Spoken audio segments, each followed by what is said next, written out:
and welcome to the California High-Speed Rail Authority Board of Directors meeting for August 27th and also August 28th.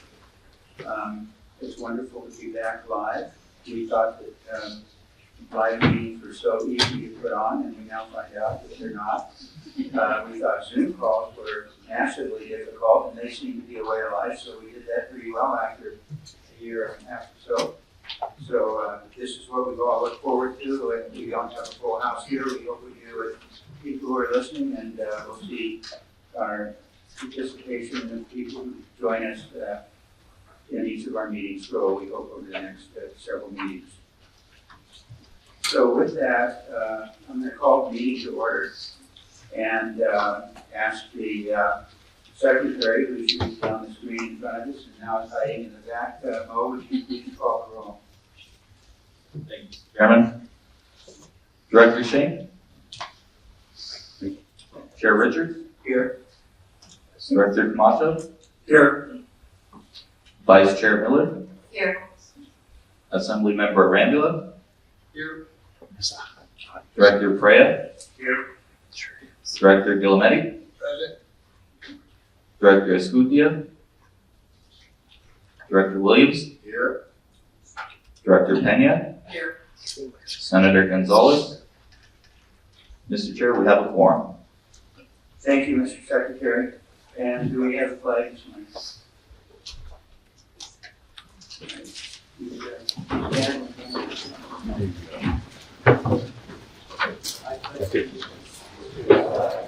The United States of America, and to the republic for which it stands, one nation, under God, indivisible, with liberty and justice for all.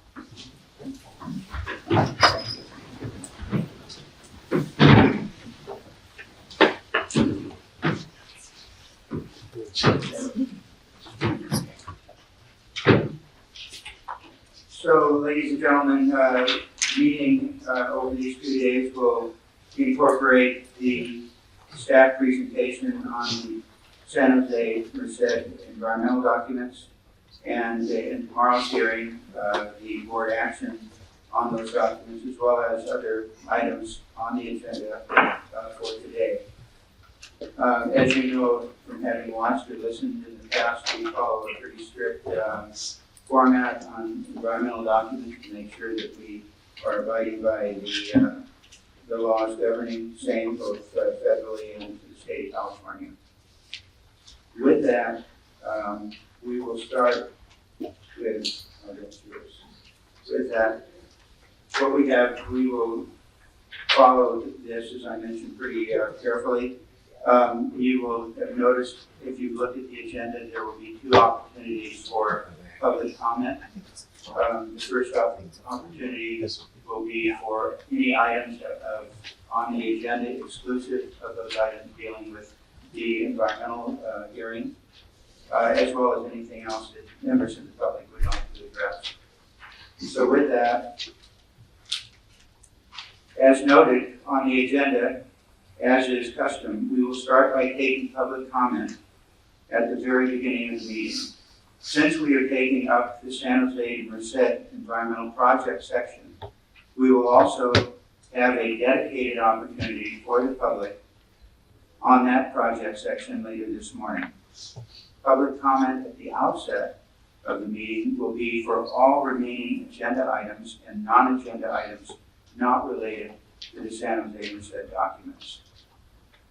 After the general comment period, we will then have staff present the San Jose Merced project, including the final EIR/EIS and the proposed decision for the board to consider. And those are decisions.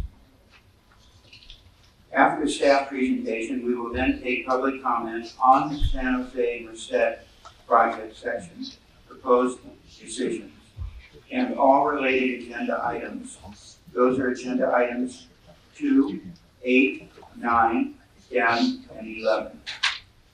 This way, members of the public will have the opportunity to listen to the staff presentation, and they can incorporate any thoughts or questions or concerns into their comments. Board member input will be sought after the public comment, and the board will have an opportunity to direct staff as to any issues or questions they may wish to have addressed during item 8 on Thursday. We will then take a lunch break and then reconvene and move on to the other agenda items for today. After that, we will adjourn for the day and then reconvene tomorrow morning at 11 a.m. Tomorrow's session will be focused first on item 8, staff responses to the issues identified by the board.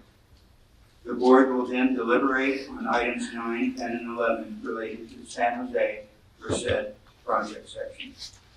So with that introduction, we will start with general comments. As a reminder, this is for all agenda and non-agenda items unrelated to San Jose Merced project section. So unrelated to the agenda items numbers 2, 8, 9, 10, and 11. After the comment period, another comment period will be offered for San Jose Merced later this morning. With that, I'm going to ask the board secretary to conduct notification of who's going to be speaking to us. And I have not gotten any cards, so I don't know if we have any people in the. Are you going to go ahead and answer? That's fine. Sure. Okay. Okay, Mo, you're on. Thank you, Mr. Chairman. Good morning, all. Before we begin public comment on all agenda items unrelated to agenda item 2, 8, 9, 10, and 11, I would like to go over some important information. For members of the public who have joined us in person and wish to provide comment, you will be called in the order that we have received your card. We are also allowing members of the public to provide comment remotely by telephone after the in-person public comment. We will start with Frank Quintero. Frank Quintero.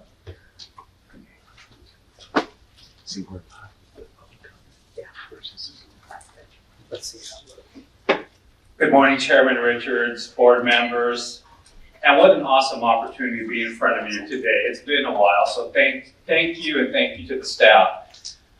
My name is Frank Quintero. I'm the Deputy City Manager for the City of Merced, and I have 2 items to speak about. First of all, we encourage you to issue the RFQ for the Central Valley design.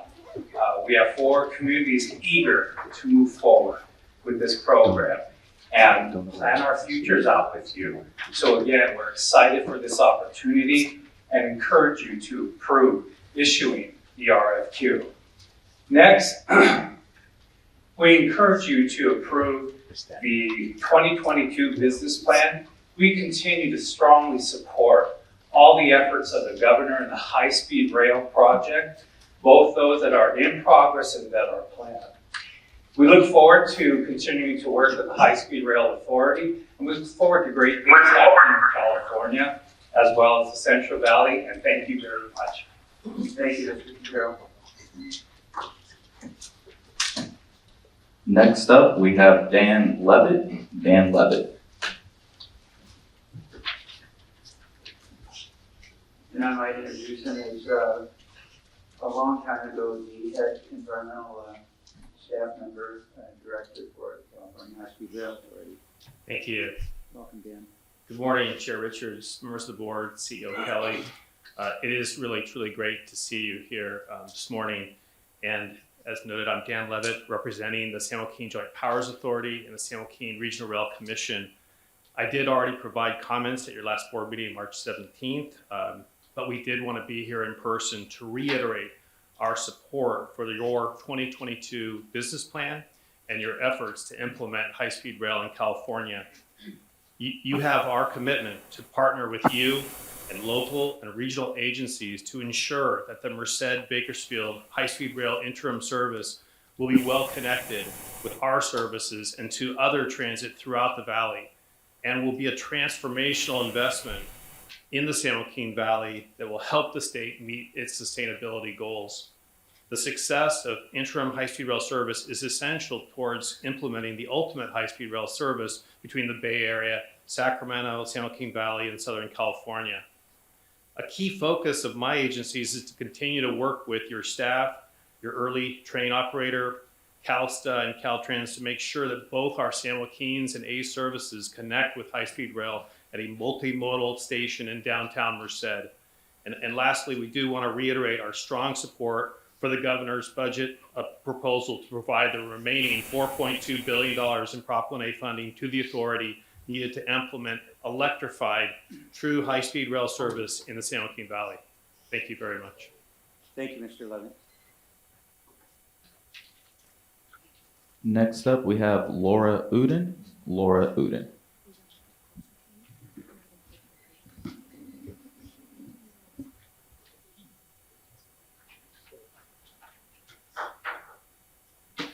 And Ms. Uden is here representing the Small Business Advisory Committee, the Professional Services Division of that specifically. And so I've had a conversation with her, and you please are free to take 5 minutes. Thank you. Thank you, Chair Richards and board members, for your continued support of small business. We appreciate everything you've done so far and look forward to continuing to work with you. I'm the owner of a small woman disabled veteran-owned firm called NSI Engineering, which is struggling to stay in business. My military background taught me to try to do the right thing, help others, and make the world a better place. I've driven here on a 5-hour round trip to meet with you in person in the hopes that I can be more impactful about the conflict of interest policy than I have been in the past. These comments will continue that discussion. Please include these comments in the meeting transcript, if you would. When I first spoke at a board meeting about the high-speed rail conflict of interest policy and practices, I was speaking on behalf of other small business owners, as my firm had no conflict per the policy's own language. However, my firm has since been given a determination of conflict which cannot be mitigated other than to drop all our existing contracts which are helping our firm survive. It's now too late for my firm and many others to participate in the PDS pursuit. The PDS teams have formed, and although we were selected to be key personnel positions by all primes pursuing the contract, last week we had to ask them to remove us from their teams. After over 20 communications back and forth with the HSR legal team and the board, my firm has been given a determination of conflict. I've spoken at recent board meetings about issues with high-speed rail conflict of interest policy and its implementation. These issues have only been exacerbated over the last few months.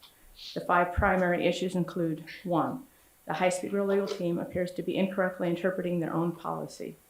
The March 8, 2022 letter from Alicia Fowler to my company said, the quality assurance row in the matrix is not applicable to NSI's regional consultant work, which contemplates a direct contract between the authority and the quality assurance consultant, meaning not through any prime consultant or contractor. Yet the language in the matrix clearly indicates otherwise. Attempts to clarify this interpretation in subsequent communications and meetings with high-speed rail legal team remain unresolved. 2, multiple firms are receiving determinations of conflict related to scopes of work that include subject matter areas and procedures those firms do not perform. A review of 3 different determination letters identified multiple inconsistencies in what the firm's business scope actually is and what the legal team thought it was. The high-speed legal team does not understand the scope of work for some of these small businesses and questions business owners' integrity when we tell them what we do. Our initial conflict of interest determination request offered mitigations that would have protected the program but allowed us to add value. High-speed rail legal team's continued lack of understanding of our scope and that of others stopped them approving these mitigations. The high-speed rail legal team has failed to engage their own subject matter experts to assist in an understanding of scope and discussing possible mitigations. Instead, in our case, they engaged our authority contract manager, who has no understanding of my firm's scope of work. Yet in the February 17, 2022 board meeting and a follow-on February 23rd High-Speed Rail Business Advisory Council meeting, the legal team committed to engage relevant staff to discuss mitigations as part of the determination process. 4, currently the only understood oversight of high-speed rail legal team's performance is provided by the board. However, the legal team refused to allow the board members to oversee the conflict of interest policy in action through meetings with small business owners. The board should be allowed to participate in determination meetings between the legal team and business owners as part of conducting their required due diligence oversight of the authority's conflict of interest determination process.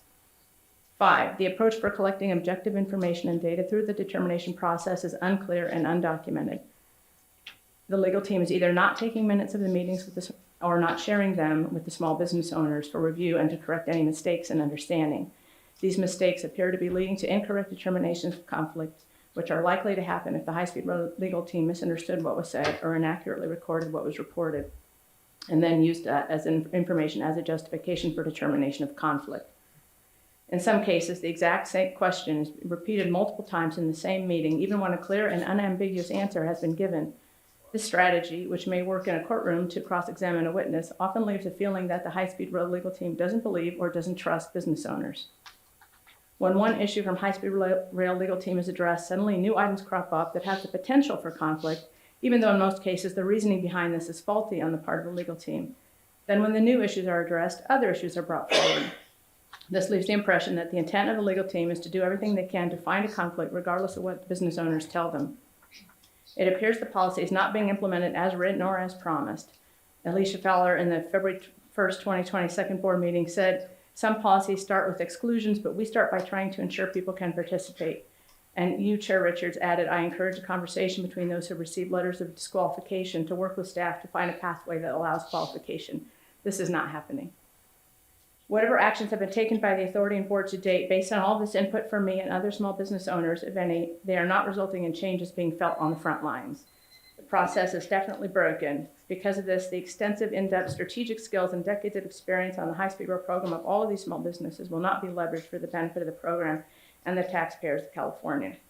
The primes are struggling to find staff with skills and experience given the very late removal of so many firms from their teams.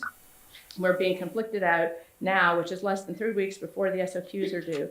This late removal will weaken the teams and weaken the ability of them to deliver on the PDS pursuit. I respectfully request the board take action to stop this madness, to stop the continued harm to small businesses. I ask you to work with us to identify and correct issues that are impacting our ability to survive. The policy and its implementation are not only harming small businesses, but denying the program and the taxpayers of California. I plan to remain here for the next few hours in the hope of meeting with any members of the board that would like to talk to me about this over lunch. I look forward to speaking with you about that. Thank you for this attention to this. Thank you, Ms. Uten, and I will talk with our CEO and with council, and we'll confer on your comments. Thank you. Mr. Chair, next up for public comment, we have Keith Dunn. Keith Dunn.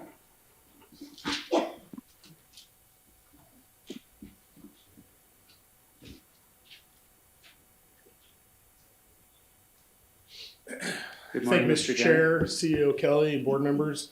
Keith Dunn here on behalf of the Association for California High-Speed Trains. I wanted to commend the board and your staff on your business plan for 2020, encourage the acceptance of it, and discussions with others in support of this effort in the legislature. I think that there's a real progress being made. I've been involved in this project since its inception. I'm very pleased with the direction of the report and the business plan. I think that it lays out a clear path. I think that you've been doing some great outreach and the focus on jobs, and I'll just mention specifically the recent media from the coupled iron workers. And you know, this, we always talk about this being a transformational project, but when you get to actually interact and hear from direct individuals that are having a life-changing experience working and building this project, it really makes a difference when we communicate that with other elected officials throughout the valley and the state, including the LA Basin. I also would like to say that another tile in the mosaic of high-speed rail that I like to discuss is the fact that the Central Valley still has some of the worst air quality in the nation. This is a transformational project that, as this administration talks about the Climate Action Plan for Transportation Infrastructure, I like to remind people that this is the single most largest project that will reduce greenhouse emission from vehicles, getting people out of their cars, out of airplanes, and into high-speed rail.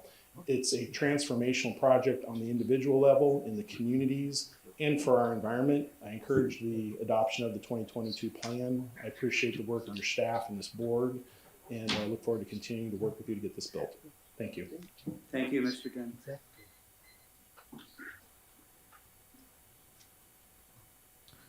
Mr. Chairman, we only have one public comment card, but it's for agenda item 2, so I'm going to begin to pivot over to over the phone remote public comment. Give me a moment.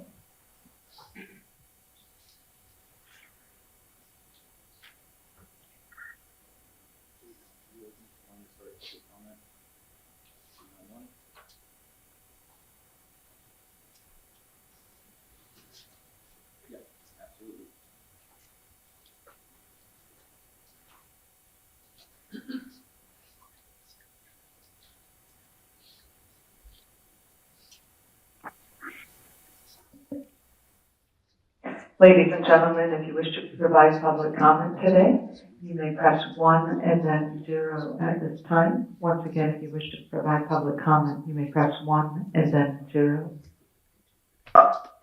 If you've pressed 1 and 0 already, you have removed yourself from queue. Press 1 and then 0 one time, and you'll be placed in queue. For those of you who joined as a speaker, your lines are open.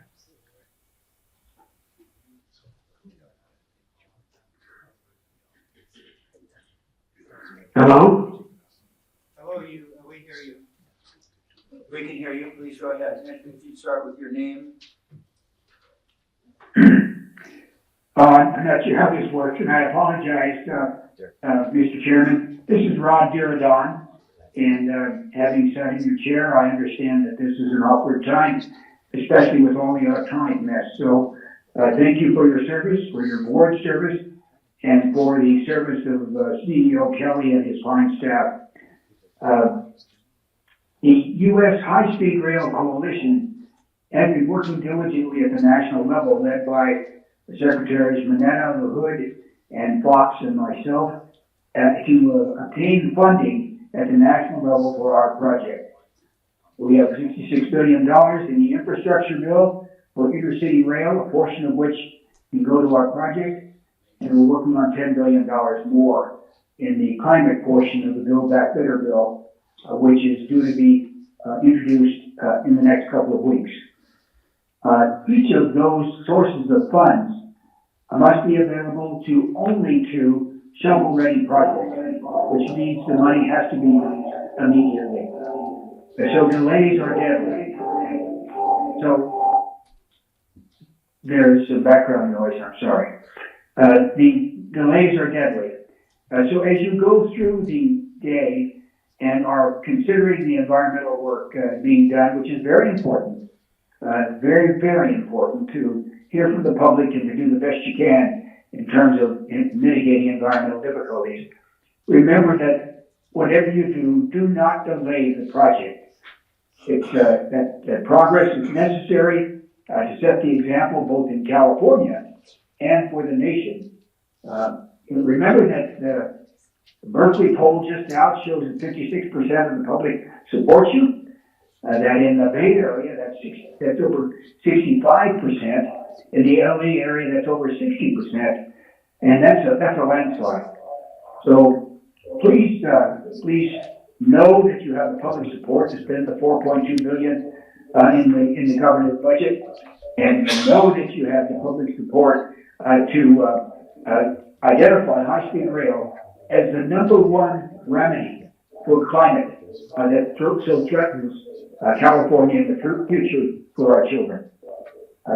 Please proceed with all courage and vigor, and know that you have support from us old folks out here also that know how difficult it is for the project. Chairman Emeritus Diridon, I want to convey the thanks of all the members of this board, as well as all of the staff and management of the California High-Speed Rail Authority. For those in the audience, we refer to him with great respect as Chairman Emeritus of this board, one of the founders of high-speed rail for California and for transportation advances in our state. And so we thank you very much for your comments. And for me personally, I can't tell you how much I've appreciated the time I first joined this board, both your advice and guidance, and I hold that very dear. So thank you again for joining us today, Chairman. Thank you for your nice comments and for your great service. Thank you, sir. Before we move on, I just want to let everybody in the audience know that if you have not been here before, what we have always done is we've taken, when we're in public session like this, we take comments from the public in person only. So we're trying to transition back to that, but we didn't want to somehow leave out people who were unable to come or perhaps felt that it was a little bit too soon for them to feel comfortable coming to a public session like this. So some of the technical glitches that you may have heard here and maybe a little bit of unwariness on our part with regards to how we're handling this is just jitters of doing something we haven't done before. So anybody else? Where's our secretary? I'm over here, Mr. Chairman. Can we have next up for public comment, Matthew Serrato? Thank you, Mo. Thank you, Chair Richards, Matt Serrato, Mayor of the City of Merced. Thanks again for the time and opportunity to comment today. Just wanted to reiterate a lot of things that our Deputy City Manager, Frank Quintero, said earlier, commenting on agenda items 4 and 5. First, item 5, the adoption of the business plan. The City of Merced continues to support the Governor's vision and plan for high-speed rail in California, particularly important infrastructure investments in transportation in the heart of California, the Central Valley. We continue to support the business plan for electrified high-speed service between Merced and Bakersfield. I think that interim service will demonstrate the incredible value in electrified high-speed rail and spur the support necessary to complete the system over time. Further targeted investments in the Bay Area and Los Angeles will enable the system to make the next logical leap in valley-to-valley service, creating opportunities for both businesses and housing. And once high-speed rail connects Merced and the Central Valley to the Bay Area, we'll have more tools to address the housing workforce balance and open up educational opportunities by leveraging the state's investments in UC Merced. Finally, most importantly, as mentioned earlier, electrified high-speed rail improves air quality in the Central Valley and reduces greenhouse gas emissions. Second, on agenda item 4, approving the release of an RFQ for the design of the Central Valley stations. The city strongly urges you to approve the release of this RFQ. In order to move this project forward, we must begin this design and preliminary engineering work as soon as possible. As your staff notes, stations are a critical element of the high-speed rail system, enabling passenger access to it. We acknowledge that at this time we're only in the design phase of each station, representing the minimum necessary for a functional passenger station. Beginning those stations underway is critical moving the project forward. In summary, the City of Merced has been and remains supportive of high-speed rail and looks forward to a continued partnership. So thank you. With that in mind, I urge you to approve the staff recommendations for agenda items 4 and 5 and get this train on its way. Thanks again. Thank you, Mr. Mayor, and for your support for this project as well as that of your city. No, we appreciate you guys and your work, and we stand as willing partners. So thanks again for everything you guys do. We know how difficult it is. So thank you. Next up for public comment, we have Sharon Gonzalez. Sharon. Good morning, Mr. Chair and fellow board members. My name is Sharon Gonzalez. I'm with the Rennie Public Policy Group, testifying today on behalf of the city of Bakersfield. Wanted to first reiterate that we really appreciate what the HSR planners are doing, the work that they've been doing with the city. We want to reiterate that the city would like to see the design of a station in Bakersfield include a landmark station rather than a platform. As described in our Making Downtown Bakersfield Vision Plan, Bakersfield aims to establish a station that connects high-speed rail and the diverse amenities of the historic city core to the broader region, foster local businesses, and empower the public to engage in the transformation of the city, all in an effort to truly create a unique and vibrant sense of community. Secondly, we wanted to share the concern about plans for 2 segments of construction south of the station through the city of Bakersfield.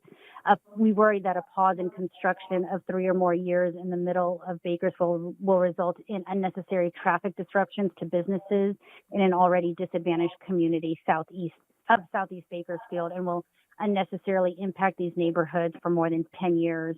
An unfinished viaduct will induce blight in this disadvantaged neighborhood, and we would like to see the construction be contiguous through the metropolitan area and not in 2 separate phases. And then lastly, I just wanted to make note that the city joined with county elected officials in a letter dated April 15th to the board that they would like to see a stronger presence and response by the High-Speed Rail Authority in Kern County. And just wanted to make note of that letter, and that the city would truly appreciate a response. And if we needed to send that letter again, please let me know, and I'm happy to do so. And again, we know that the work that you're doing is difficult, and you're getting a lot of comments that you need to decipher, but we do stand in solidarity, ready to see this project succeed and work to move it forward. Thank you.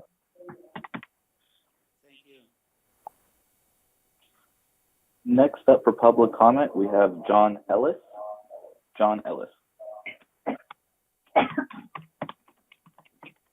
Tom Ellis, the City of Fresno. I'm Government Affairs Manager for the City of Fresno. On behalf of Mayor Jerry Dyer, with regard to agenda item number 4, the city encourages the board to support the RFQ for design of the Central Valley Station that takes into account the appropriate, comprehensive scope of work necessary to build the nation's first HSR station in the heart of downtown Fresno. This will bring positive change to Fresno, likely on a scale not seen since the city was founded in 1872 by the Central Pacific Railroad Company. The resulting economic development for our community and the state mean the importance of properly funding and resourcing the design element is critical. And it is essential that the design is reflective of the community, brings value to our cities, demonstrates best practices in design. To state it very clearly, the privatization is a must. The city of Fresno is not interested in having a platform placed in the heart of a thriving downtown. Thank you. Thank you, Mr. Ellis. Next up for public comment, we have Miguel Arias. Miguel Arias. Good morning, council members.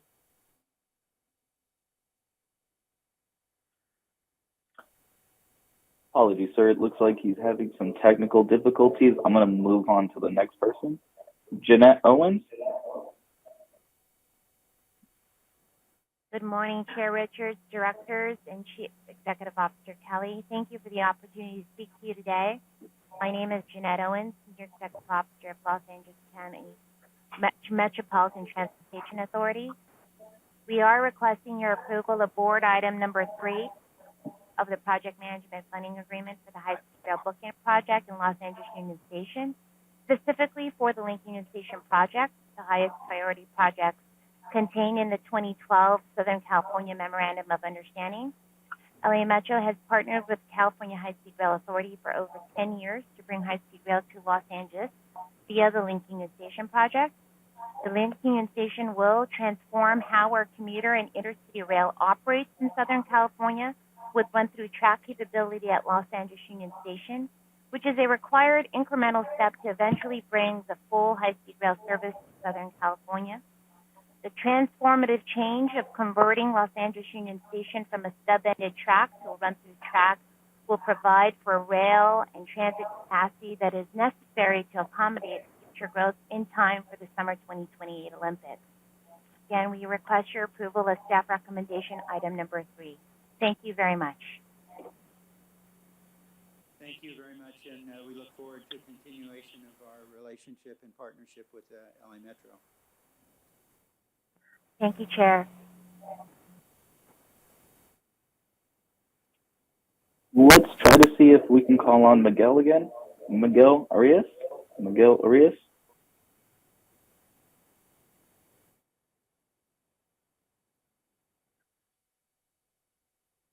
Okay, looks like still technical difficulties.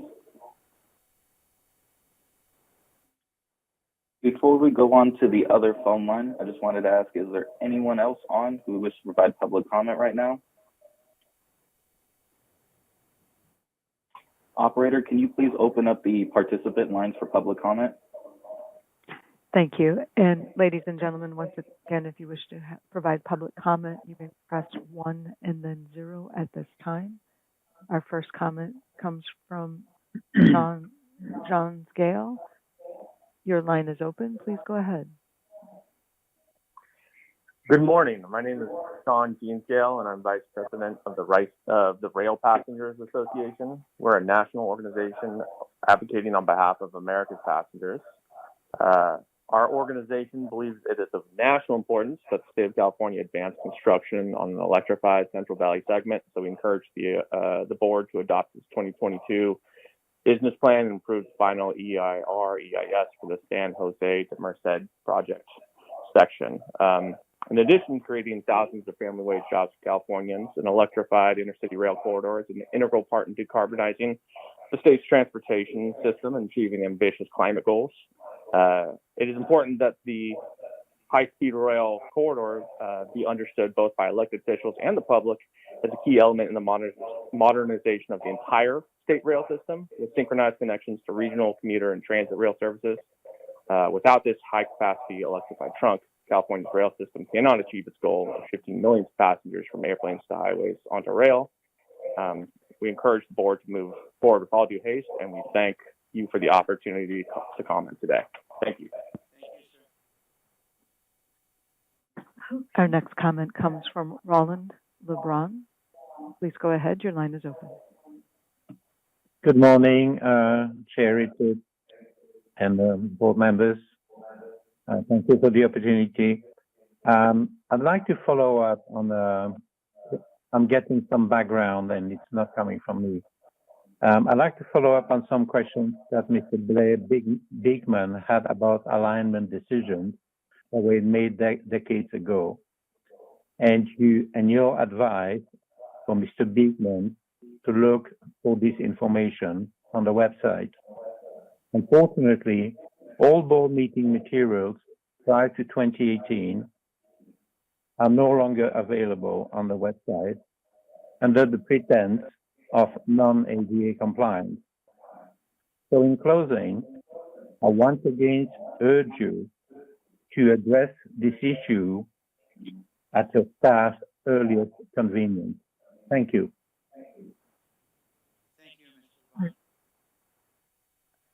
Our next comment comes from Andy Coons from U.S. High-Speed Rail Association. Your line is open. Please go ahead.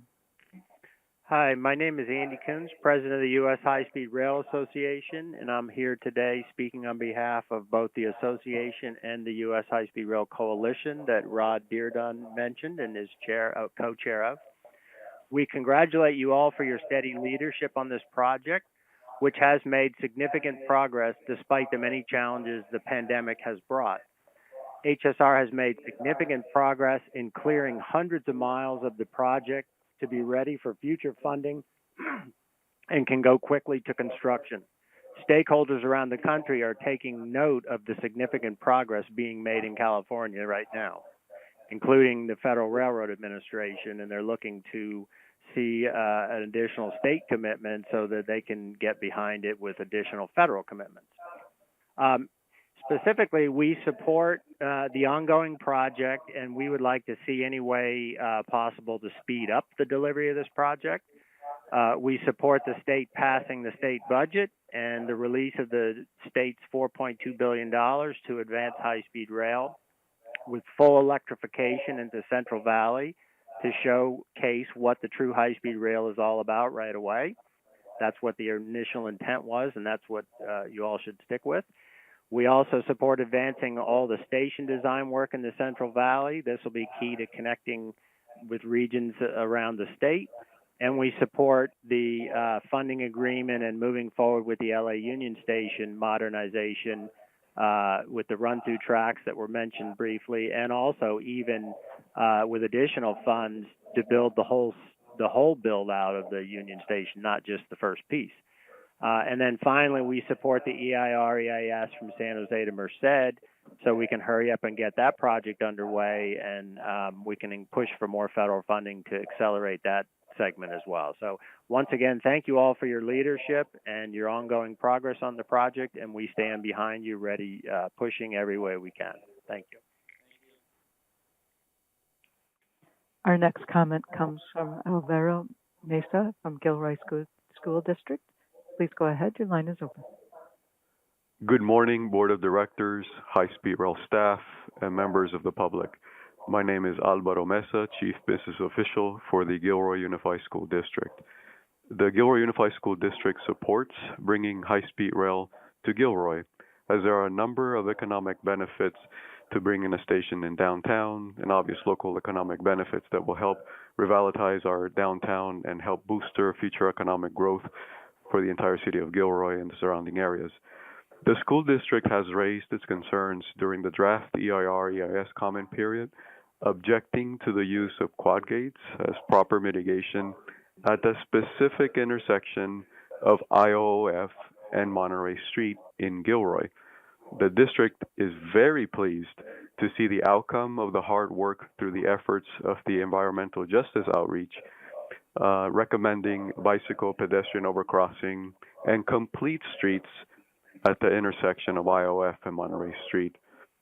In summary, the district supports Alternative 4 alignment with specific mitigations as outlined by the environmental justice sections contained in Chapter 5.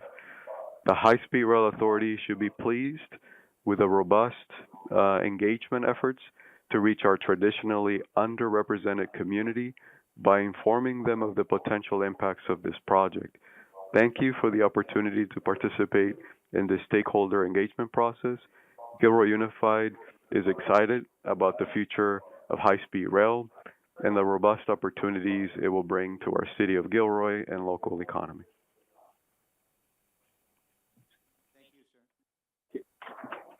Caroline, before we move on to the next participant, can we please remind the participants if they would like to provide public comment on agenda item 2, 8, 10, and 11?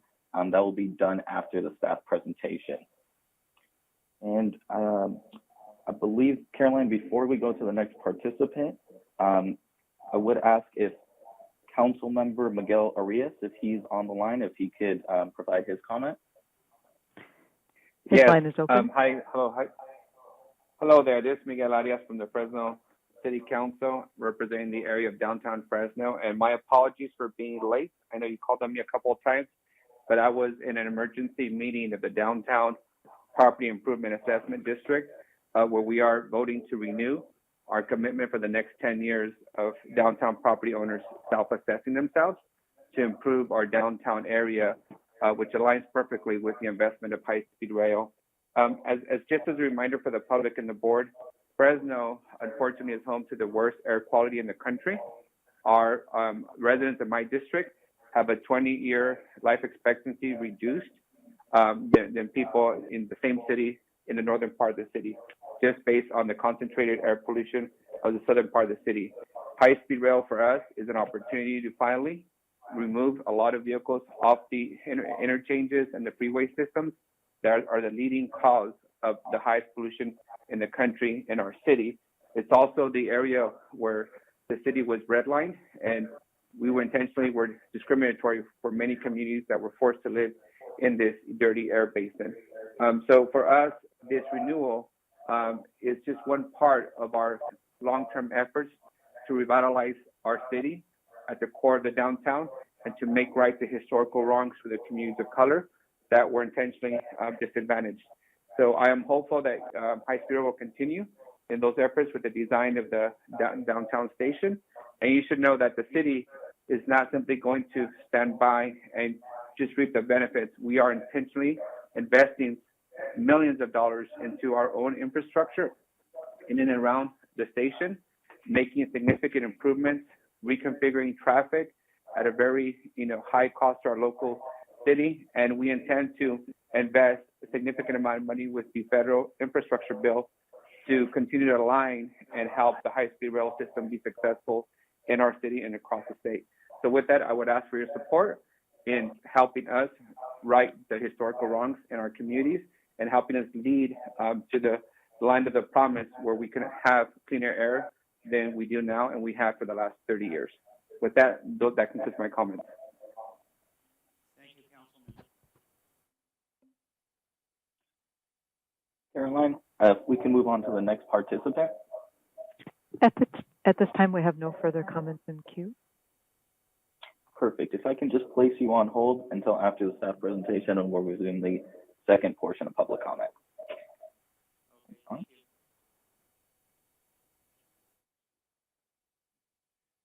We're going to have one more public comment from a member of the audience, and we couldn't be happier to see who it is. It's Senator Kathleen Galgiani, who has probably, I want to say singly, but very close if it's not, been the strongest supporter for this project over her public career, and so we're so happy to see you here. Welcome. Thank you so very much, and it's my pleasure to be here. First of all, I'd like to thank the High-Speed Rail Authority and the board for your completion of the EIR and EIS for the Merced to San Jose section and for coming up with the preferred alternatives. I know that process, we went through it in my district when I served in the legislature, and it takes a lot of tenacity and stick-to-itiveness and good listeners to come up with alternatives that the communities support. I recall being so proud of when California received approval from the FRA for the first 60 miles of the high-speed rail segment from Merced to Fresno, and you have accomplished so much since that time with construction beginning along the whole 119-mile test track. And now the completion of the Merced to San Jose section paves the way for providing relief for so many commuters who travel 3 to 6 hours daily over the Pacheco Pass to job centers in the Silicon Valley and the Bay Area. And as you well know, the Bay Area and Silicon Valley, the jobs housing imbalance is the worst in the country. And in fact, a 2020 study by the Bay Area Council found that 187,000 commuters travel to those areas for work on a daily basis, and 95% of those individuals rode in cars. When I think about why the progress for Merced to San Jose is so critically important, I think about my constituents in a little community called Salida, which is north of Modesto, and a recent article in Protocol, which is a news organization for tech companies. And the article published was titled Silicon Valley's New Extreme, the 2:30 a.m. tech bus from Salida.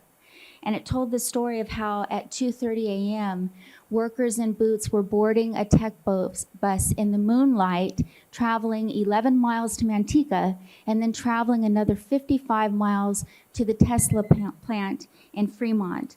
And that's because the mismatch of jobs and housing has become so extreme that even Google and Facebook have been planning on building apartment structures and condos on their campuses. And in the meantime, these companies, along with Tesla, Apple, Netflix, LinkedIn, Genentech, and others, are trying to solve the problem with long-distance buses. But high-speed rail from the Inland Empire to LA or Palmdale to LA is critically important to Southern California for the same reasons that it's critically important for commuters in the Central Valley. So by looking at the high-speed rail project through this lens, it becomes clear that the focus outlined in the 2022 high-speed rail business plan of completing the environmental work for the entire Phase 1 section from San Francisco to LA is critically important and should continue to be a priority. For example, in the Inland Empire, in 2006, 30% of San Bernardino County residents with a job commuted out of the county. And in Southern California, commuters using Metrolink spend an hour and 50 minutes each way traveling back and forth from work in Los Angeles, from Palmdale to Los Angeles. So cooperation between Metrolink that you've shared could bring that commute time closer to 20 minutes from LA Union Station to Burbank and 20 minutes from Burbank to Palmdale. So whether we're in the Central Valley, the Antelope Valley, or the Inland Empire, what we all have in common is our jobs housing balance. And the availability of new federal funding presents the legislature with a historic opportunity like that we had in 2009 when California legislators worked together to secure $3.2 billion for high-speed rail and another $400 million for the Transbay Terminal. So in closing, I'm here to lend my support for the EIS for the San Jose to Merced segment and as well for the business plan.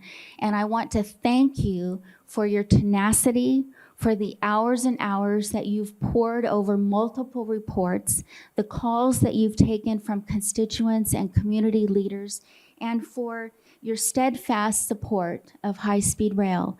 You have so much to be thankful for, and we owe you a debt of gratitude. I'm very, very proud of the work of the authority and the board. Thank you again.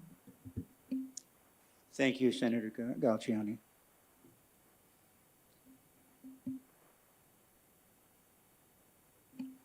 Yeah. I don't believe we have anybody any longer calling in on the line. Is there anybody else in the audience who would like to address the board at this time? All right. Hearing that, we're going to stop for 5 minutes and take care of a technical glitch again, and we'll be back with you in 5 minutes. I believe we have resolved the technical issue that we've been dealing with, which I understand that you were unable to hear me, which may have been a gift. But at any rate, you can now suffer. I believe we have now completed our public comments, our first public comment session today. And we will now move forward. I'm going to ask CEO Kelly to introduce the staff, and then,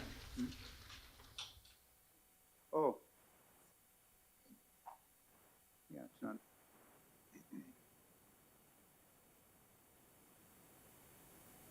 I'll tell you what they're talking about. We haven't done the minutes. What we're going to do is we're going to postpone. We're going to take them out of order, and we'll bring the minutes up this afternoon. But we'll continue on with where we were headed right now. So as I was saying, I'll ask CEO Kelly to introduce the staff who will be making the presentation on item number 2, the San Jose to Merced project section, environmental documents and proposed actions. CEO Kelly. Thank you, Mr. Chairman, members of the board. Today, presenting on behalf of the authority on the environmental document consideration for the Merced to San Jose segment is our Northern California Regional Director, Boris Lipkin, our Director of Environmental Services, Serge Stanich, our Northern California Director of Projects, Gary Kennerly, and we also have counsel present to answer any questions that may come up, including our in-house environmental attorney, Minming Wu Mori, and Jessica Tucker-Mole from the California Office of the Attorney General. However, before we turn it over to staff for the presentation, I want to remind the members that as has typically been our sort of modus operandi when we bring an adoption of environmental document forward, we typically try to have those hearings and those public meetings in the area in which we are considering that environmental document. And so before we turn it to the staff, I do want to turn to a video message, a pre-recorded message that we have from the mayor of San Jose, who was initially going to host this meeting. But anyway, we do have a video recorded message from San Jose Mayor Sam Liccardo. And again, unfortunately, he could not be here to join us today, but he wanted to offer his comments specific to the importance of the project section to that city and to his area. So again, if we have it ready, I'd move to the video of Sam Liccardo. Thank you. Greetings to the board members of the California High-Speed Rail Authority and welcome to the city of San Jose. I'm San Jose Mayor Sam Liccardo, and I'm sorry that I'm not able to be with you, but only virtually here today. I wanted you to know, though, how grateful I am and all of us are in the city of San Jose for the extraordinary work that has now culminated in this environmental document, reflecting thousands of hours of stakeholder research, enormous amount of analysis, particularly environmental analysis, that now has given this great milestone to us to get to the starting line for this critically important project, a project that will expand economic opportunity for millions of residents in Central Valley who can now get access to Silicon Valley jobs with the completion of this Merced to San Jose segment, and provide access to affordable housing for so many in the Bay Area who are struggling mightily under the burden of high housing costs. This is a solution that helps the state to expand economic opportunity and affordable housing, two critical goals for all of us. And you are really central in making that vision come to reality. I wanted to also emphasize that this particular alignment, Alternative 4, is a critical one that we strongly support. We know this is the least impactful alignment in terms of the impacts on the environment. We certainly recognize that this particular project will also help to provide for the electrification of Caltrain between San Jose and Gilroy, which has been a long-standing ambition for the region, and being able to accomplish both of these goals is so critically important for us. And of course, most importantly, certification of this segment in the environmental impact report will put the project in position, ready to secure pre-construction and construction dollars to be able to move forward. We are an ally of yours in that effort. We want to champion high-speed rail through San Jose, all the way up the peninsula. I know that high-speed rail will have a longer stretch of track here in San Jose than in any other city in the state of California. And you're fortunate that we just happen to be the greatest cheerleaders for high-speed rail anywhere in the state of California. So we're all aligned. Let's get it done together. Thank you.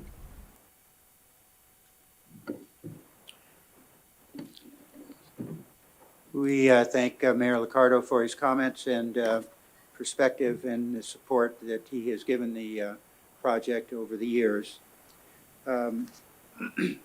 With that, we are ready to start with the staff presentation, and we have Northern California Director.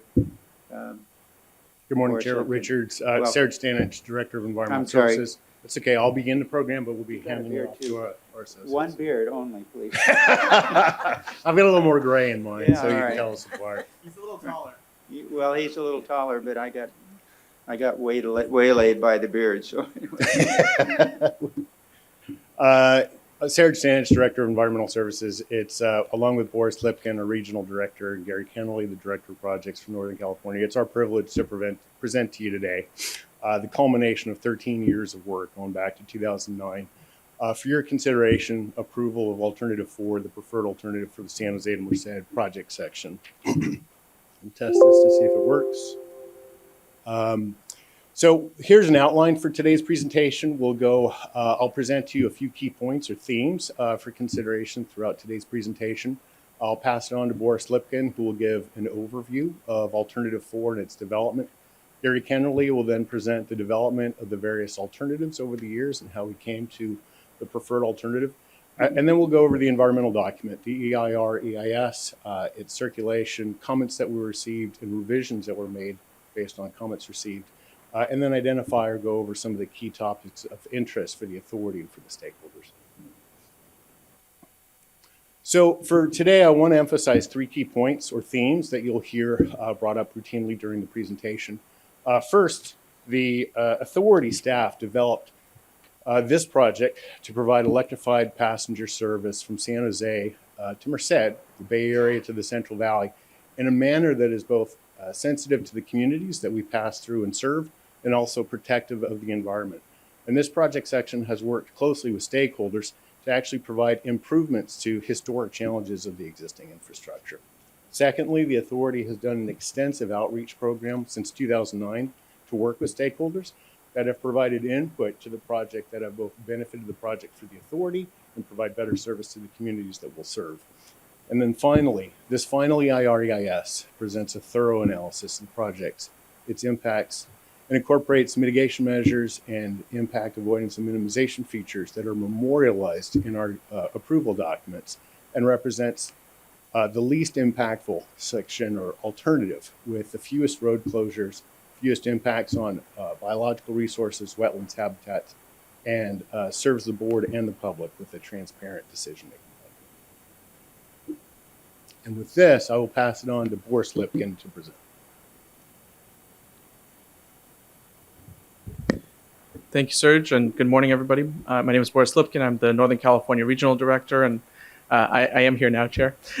And I'll give a quick overview of the section, and then we'll keep going into the presentation. So this map is one that we've used in our business plan, and it really shows the transit network in the Bay Area. What this section does is it starts to really provide that critical connection from where we are in construction right now in the Central Valley to connecting to the Bay Area and to the many transit services that will meet us there. So what this connection really does and what this project section is really about is really tying the Central Valley together with Silicon Valley, reducing travel time. This creates opportunities for improved jobs housing balance. I think we've heard that from even some of the speakers this morning and the mayor as well. And then all of that together starts to really increase our ridership potential, reduce vehicle miles traveled, and reduce greenhouse gas emissions across the entire state.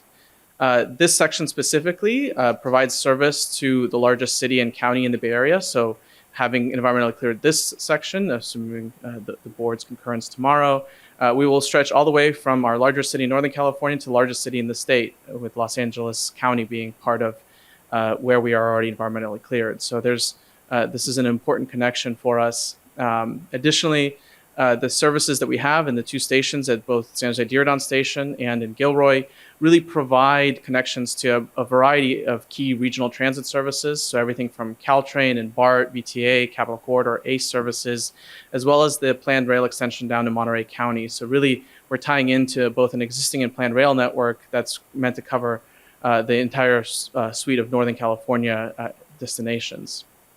And then finally, as we will talk more about Alternative 4, but this alternative really proposes how we can integrate with local Caltrain service and electrify the corridor between San Jose and Gilroy, which is, again, one of those key joint benefits for both us and the commuter rail service providers.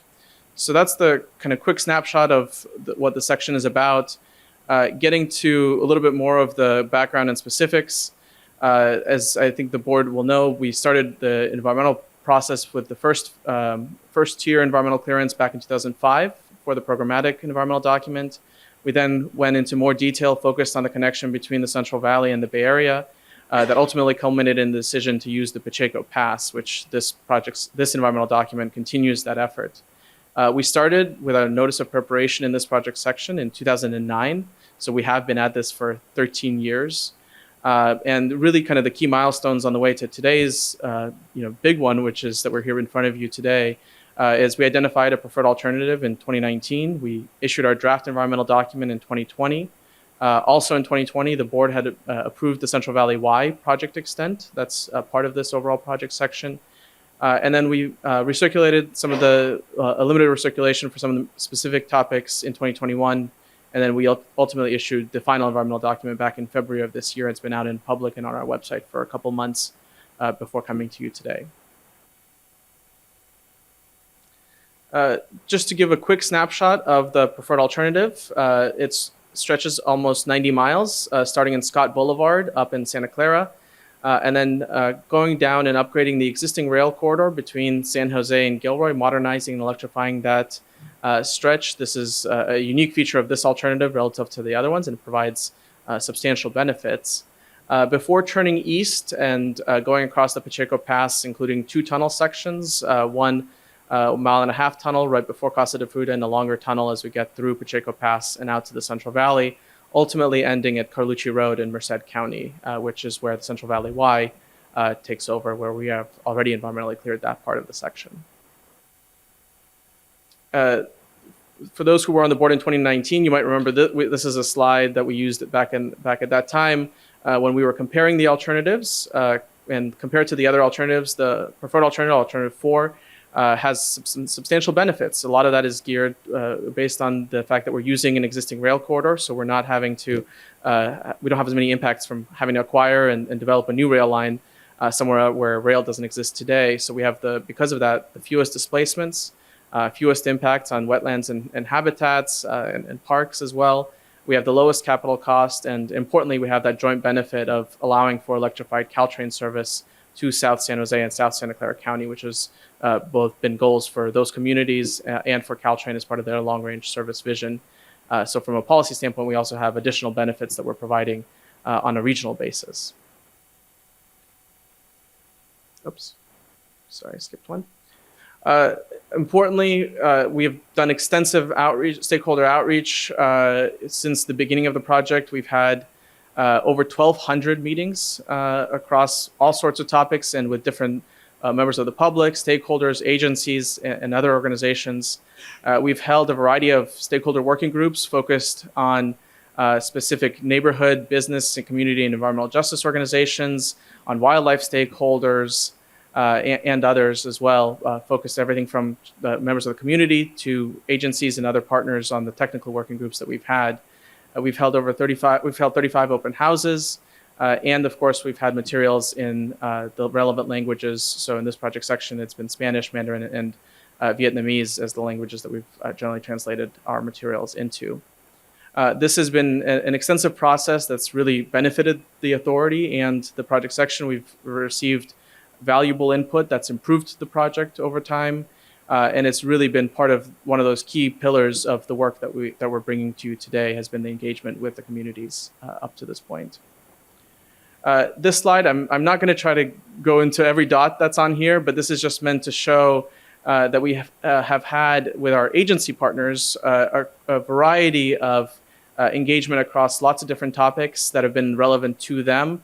And so this has been an ongoing and exhaustive process that's, again, really been part of the key input that we've sought from the local communities that this section serves and will go through. And again, it's been critical to getting to this point in the process. And then, oh, excuse me. I can go back. And then finally, I just want to highlight that we have received a number of letters from various stakeholders since the release of the final environmental document back in February. We've, kind of the biggest message I guess I can give from the letters we've received, I don't think we've seen any surprises from anything that's come in. We have had some very positive letters, including from the U.S. Environmental Protection Agency, which wrote glowingly about some of our environmental justice and some of our wildlife mitigations. Other positive comments have included from the Santa Clara Valley Habitat Agency, Peninsula Open Space Trust, Open Space Authority, and the Nature Conservancy, the San Jose Downtown Association, and even in our first round of public comment, I think you heard from the Gilroy Unified School District, and we've also had another one from the Los Banos School District as well. There have been comments that have also raised questions and issues. Many of those, we will cover in this presentation, and of course, we can also come back tomorrow if there are additional topics that the board would like us to get into. We've provided the board with all of the letters that came in since the release of the final. I think that came to you yesterday. And so we're prepared to talk to those issues. Some of them will, again, already be in our presentation, including topics related to wildlife movement, the grasslands ecological area, grade separations, but of course, we're happy to get into others as well. With that overview, I'm going to turn it over to Gary to talk about the process that we went through in developing the alternatives and the details of the preferred alternative and alignment as well.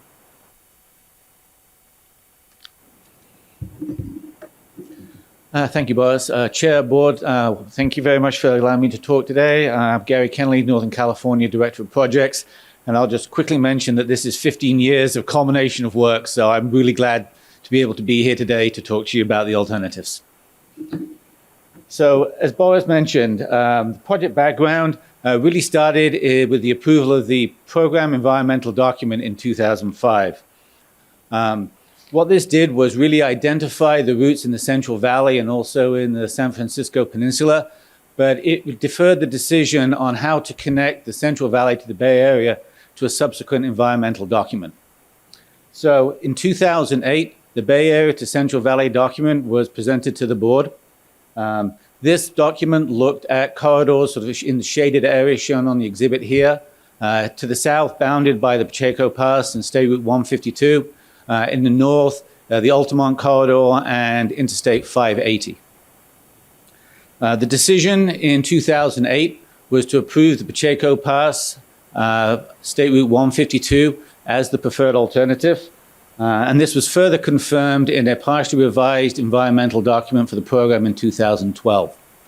Some of the primary reasons for selecting the Pacheco Pass alignment was to maximize the use of the Caltrain corridor, to minimize impacts, especially with avoiding a second crossing of the San Francisco Bay, and also committed to mitigations to address where we cross the grasslands ecological area, which is in the eastern portion of the project, and I'll talk more later in the presentation. In addition to the primary route, the program document also committed to looking at enhanced commuter rail in the Altamont Corridor, which is the gold line at the top of this exhibit.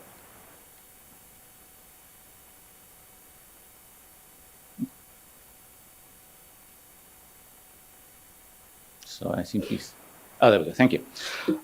So the project level evaluation started with a series of scoping meetings throughout the corridor, giving us a chance to talk to all the communities and stakeholders in the corridor.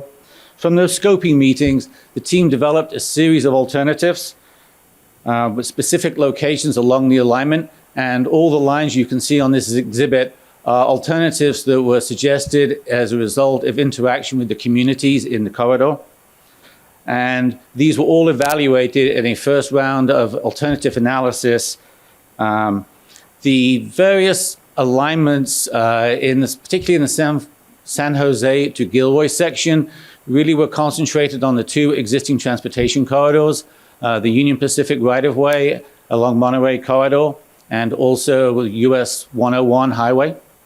As we moved east of Gilroy through the Pacheco Pass, alternatives in this area were really dictated through the topography and the geologic characteristics of the area, and also avoiding the San Luis Reservoir.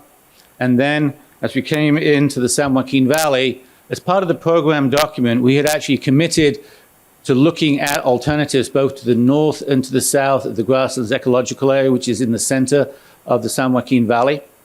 And based on that analysis, the north alignment and the south alignment both had much higher impact, especially to aquatic sensitive resources. And so in the end, we identified the central route shown in red here as the preferred crossing for the San Joaquin Valley. Following that, we continued with additional stakeholder engagement. And to try and simplify the analysis that was going to be presented in the environmental document, we took all those various components and built 3 end-to-end alternatives from San Jose out to the Central Valley Y. These alternatives were to be dedicated, fully grade separated alternatives that allowed us to operate at speeds that up to 220 miles an hour. Some of the examples of the refinements that we included in these 3 end-to-end alternatives was alignment adjustments to avoid the Coyote Valley Parkway. We also worked with the city of Morgan Hill to develop a viaduct that went around their downtown area. We worked with the city of Gilroy, identifying 2 stations for consideration with their associated maintenance facilities. Through the Pacheco Pass, we looked at consolidating tunnels to minimize impacts in that sensitive rural area. And then, as I mentioned, as we come into the San Joaquin Valley, we worked with the stakeholders to align the project along Henry Miller Road in an effort to minimize introducing any additional barriers to movement within the Central Valley. So those first three alternatives were dedicated alternatives, but in 2018, the business plan introduced a 4th alternative. And this was a blended alternative that shared electrified passenger service with the freight corridor from San Jose to Gilroy. This achieved 2 major objectives that we'd heard from stakeholders. One, by being in the existing rail corridor, we minimized residential and commercial displacements between San Jose and Gilroy. And in addition, as you've already heard, it provided the opportunity for us to provide expanded passenger rail, electrified rail service from San Jose down to Gilroy, working with Caltrain. So this presents the 4 end-to-end alternatives that have been evaluated in the final environmental document. As I mentioned, they are a result of over a decade of technical work to refine and then analyze these alternatives. I'll be covering shortly the characteristics of each of the area between San Jose and Gilroy. And then as we get east of Gilroy, the alignments consolidate into a single alignment through the Pacheco Pass and across the San Joaquin Valley. There have been a few design refinements that we have made. In the draft environmental document, we had a hydrological mitigation measure to prevent changes in flood elevations at the Guadalupe Bridge. What we have actually done now is we have removed that measure because we have actually incorporated a revised design for the Guadalupe Bridge into the project, hence alleviating any chance or increase to 100-year flood elevation in that area. In addition, we have integrated both the Diridon design variant and the Pacheco tunnel design variant into the environmental document and included the design sheets in volume 3 of the document. These design variants were actually analyzed in the draft document, but they were in a separate chapter, 320, and have now been incorporated through the document. And all 3 of these design refinements are part of the preferred alternative. So as we move on to the preferred alternative, just a few of the overall design features. This corridor is almost 90 miles in length. It has a series of viaducts, over 15 miles of viaducts.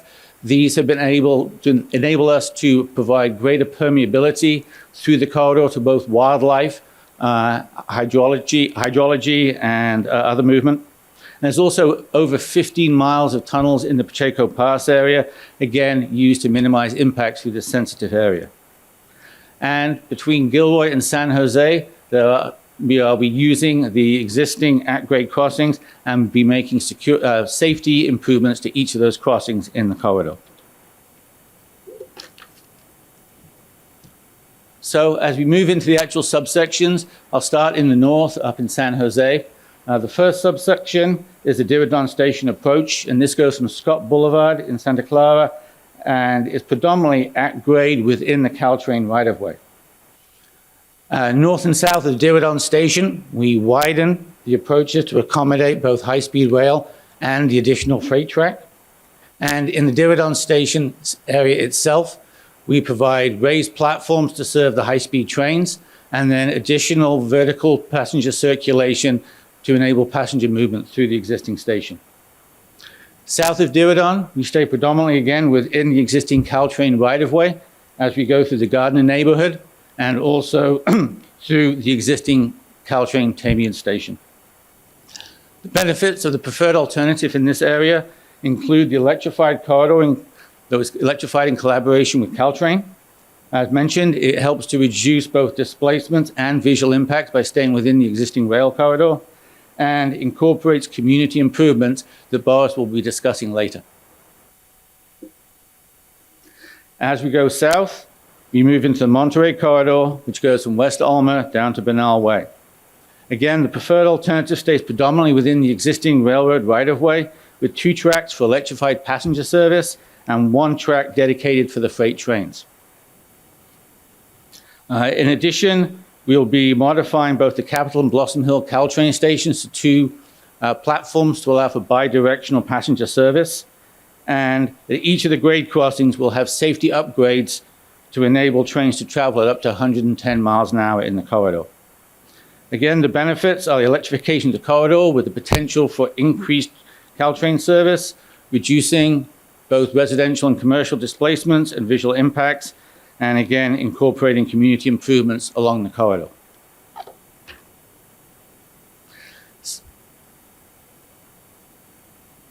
South of San Jose, the alignment passes through the Coyote Valley, city of Morgan Hill, the community of San Martin, onto Gilroy.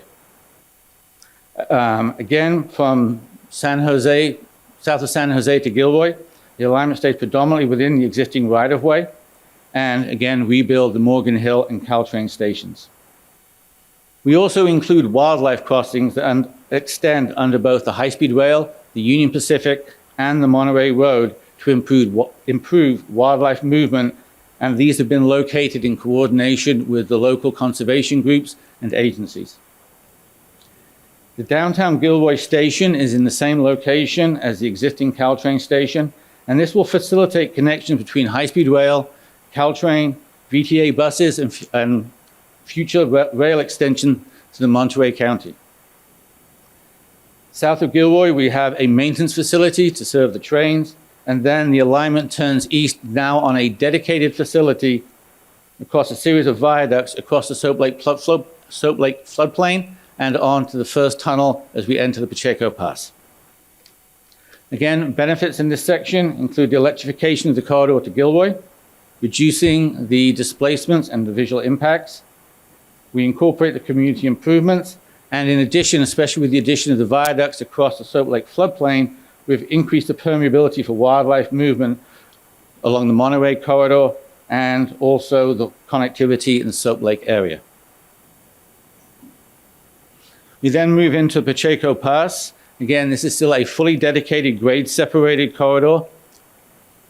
There's a single alignment, and the goal here is to get through the mountains and avoid the natural resources and critical infrastructure in the area. It has sections of embankment, viaduct, and a 13.5-mile tunnel to achieve this.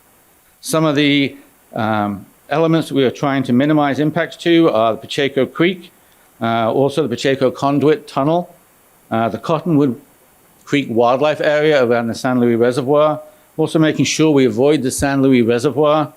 Also worked with the Romero Ranch, which is just to the east of the San Luis Reservoir, and then crossing over major infrastructure as you come into the San Joaquin Valley, including Interstate 5, the California Aqueduct, and the Delta Mendota Aqueduct. Finally, in the San Joaquin Valley, we have a single alignment running adjacent to the Henry Miller Road out to Carlucci Road. Again, this is a fully dedicated and grade-separated section. Several sections of the viaduct will cross over critical water infrastructure, wildlife movement areas, and the grasslands ecological area. We also have a maintenance of way siding by Turner Island Road. This is an unstaffed facility that allows us to position maintenance equipment for operation and maintenance of the facility in the future.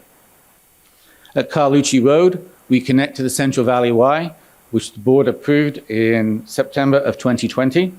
And again, the benefits here, paralleling the existing infrastructure to avoid introducing additional barriers into the Central Valley, and also incorporating community improvements in the community of Volta. That completes my overview of the project alternative development. I'd now like to pass it over to Serge to identify key elements of the final environmental document.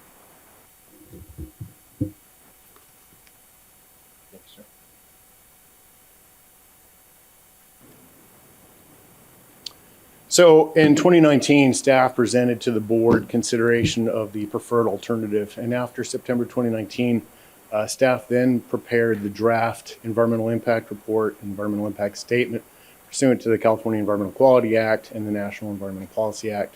As you all recall, the authority is also the federal lead agency as part of the NEPA assignment MOU between the state of California and the FRA.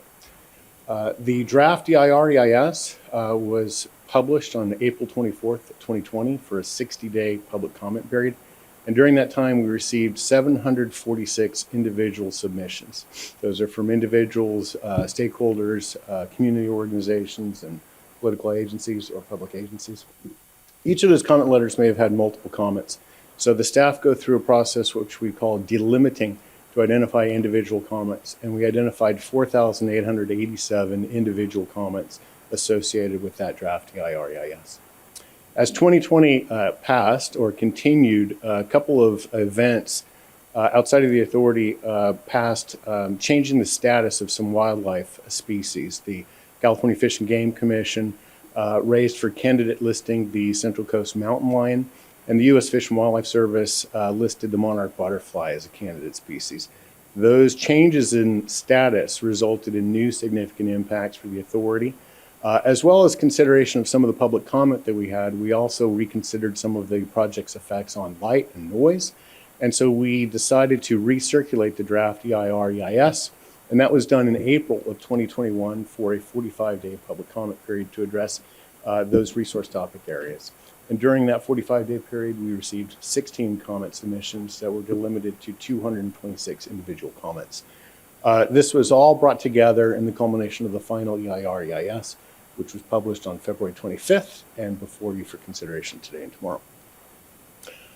In response to the public comments, there was a number of substantive comments that we addressed. We included some site-specific traffic mitigation measures throughout the corridor.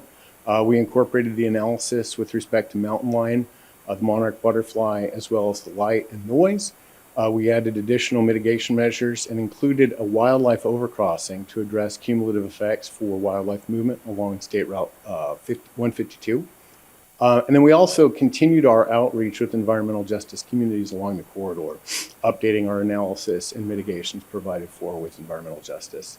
Less substantive, we also included updated land use changes around the Diridon station, updated some safety and security mitigation. We refined our air quality analysis and completed consultation with the Bay Area Air Quality Management District, resulting in an agreement letter for offsets to emissions during construction, and then also updated our noise mitigation. So the EIR-EIS incorporates a number of programmatic commitments to avoid the impact before it occurs. We refer to these as impact avoidance and minimization features. These are to lessen the severity of the effect. However, even with the incorporation of these IAMFs, we may still have some residual effects that would be considered potentially significant. So the authority has also included mitigation measures. All of these IAMFs and mitigation measures are memorialized in our mitigation monitoring and enforcement plan. This is one of the approval documents that accompanies the findings of fact and statement of overriding considerations, the board's consideration and certification of the document, and the direction to the CEO to sign the ROD. And the MMEP identifies the parties responsible for the mitigation, the timing, and the implementation procedure. Turn this right, yep. So the EIR-EIS is a robust analysis of how the project may affect the physical and human environment. There's these 20 resource topic areas that are considered in-depth in the environmental document. We have bolded and highlighted some that are considered residual, still have significant and unavoidable effects. These are important as part of the approval documents, includes the findings of fact and statement of overriding considerations where the project benefits outweigh the unfortunate consequences of some of these significant effects. So I'll go into a little bit more detail with these. Particularly key effects. So not all of these are significant and unavoidable, but they're important resource topic areas for the various stakeholders. So I want to talk a little bit about each one of them. In the Bay Area, traffic is always a concern for the communities. We've incorporated a number of mitigation measures, including traffic signal improvements around the Diridon station, the Monterey Road, Capitol Expressway, Blossom Hill Road, and the Gilroy station. We also have potential effects where constructing the project may have disruption to Caltrain and freight services, so we have a railway disruption control plan. We're maintaining pedestrian and bicycle access through the area during construction, and then providing intersection improvements with signals, signalization timing, and restriping. Air quality, while the project ultimately will have an air quality benefit, construction of this scope and magnitude will have substantial emissions. And so we do exceed the local emissions criteria for carbon monoxide in the valley and local criteria for pollutants. We have incorporated best available technology procedures for near zero or zero equipment. We're also working with the Bay Area Air Quality Management District on an emissions offset programs to offset those to zero. With respect to noise and vibration, the introduction of the high-speed train service will result in new sources of noise and vibration for these communities. And despite the incorporation of our noise mitigation guidelines, we do anticipate in some areas that we will still have some residual noise effects. So we are incorporating sound walls. We will be implementing our noise mitigation guidelines that can include sound insulation and other noise easements. We also will have some vibration effects, so we've incorporated mitigation measures through advanced design where we can reduce those effects as well. Hydrology and water resources. This is an area, subject matter of concern, considering we're always in a drought in California, at least lately. The project would not have any severe adverse effects with respect to water resources. We've, as Gary discussed, have designed it so as to not adversely affect flood risk in areas, and we've incorporated measures to control groundwater escape during tunneling and other construction projects. Now, safety and security is an issue of particular concern. Despite some of our traffic improvements, we will have some increases, approximately 30 seconds of additional delay with respect to emergency vehicle response time. We've incorporated a number of measures to improve the traffic impacts, but we still anticipate that there may be some effects. And so we're working with local communities regarding improvements to try to offset that, but we anticipate that there may still be a residual delay. With agricultural farmlands, the new infrastructure will require the acquisition of important farmland and may result in some remnant parcels that no longer have economic viability. The authority is then advancing a conservation program to offset those impacts with purchasing easements for protection and preservation for agricultural lands. Biological and aquatic resources. This is an area that crosses, while some areas are very urban, and also crosses some natural areas that are of great importance for wildlife movement. A number of species move through this area in the Diablo Range and the Coast Range. We've been working with the stakeholders Since the first stage of this project, local stakeholders, including the Peninsula Open Space Trust, the Santa Clara Valley Habitat Agency, the Nature Conservancy, Grasslands Water District, Ducks Unlimited, a number of stakeholders to incorporate improvements. And so we've identified wildlife crossing structures that will be incorporated into the design, particularly on the San Jose to Gilroy section. All of our crossing undercrossings were sited in partnership, and even the development of the at-grade alternative was done in partnership with these wildlife organizations. Another protection measure along the Pacheco Pass is to incorporate a wildlife overcrossing in that area, and we have measures to protect bird movement in the Central Valley. With aesthetics and visual quality, retaining the project at grade actually reduces a lot of the visual effects that we've seen in other project sections. However, some of our remote facilities will have some emergency lighting associated with them, so this introduction of new light would also be considered a potentially significant effect. And then finally, with cultural resources, Santa Clara County, San Jose has a number of historic properties. Our project would modify the context and the setting for some of these elements. And so we've incorporated mitigation measures to minimize the adverse effects, and we would incorporate interpretive and education materials and recordation and documentation of the materials to kind of preserve some of those elements, but we are anticipating some effects. This project has been done through an extensive consultation with several Native American tribes in this area, and we have executed an MOA with the State Historic Preservation Office regarding the treatment of historic properties and how we would implement the construction. The authority, as the state and federal lead agency, is also obligated to conduct a number of consultations that are required by federal law. So Section 7 of the U.S. Endangered Species Act requires us to consult with the U.S. Fish and Wildlife Service and the National Marine Fisheries Service. We completed those consultations in 2021, resulting in a biological opinion. These provide protection measures on how we would safeguard federally listed species. We have protections for 4F. 4F is part of the Department of Transportation Act to protect parks and cultural properties, and we've completed our 4F consultation with the City of San Jose and our own analysis to have no constructive use. We've completed, we have an MOA or an MOU with the Army Corps of Engineers and the U.S. Environmental Protection Agency regarding effects to the Clean Water Act and flood control facilities. This checkpoint MOU seeks their concurrence on our preferred alternative and the effects to determine the least environmentally damaging practicable alternative and no adverse effects for flood control facilities. And we've completed both of those as well with the MOU. And then, let's see, I discussed briefly the SHPO's consultation with the MOA. That was just executed March 11th of 2022. And then the Federal Railroad Administration retains one element with respect to federal compliance, and that is the determination of air quality effects and general conformity determination. So that culminated recently. It was completed after we completed our consultation with the Bay Area Air Quality Management District. The FRA posted the draft general conformity determination in the fall, and then after we executed the agreement with the Bay Area Air Quality Management District, we just completed the FRA general conformity determination in March of 22. And then finally, as I touched on with the 4F evaluation, we completed our analysis just in March of this year. And at this point, I will pass it back to Boris to touch on some of the stakeholder topics. Here we go.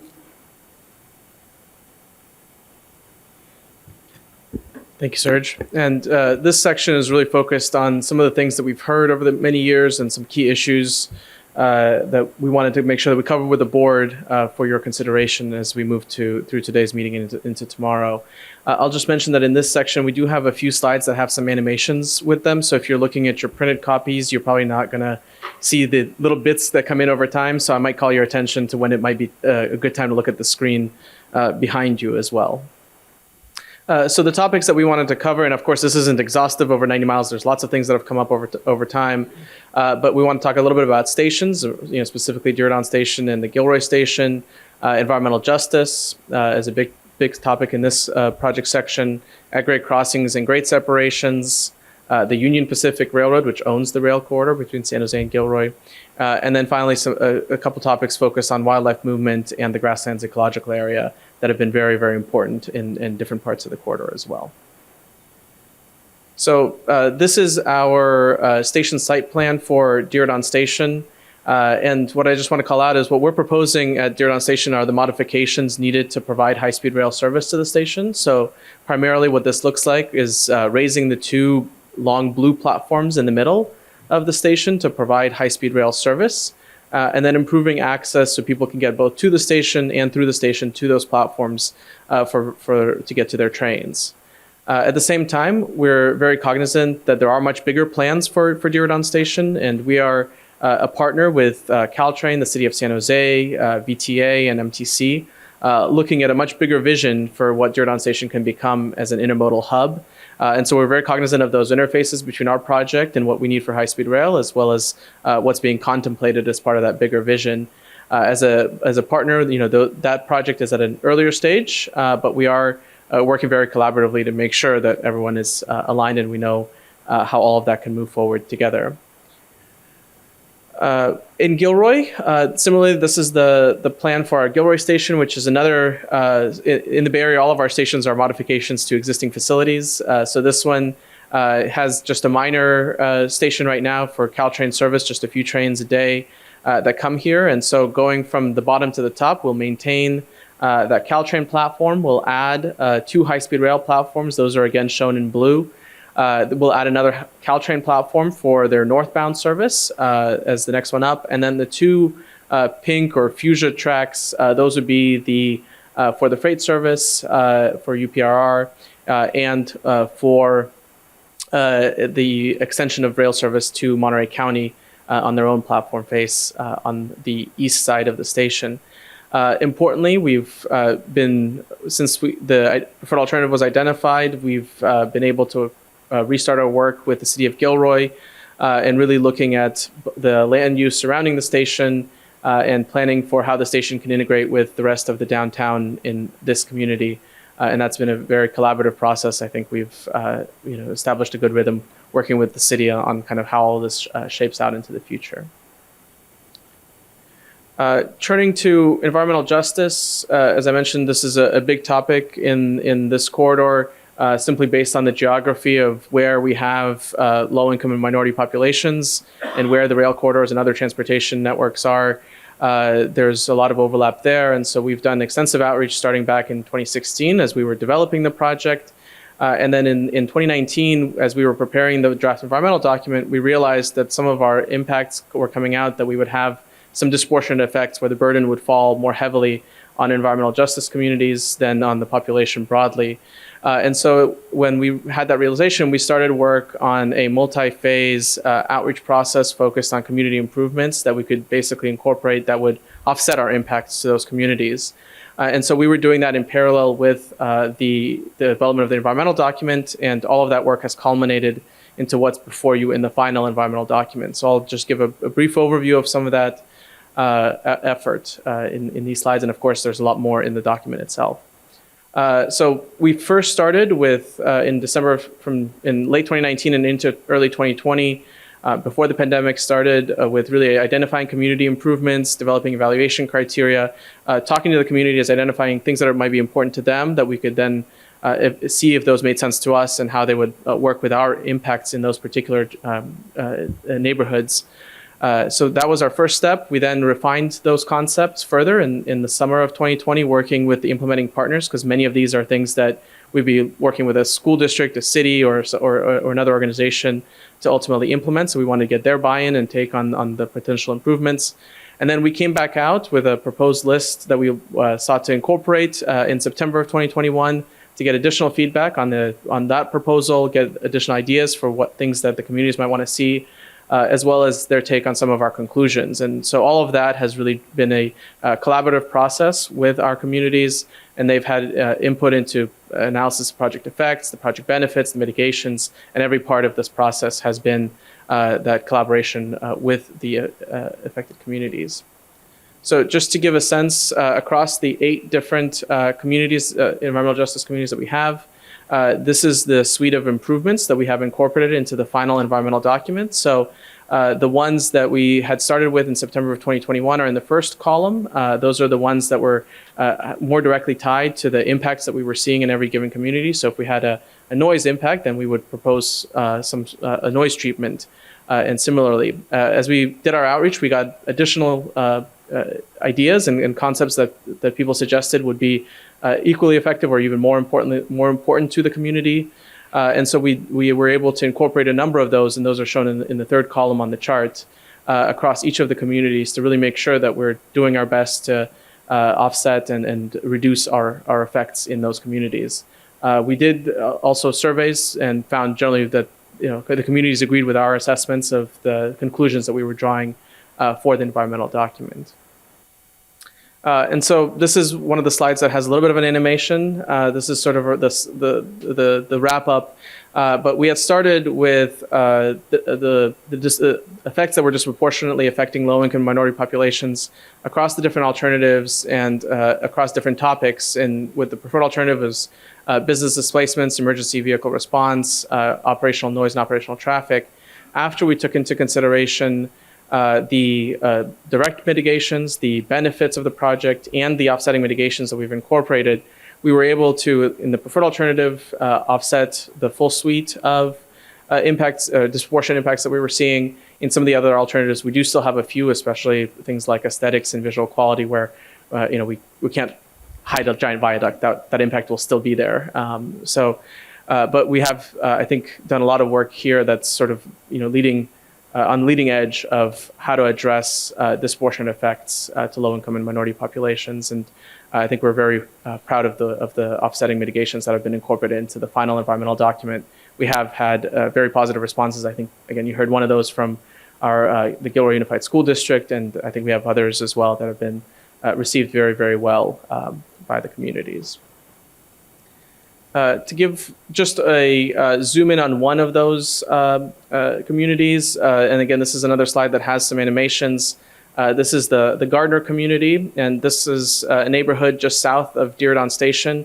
And the community basically sits on above the railroad track and in between the two freeways, I-280 and SR-87. And you can see that the community has definitely been felt the brunt of some previous transportation investments that have really cut the two freeways have really cut it off from the communities on the other side of the freeway.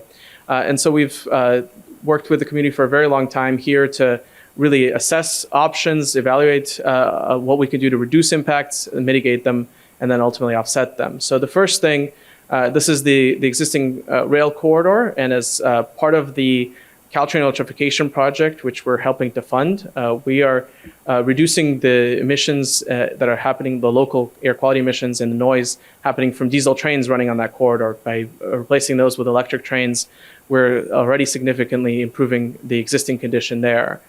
From there, we looked at alignments both using that existing rail corridor, which is the lighter blue line and the preferred alternative, as well as going over the freeways to get to Diridon Station. That's the darker blue. The alternatives going over the freeways, of course, involve major structures and substantial impacts to the communities both north and south of here. And so what we've done is worked extensively to first reduce our impacts in the community if we're going to be using the existing rail corridor. So, especially impacts to the surrounding homes and property impacts. We've also worked to minimize impacts to Fuller Park, which is a key community asset in the middle of the corridor. And from there, after we were able to reduce some of the effects, we went with first direct mitigate. Oh, excuse me, I skipped one. I can go back.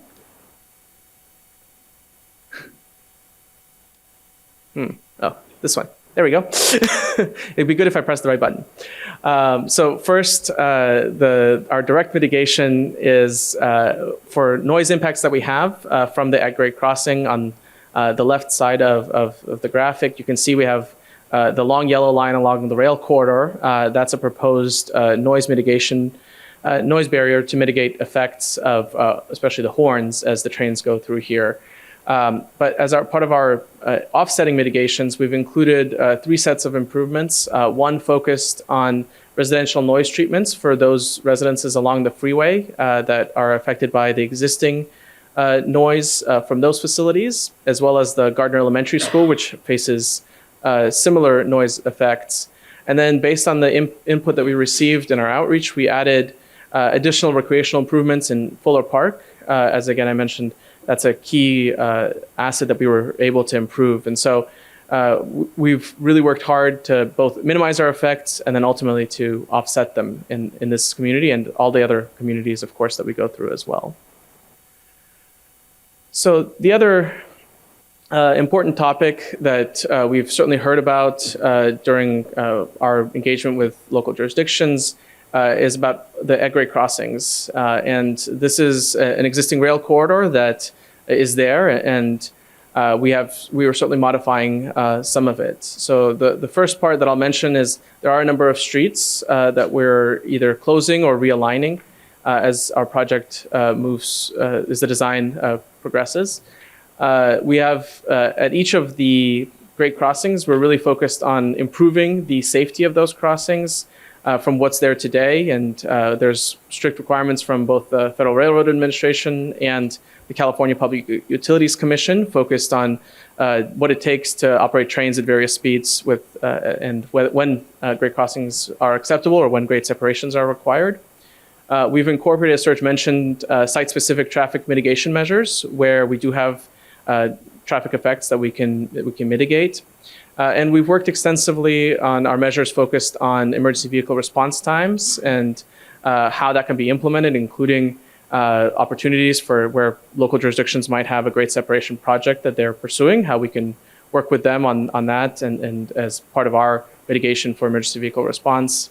And in light of that, we've entered into an MOU with the city of San Jose that will help advance some of the grade separations that they're interested in their community. Of course, we're very careful not to tie the board's hands in terms of the document that's before you today in that MOU, but we have developed a collaborative process really mirroring how that's being done on the rest of the Caltrain corridor. And similarly, we're in discussions with the city of Morgan Hill around something similar with that as well. So this is a topic that will continue to be important, as we work with our local jurisdictions. Traffic issues are going to be a constant topic, and we have the suite of mitigations that we're proposing and improvements to what's there today, but there will be more to go beyond that as well for what local jurisdictions might want to see in their communities. This is another slide that has an animation, and so just focused on the safety improvements that we're making at each of the at-grade crossings. This is a visual from another part of the Caltrain corridor, but I think it's a good illustration of really as we upgrade the corridor, what we're really focused in on is whether the train is going 50 miles an hour or 80 miles an hour or up to 110 miles an hour is keeping everything else off of the rail corridor as trains are going by. And so the suite of measures that we've proposed include first quad barriers at each of the crossings, so blocking cars from entering into the train tracks as trains are passing. So oftentimes today, people might go around the barriers to try to beat the light or beat the train, and so quad barriers prevent that. So we start with that piece of it. The next piece is channelization, so similarly focused on not letting a car dodge the barriers and get onto the tracks. Blocking off that piece of it as well so that people aren't using the other lanes. Similarly, for pedestrians and bicyclists, we're including pedestrian gates so that pedestrians and bikes similarly don't end up on the rail corridor. And then finally, in this stretch of the rail corridor, many parts aren't fenced right now, and so we're proposing fencing all along the right-of-way, and again, with the same idea for the safety improvements, and again, complying with FRA and CPUC requirements is keeping everything else off the rail corridor as trains are passing by. And then finally, I just wanted to talk briefly about grade separations because this is a topic that does keep coming up. Between San Francisco and Gilroy, there's almost 70 at-grade crossings in the existing rail corridor, 39 between San Francisco and San Jose, and another 29 south of there. Many of the jurisdictions in the corridor have started planning for grade separations, and those are at various stages of development. There's over 20, this is a slide from Caltrain, but they've tracked over 20 different grade separation projects that people are working on. And so, we certainly see the importance of these projects. We want to be a partner and support these efforts. We were very encouraged, to see the governor's budget include funding for grade separations as part of the budget proposal. We think that's a very positive step that will have a lot of support in these communities. And similarly with the federal infrastructure package, there's some funds in there as well. There are new opportunities to move some of these projects forward. So we certainly want to support those efforts and work collaboratively as local jurisdictions move their grade separation projects forward.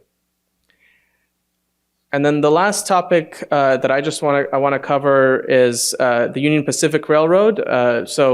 The existing rail corridor between San Jose and Gilroy, so just south of Tamian Station, and we have a abbreviated version of the Caltrain corridor on the slide here.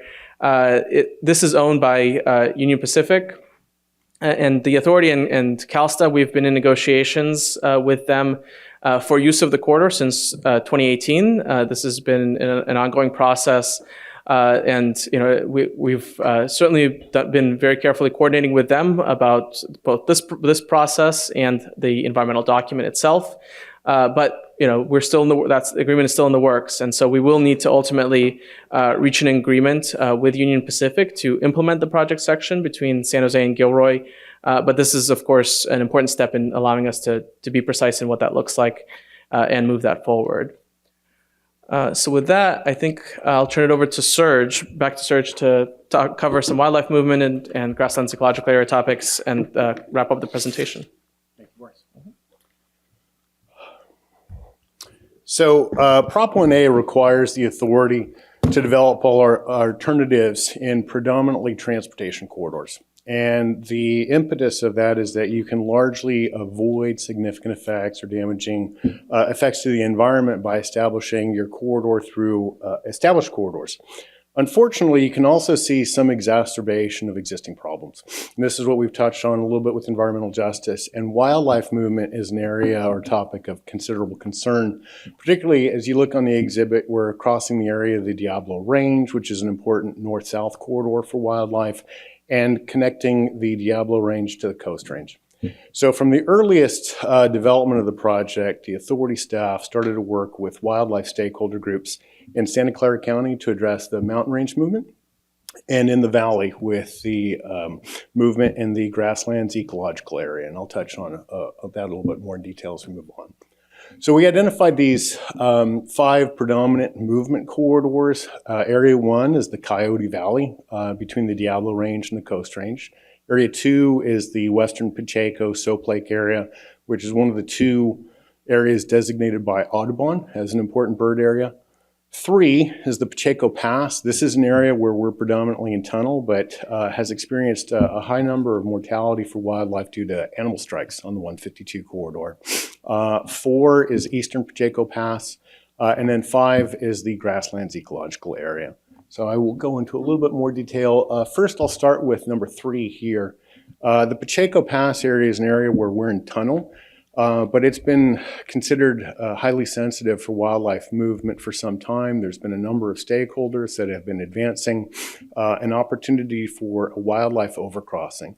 Pathways for Wildlife and the Santa Clara Valley Habitat Agency have initiated a process to develop a wildlife overcrossing.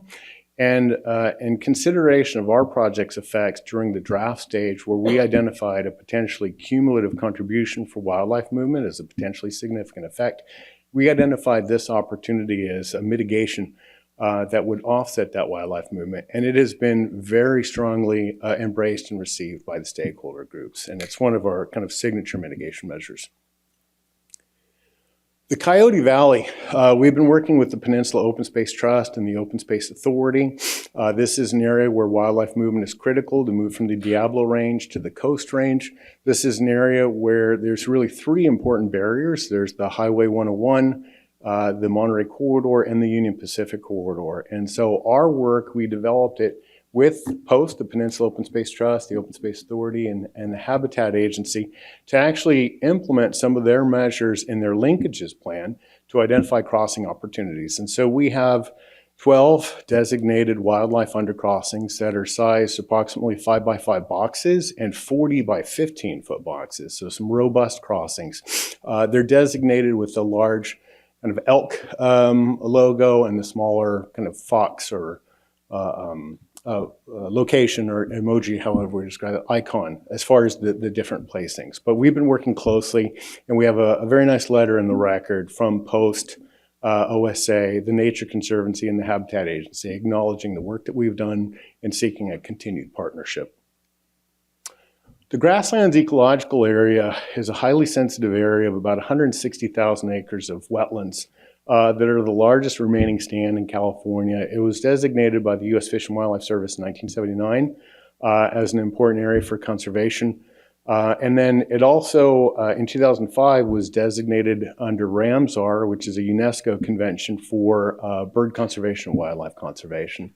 We've been working with the Grasslands Water District and a number of other stakeholders to incorporate protections in this area. We have included a number of wildlife crossings and another element on the eastern element, the guideway enclosure. This is an opaque tube of about 3 miles through the most sensitive area in the Grasslands Ecological Area. There is the Los Banos Refuge to the north and the Mud Slough Conservation Area, a duck club to the south. And so we've incorporated this, what we call the bird tube, to protect wildlife and bird movement in this important area. We also have a number of undercrossings that we've incorporated. And further west, there is the Volta Wildlife Refuge. They've incorporated a 17-foot sound wall there to limit the potential effects to bird movement in this area. Let's see. This is just an animation. We'll show what the proposal, as part of our mitigations, we also have included this on a viaduct. Because this is an important ecological area for aquatic resources, the viaduct will allow the movement of water back and forth, so to protect the hydrology. And here you see with the train passing the catenary system, we've incorporated this opaque enclosure. And so this would prevent birds from landing on the guideway or potential mortality from a bird strike during operations. So this largely concludes our presentation. At this point, we will step aside to allow the public to comment and allow the board to deliberate or consider what has been presented today. And then staff will return tomorrow to provide detailed answers or respond to any questions that have been raised. Council will then take the podium to walk the board members through the approval documents, and the board will have an opportunity to deliberate. I want to conclude or close with the benefits of this project. You know, it will implement the goals and the objectives, the purpose and need of providing electrified passenger service, but it has so much more as far as opportunity and benefits. It's going to connect the Central Valley to the Bay Area and provide those opportunities for connecting housing and job opportunities. It's going to provide dramatic long-term reduction in transportation and energy reduction use. It'll stimulate the local economies with the investments in the area and providing incredible opportunities for the communities to diversify. It also will reduce annual vehicle miles traveled and also will work to expand the Caltrain service, electrified service, from San Jose all the way down to Gilroy. And then with respect to environmental benefits, there's the reduction in greenhouse gases, the improvements on reduced energy use. But as we've discussed in this theme, there are a number of historic challenges and problems from the existing infrastructure that this investment will help to remedy. And we worked very hard to work with the communities, including the environmental justice, offsetting mitigation, the improvements for wildlife movement. And there's a number of other infrastructure improvements, such as the Caltrain investment and electrification there, as well as upgrades to PG&E transmission lines, upgrades to hydrology at Yagas Creek and Fisher Creek, and other benefits as far as the upgrades to the utilities. And so this is just an incredibly important project, and we are honored to present to you today. So thank you. Thank you all, the entire team, Serge, Boris, all of you. Great presentation. We appreciate it. Mr. Kelly, do you have anything you'd like to add? Mr. Chairman, primarily I just want to spend a moment to acknowledge the work of the team on this. You heard in the testimony that this is 13 years in the making, which is an astonishing thing when you think about all the analysis and all the work and all the hours that are put into this. And it's also a moment to thank the board, because one of the things that we've been focused on as a management team since I got here is trying to make sure that we as an authority are being more specific, very definitional about what we are trying to do. And there's no place that we have done that better than in the environmental document area. When I began here in 2018, we had cleared only 119 miles, just that section that was under construction in the Central Valley. And in the last 18 or 24 months or so, we brought to this board additional environmental documents, each of them multi-year, several $100 million, and just a ton of work and analysis that goes into each of these segments. And so it's a tribute to the team, but also to the board for the work. I was just thinking as they were presenting that we've now completed 2 additional Central Valley segments, 2 additional Southern California segments, and you now have before you the first segment into the Bay Area. And should this be certified tomorrow, we'll have cleared continuously the Bay Area to LA County and San Jose all the way to the city of Palmdale. And we have more work to do in Southern California. We need to finish the stretch into San Francisco, into the Bay Area, but it is an astonishing accomplishment in a relatively short amount of time. So again, I want to recognize and appreciate the team for all the work that they've put into this, but also to the board for the consideration of a lot of very heavy and detailed documentation and work in a relatively short amount of time in terms of when these decisions come to you and the decisions that you have to make. So again, it's a real credit to the team, the staff, a ton of work, and the board for the consideration. So that's all I wanted to say, Mr. Chair. All right, thank you, Mr. Kelly. And of course, that's for all of this is why we signed on. Yes. So thank you very much. With that, we will now ask our board secretary to advise those of you who would like to address us with your comments on the San Jose to Merced environmental section. So Mo, I don't know where you are now. There you are. Thank you, Mr. Chairman. Okay. Before we begin public comment on agenda item 2, 8, 9, 10, and 11, I would like to go over some important technical information.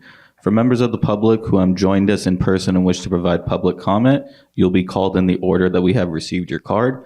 If you wish to provide public comment right now, please bring your card up to the stage. We are also allowing members of the public to provide comment remotely by telephone after in-person public comment. We will start with Andy Russell. Andy Russell.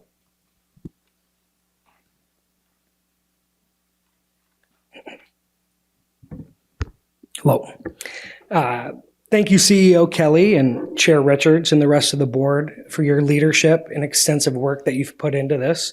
My name is Andy Russell. I'm from the California Alliance for Jobs. We represent 5 of the largest heavy construction unions in California, as well as over 1,000 of the largest heavy construction companies. High-speed rail provides thousands of transformational jobs and life-changing union jobs for Californians. It's exactly the type of smart infrastructure investment that makes up the backbone of California's long-term success, ensuring future generations have sustainable economic prosperity and quality of life. On behalf of the California Alliance for Jobs, I want to applaud the staff for their extensive work on this EIR and EIS document and reiterate our support for it. I ask that you keep up the momentum that the approval of this environmental document will provide. Thank you for your time and have a great day. Thank you. Mr. Chairman, I don't have any comment cards right now for in-person, so I'll be pivoting to over the phone. I'm going to move over to the room over to minimize on the echo. One moment.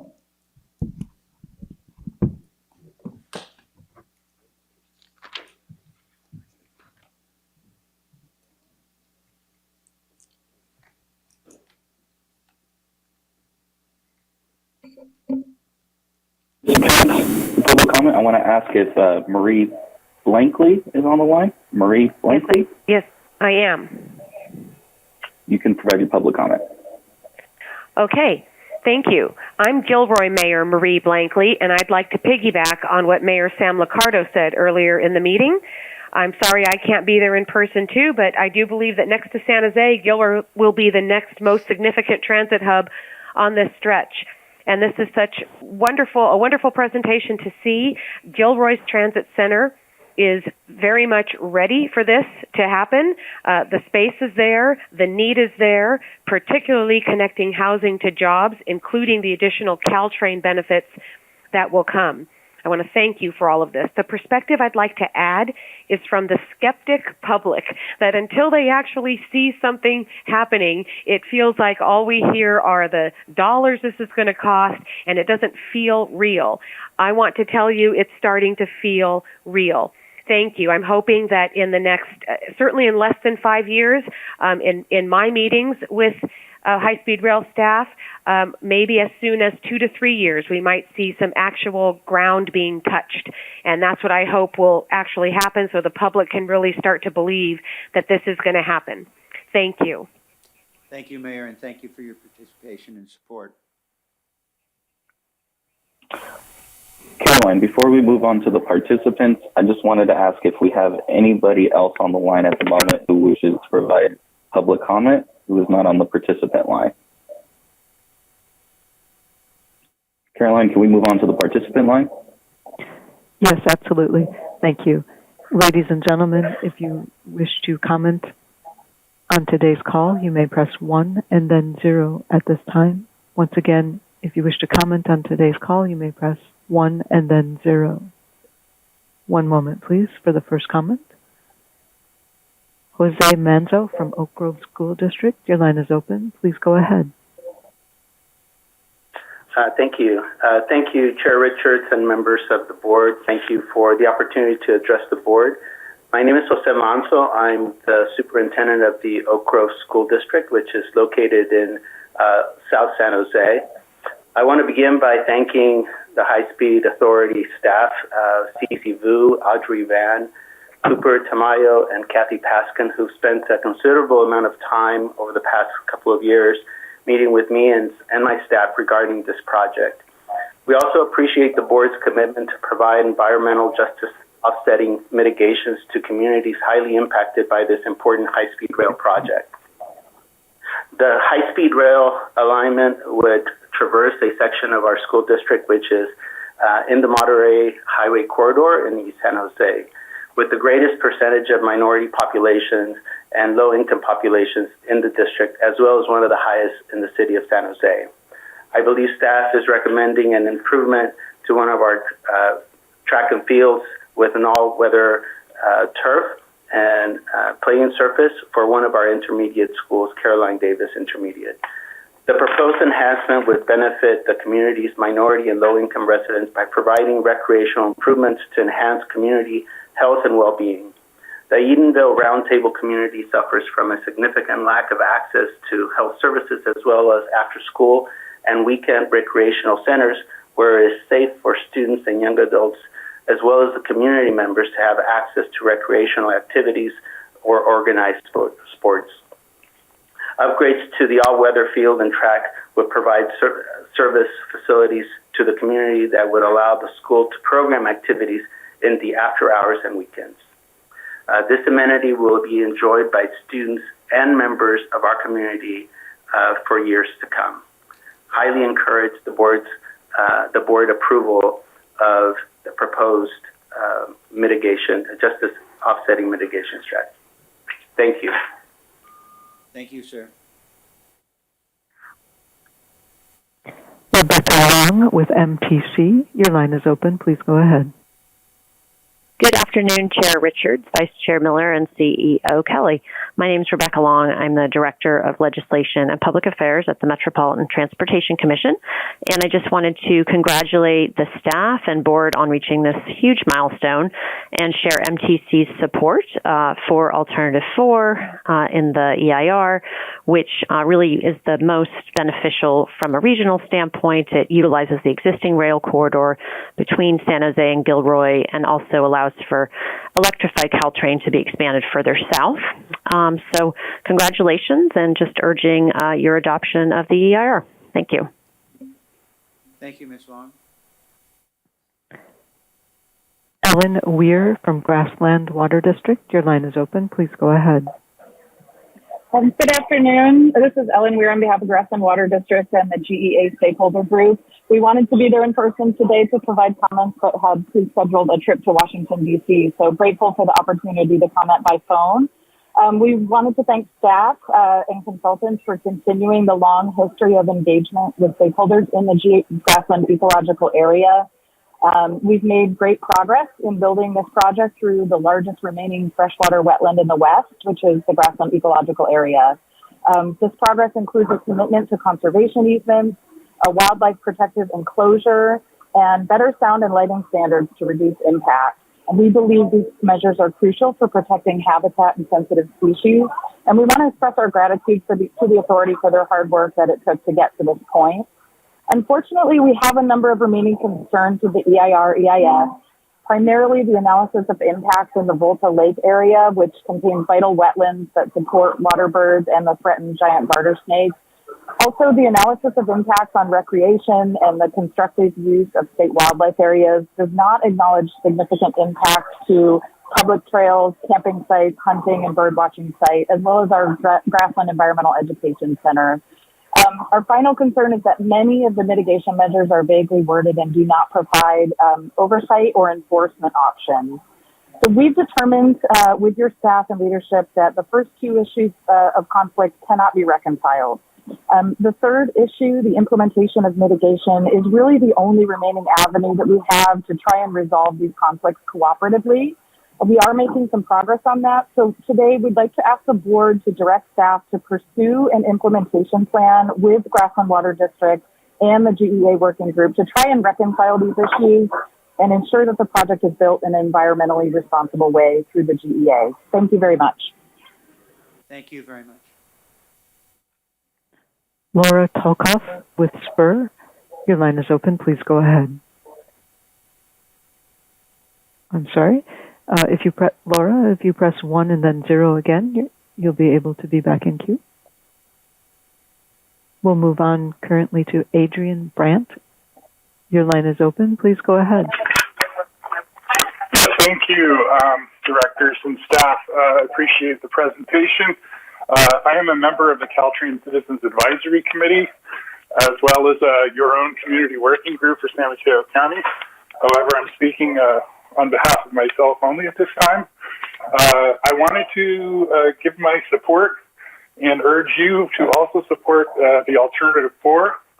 I believe it is clearly the best compromise between all the different competing interests, and is, from a fiduciary point of view, the most advantageous alignment by far. Obviously, the synergy between Caltrain and high-speed rail is critical, and I urge you, therefore, to front-load. As Rod Diridon said, time is money. Front-load the electrification to Gilroy so that Caltrain doesn't have to worry about running old diesels down to Gilroy when their electrification is complete, or pursue alternative vehicle purchases that are dual mode. So please do that as soon as possible in this process. Also, for the grade crossings, I urge the staff to work diligently with the local jurisdictions of each grade crossing to serve as a clearinghouse and assist with the quiet zone application process. Train horn quiet zones make the train horn discretionary, so it can still be sounded if needed for any safety hazard, but otherwise train horns are not used. And this is a critical mitigation measure that will have significant effects on the neighborhoods and will be greatly appreciated by all that are within earshot of those 20 plus grade crossings on the segment. Lastly, I wanted to just remark, it was a little bit surprising to me. I noticed you have 4 platform bases in Gilroy for high-speed rail and only 2 for Caltrain.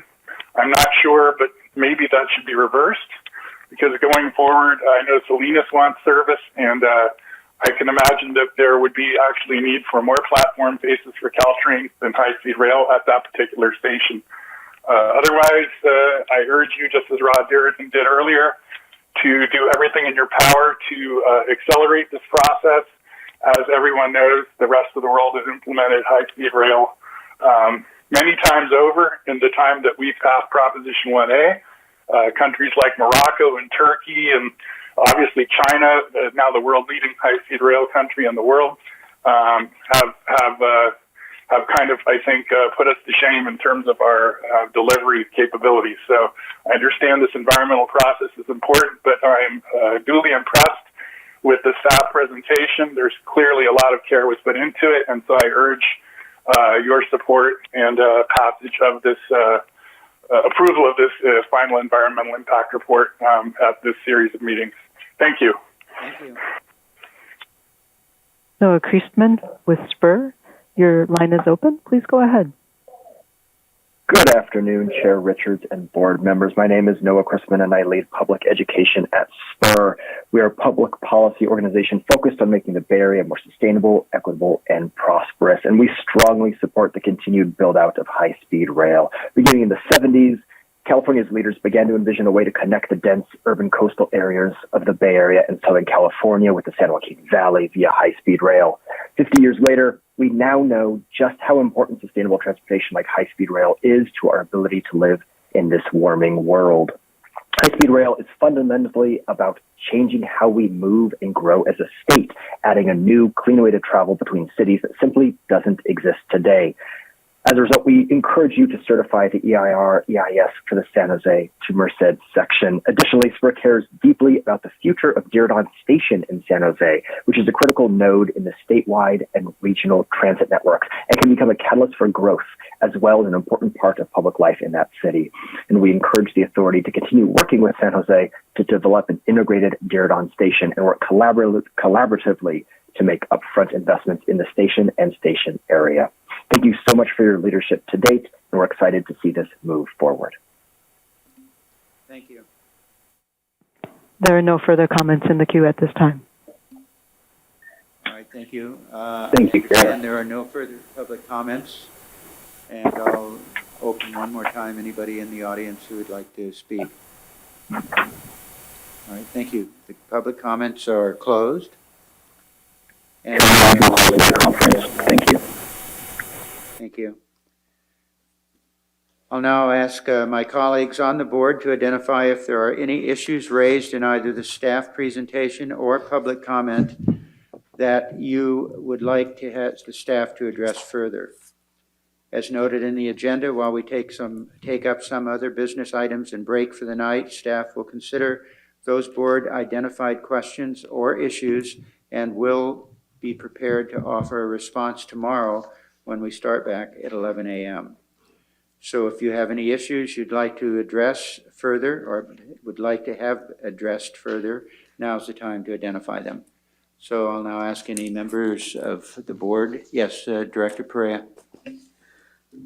Yes, thank you, Mr. Chairman. I have a question for Boris. And I believe I heard it in the presentation. I just wanted to confirm about 2 years ago, prior to the pandemic, I believe Mr. Kelly and I went to Morgan Hill and met with those folks all about concerns and issues they had. To the extent possible, were there issues addressed in this plan?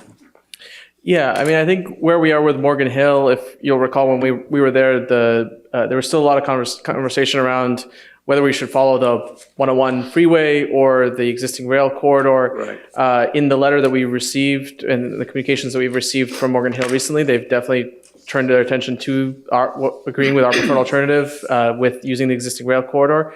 They have continued to emphasize the issues of grade separations. As I mentioned, that's been of key interest, and especially around some of our proposed mitigations for emergency vehicle response. They've kind of taken that topic. So we've, as I mentioned, proposed an MOU with them to continue to work on advancing grade separations in their community. And that's been, I think, to this point, positively received. So we have some basis for a collaborative relationship moving forward. But if you'd like us to get into some of the specifics from their letter, for example, we could do that tomorrow if that's a topic that you'd like to dig into more. Well, I just want to, and again, we understand what their issues are and were and are, but to the extent that we can, I just want to make sure that if we haven't addressed it today, that we continue the conversation with them, and it sounds like we are. Yes, very much so. Okay. The other question I have is on the Gardner neighborhood on slide 43. I just wanted to confirm on this map because I agree that historically that neighborhood's been cut up pretty badly by the freeways. What it is exactly we are doing to it now? Are we closing it, finishing it, closing it off? No. So there's Can you show me? Can you? Yeah, we can. If we can, I'm not sure if we can pull the slides back up. Maybe I need to understand a little bit better where our alignment is on this map. Sure. So as the presentation is being pulled up, I can talk from the graphics. So our alignment follows the existing, there's an existing rail corridor that runs there. And so that was built first, and the community sprung up around it. The freeways came in later and really bisected it from the other parts of the neighborhood. And so what we're proposing is to upgrade that existing rail corridor. So the first thing that's happening there is the Caltrain electrification project that's in construction now is going to first remove a lot of the existing diesel Caltrain trains. We do need to, and I see the slides coming up, so I can flip back to it probably if I, maybe. Well, okay, here we go. So my first question, which is our alignment? Which line is our So our alignment is the light blue that runs through the kind of the middle. So again, I can just click through the slide one more time. So this is the existing rail corridor. So the red? The red is the existing rail corridor. Caltrain. That's being electrified right now, today.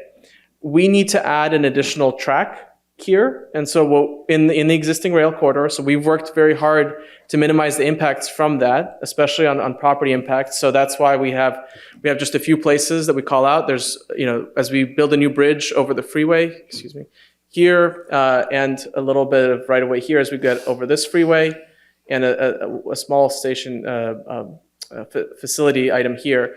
Those are our property impacts. We've tried to really stay within the bounds of the existing rail corridor to minimize impacts.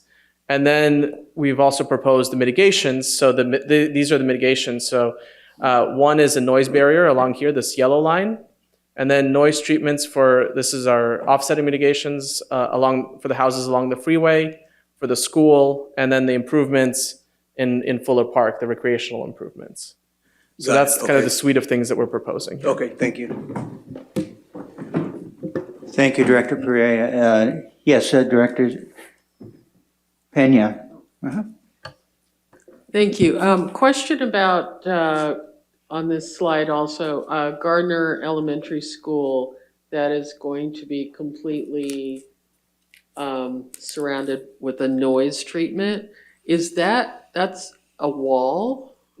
No, I think we just show the outline of the school facility. It's not necessarily, and maybe I'll look to some assistance from those who might remember the details of that better, or we can come back tomorrow with it. Okay. Because I'd rather not misspeak, but I think we're proposing treatments there. It's not a giant wall around the school. I just want to be clear, but we can come back tomorrow if you'd like with that. My question would be, I mean, obviously there is a lot of greenhouse gases that are surrounding this area because of all the freeways. My concern is that the noise treatment could capture those gases and possibly keep them within the confines of the wall or whatever the treatment is. I just want to know how that works. It's primarily things like window treatments. So as Gary's whispering in my ear, and if you want to provide the answer. Yeah, in this situation, we're not surrounding it by a wall, but what we are looking with in discussions with the elementary school, looking at other noise treatments. These would typically be insulation for the walls, improved windows for insulation, and we'll continue to work with them. And another option we have as well, especially now with COVID, with the ventilation requirements, but it's also improved ventilation so you can actually keep the windows closed. So those would be the improvements that we'd be doing. So it's more of an improvement for a reduction in the noise environment inside the classrooms, not actually surrounding the school in like Fort Knox or anything. Okay, and also improvement in their classroom ventilation systems? That's another element we can consider, so that way they can keep windows closed, and so then they are effective at reducing the noise. Would that be throughout the school? Do they have portable classrooms? Would it include those as well? Generally, I mean, we'll need to work with the school more closely on the specific locations, but they would be targeted where it would be the benefit to the actual noise impacts from the freeways. So more on the north side where that noise comes from the freeways. Okay, thank you. Thank you, Director Pena. Any other questions? I'm sorry. Yes, Director Camacho. Not a question, just a comment. The presentation is probably the most comprehensive and understandable environmental document that I've reviewed. I thank you and your staff for all the hard work. And when it comes before us, I'd be proud and honored to vote for it. Thank you. Thank you, Director Camacho. Director Williams. Thank you. Thank you, Mr. Chairman. So first, I want to also compliment the staff for an extraordinary undertaking in accomplishing that and bringing this before us. So it might seem strange that I'm going to zero in a pretty minor, maybe seemingly minor in the context of the whole document, but pretty significant, I think, for the folks who may be impacted. Am I correct that there is an impact in terms of the farmland in the eastern part of the the line? The San Joaquin Valley? Yes, in the San Joaquin Valley, where there are farmland impacts that may get down to impacting a residence of one of the leaseholders on the land. And could you just, and I apologize if I missed this, if this was discussed already, but what is the proposed remediation or mediation for that, and how is that being undertaken with that? If there is in fact a particular residence that's being affected, how are they? How are we working with them to address that? So just let me start, and then you've asked a complicated question that touches on a few points. So with respect to farmland and agricultural resources, there's two types of impacts that we're causing as far as the development of the project, constructing the infrastructure. The first one is just by constructing the infrastructure, we will be going through prime farmland, and we will take that out of production. That's considered a significant impact. As we go through, there are farmers, ranchers, and other businesses that are making their business out of those parcels, and we may clip a parcel to make a portion of what we call a remnant parcel no longer economically viable.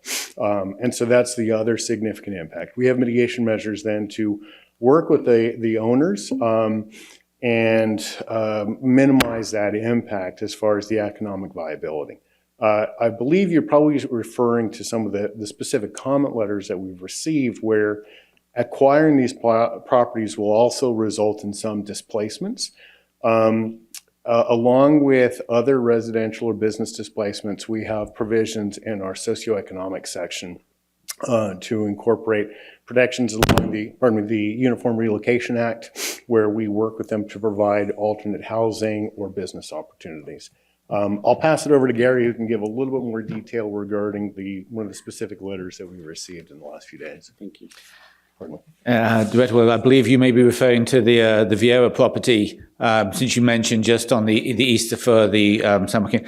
Happy to, maybe tomorrow we can come in with the maps for this particular property. We've been engaged talking to the property owners from the beginning of the project. The alignment does go through their property. They have both their own residence and I think it's 3 residences for tenant farmers on their property. We've been working with them. As Serge mentioned, we do have specific mitigation measures to address any necessary relocations. And we did actually also do a study of what would happen if we could move the alignment. In that study, we identified we'd have greater impacts if we moved the alignment to the north. To the south, we really couldn't move because we needed to avoid the solar farm and the San Luis Reservoir. But happy to come back tomorrow and I can show you the maps that we actually prepared to look at those impacts. Thank you.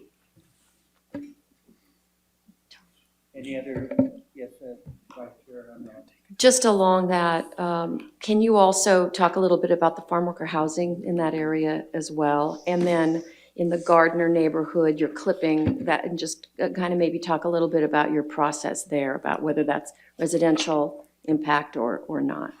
And then I just wanted to add on the Grasslands comment. I'm assuming we would be consulting with them in the future on implementation of mitigation measures. Absolutely. We have been working with them. I have to credit the Grassland staff. I have to credit the Grassland staff. It was actually at their suggestion that bird tube enclosure is a recommendation that was given to the authority by the Grassland staff. And they've been a very good partner in working with the authority to identify opportunities to improve the project.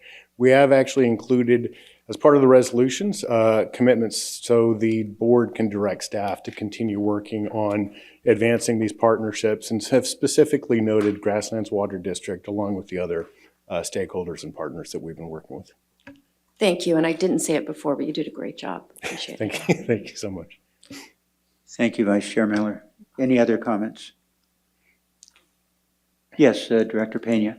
Thank you. Can we go back to the elementary school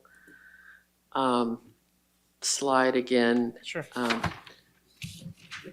And my question has to do with the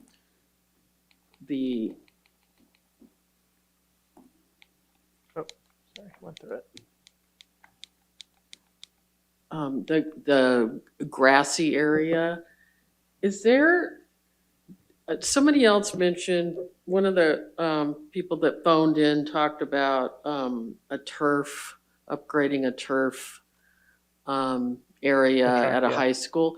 Is there anything that can be done with the grassy area that I don't know, addresses potential, greenhouse gas effects on that? So the commenter, I think, was talking about one of our proposed mitigations in South San Jose. So it's a different school that they were referring to. Here, when we were talking with the community and the impacts that we have here are specifically those, our impacts are noise, and there's noise issues from the existing freeways. That's why I think we've had that particular focus. So I don't know that we've, anything came in, because again, this has been a collaborative process of the community really suggesting what are important things to them. And so I don't think we had anything specifically about sort of the other green space at the school there. What we did have is something focused on Fuller Park, which is another kind of, it's a park space in the community. And so that is one that we have incorporated, but at least in our conversations with the community and the school district, we didn't have any discussions around anything in the lawn area for the school. I mean, do they know that it's available or there's alternatives? I guess what I would say is all of these ideas and concepts that generally came from the communities and what they see as their needs. And so with the other school district, again, that was an idea that it wasn't our proposal. It really came from the outreach to us. And so I think we definitely started with sort of the broad sweep of things of, tell us what's important to you and where the kind of key issues are for the community. And that was a high school, correct? Right, that was a high school, yeah. And this is an elementary school, so they don't necessarily have the type of sports, right, that a high school would have. Right, yeah. I mean, again, from the engagement that we've had, that wasn't a topic that came up, I guess I'll just say it that way. Okay, I'm just concerned about obviously their location and inside of all those freeways and rail and. Sure. Thank you. Yep, understand that. Thank you, Director Pena. CEO Kelly? Boris, I just wanted to ask, maybe it's valuable to have you specifically talk about what the request from the community was relative to Fuller Park and what we're doing at Fuller Park. Yeah, so adding the Fuller Park improvement was that was the suggestion that we heard from the community when we went back out in September. It was also what we heard from the local council member who represents the area. In our evaluation, this was the number one improvement from kind of as we look at those criteria of that would be beneficial to the community. And so what we've proposed is essentially equipment to, right now the park, I think it has some bocce ball courts and a few other things, but that would basically make it more useful to the community. And so that's what that was developed with the city of San Jose, with the local kind of entities that here, and it's something that has gone through vetting. And again, we were able to agree with the community when they said that that was really important to them, and we've added it in as part of the final environmental document. All right, thank you, Boris. Sure. Any other questions or comments? Seeing none, Gary, Boris, Serge, great job. Thank you. Ladies and gentlemen, we will now adjourn for 1 hour, and we will gavel the beginning at 1:55. Thank you. Continue with the meeting that we adjourned a little over an hour ago. And we're going to start out now with our agenda that is not, it has nothing to do with the San Jose Merced environmental documents. So starting, board colleagues, in item number 1, the approval of the minutes of March 15th to 22. So moved. Second. Okay, a motion and a second. And do you need names on that motion and second? Are you okay? Yeah. Yes. Miller. Okay, thank you. Yeah. And do we have a secretary? Please call the roll. Director Chair Richards? Yes. Yep. Director Camacho? Yes. Vice Chair Miller? Yes. Director Perea? Yes. Director Gilmetti? Yes. Director Williams? Director Pena? Yes. Mr. Chair, the motion carries. Thank you. Thank you, colleagues. Item number 3 is consider approving the project management and funding agreement for the Los Angeles Union Station. And this is one that I think that we all can share a common huge smile. Yep. Mr. Chairman, presenting on this item for us today is our Chief Financial Officer, Brian Annis, and along with him is Bruce Armistead, who is, the two of them really, with our counsel's office, took the lead on negotiations on this, and they're both here to present the details of the agreement with LA Metro. So, gentlemen. Good afternoon, Mr. Chair and board members. This is an action item. We're asking the board to adopt the project management and funding agreement for LA Union Station. And I'm move approval. I second. We have some nice pictures we can show you. That's a long time in coming. There you go. Well, I also want to, Brian noted some authority staff. You also heard earlier today in public comments from Jeanette Owens, so I want to thank the LA Metro team as well for their collaboration on this important agreement.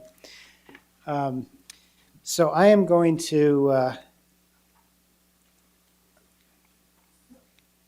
let's see, could I get the next slide? Doesn't work, so you There don't we just go. move it. I was serious on my motion and my second, weren't you? No, was. seriously, we're so happy about this, I but think we all are. Then we would like to take that seriously then. do we need So the we do staff? have a motion and a second, and any discussion of the motion and the second? Way to go, Brian. All right. All right, yeah. Don't want to snatch Yeah. defeat from the jaws of victory here, so take yes for an answer. Yeah, we couldn't be happier for this. So we have a motion and a second. Secretary, please call the roll. Yes. Director Camacho, Yes. Vice Chair Miller, Yes. Director Perea, Yes. Director Guillemette, Yes. Director Williams, Director Pena. Yes. Mr. Chairman, the motion carries. Thank you, and thank you very much, colleagues. Thank you That was a very much, Brian. persuasive You- presentation. yeah. Item number 4 on the agenda is to consider providing approval to release a request for qualifications for design services for the Central Valley stations. Do you want to introduce? Meg? Yeah, I'm happy to make an introduction here, and let me also just say for the record How did that, I lose the, how did it no longer be my right and ability to introduce? oh, please, I thought you just asked No, me if go you wanted me ahead. to. Just kidding. Oh. Would you like to make the introduction, Mr. Chairman? I'd like to introduce you. Okay. Okay. As I make this introduction, I do want to just state for the record that the board members have PowerPoint presentations and the background issue memos in their binder for all of these issues, and they've all been briefed on these issues as well. So with that said, as we get into agenda item number 4, this presentation is by Meg Cederoth, who is no stranger to this board. Meg is the director of our Planning and Sustainability Office, and she works with all of the communities on our station development work up and down the state. So with that, Meg, you're on. Thanks for being here. Of course. So good afternoon. I think it's wonderful to see the board back in real time, in real place. So Chair Richard, Vice Chair Miller, and directors of the board, thank you for your attention today. I will do a presentation that summarizes the proposed architecture and engineering services contract for design services for the Central Valley stations. Functional passenger stations that are scaled to meet the ridership demand of the high-speed rail's Merced to Bakersfield initial operating segment must be designed, constructed, commissioned, and made ready for customer service. The authority is recommending that the board approve the issuance of a request for qualifications for design services for Central Valley stations. If approved, staff will issue an architecture and engineering procurement seeking to contract for comprehensive design services to progress the 4 Central Valley stations to facilities that are ready for operation. The RFQ process will qualify an offeror who can perform the entire scope of work for a design, bid, build delivery. The 4 high-speed rail stations on the initial operating segment are Merced, Fresno, Kings Tulare, and Bakersfield. Each of these stations has been included in the business model for the high-speed rail system since its inception, and stations are, of course, the access point for customers to the system. Each station has been environmentally cleared through both CEQA and NEPA, as shown on these next few slides that illustrate the current boundaries and the station context. Given some of those decisions or environmental actions were earlier in the project delivery process, sometimes a decade ago, in the intervening years, changes in the local context or resolution of agreements with local jurisdictions require additional refinement in the siting of some access facilities, work that will be carried out by the selected designer. Procuring a design consultant is a key part of station delivery. The selected designer's work is crucial to answering core questions about the extent and the design details of the station facilities and the station site layout. The authority has structured the delivery method for the Central Valley stations, design, bid, build, to conform to the stage delivery process governing all projects within the HSR program. As shown in this diagram, the design, bid, build delivery maintains the same series of milestones, technical analyses, and deliverables that provide the authority with critical information at each stage of delivery. The RFQ process will qualify firms for comprehensive design services, that is, all the critical services necessary to deliver functioning facilities through design, bid, build. The activities that the selected contractor will perform are a logical set of industry design services, including contract administration, pre-design and planning services, including preliminary design concepts and associated cost estimate and schedule, design services broken down into increasingly detailed stages that will be managed through task orders by each station, bid support, construction administration support, and commissioning support. While the firms will be qualified for the entire set of services, which maintains flexibility for the authority, the contract will be delivered in 2 separately funded notices to proceed. The first notice to proceed, NTP1, will not exceed $35.3 million and advances the design of the 4 stations to configuration footprint in alignment with board funding in December of 2021. The configuration footprint, of course, defines the physical extent of the station footprint to serve as a baseline for any right-of-way acquisition beyond the ROD footprint, as well as utility requirements. It comprises the selection and the refinement of materials for station components, and it constitutes a minimum of 30% design on all station facilities, as well as additional work that is on select components of the station and the station site. NTP1 includes important deliverables and tasks in addition to configuration footprint, such as cost estimate updates,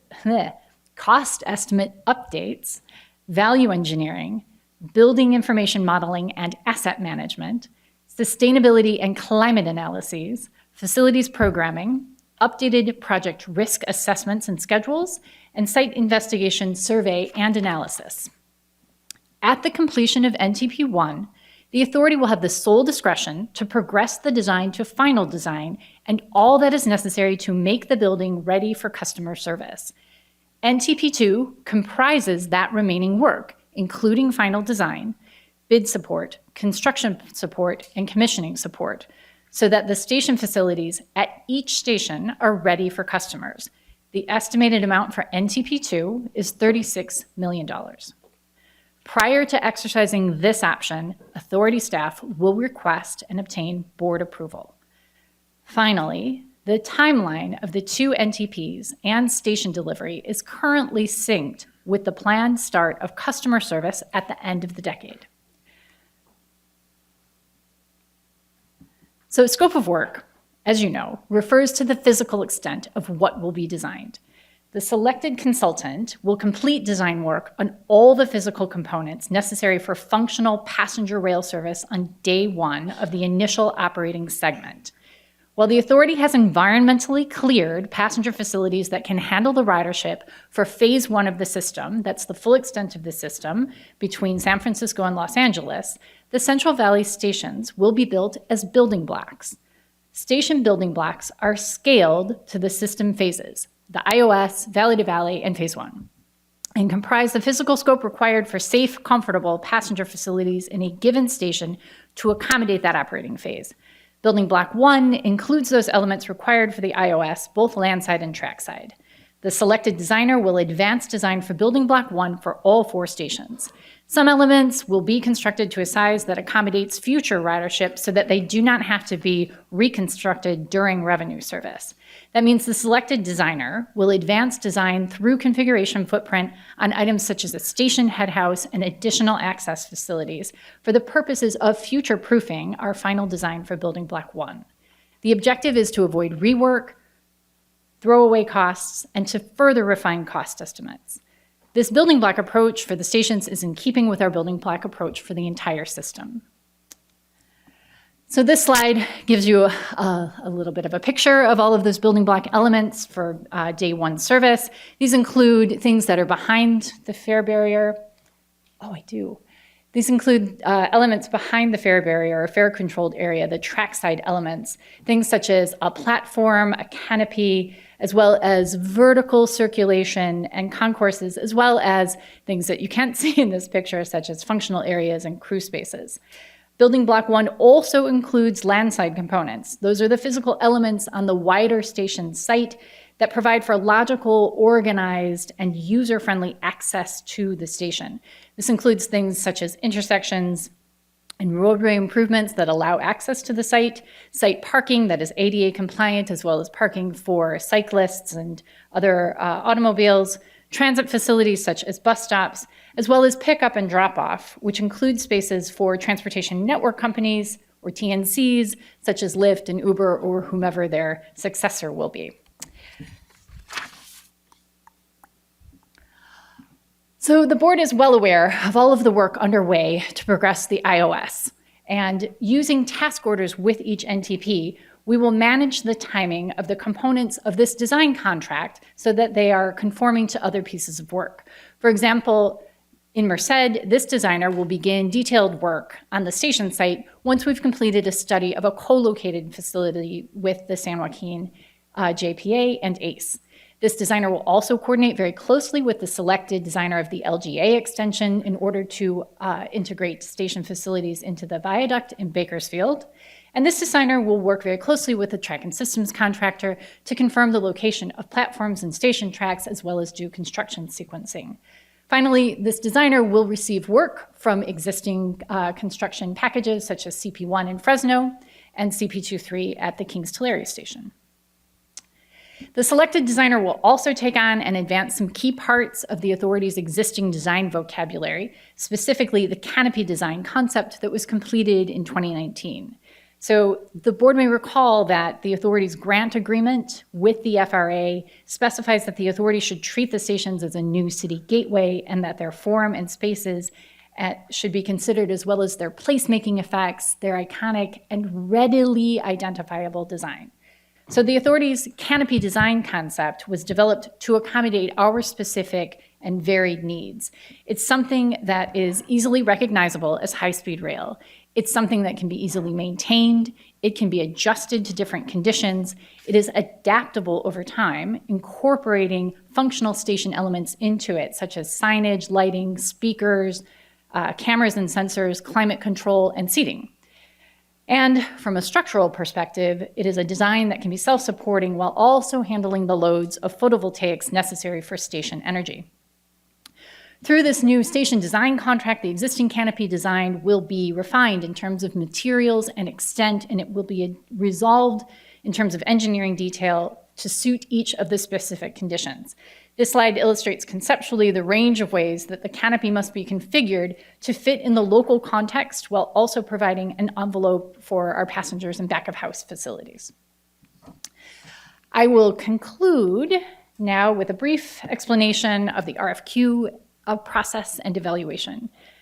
So this is a qualifications-based procurement. The actual contract amount will be negotiated with the most qualified offerer. Firms will submit statements of qualifications to the authority, and the selection is based on a detailed evaluation of those submitted qualifications. The RFQ process will be managed by authority staff.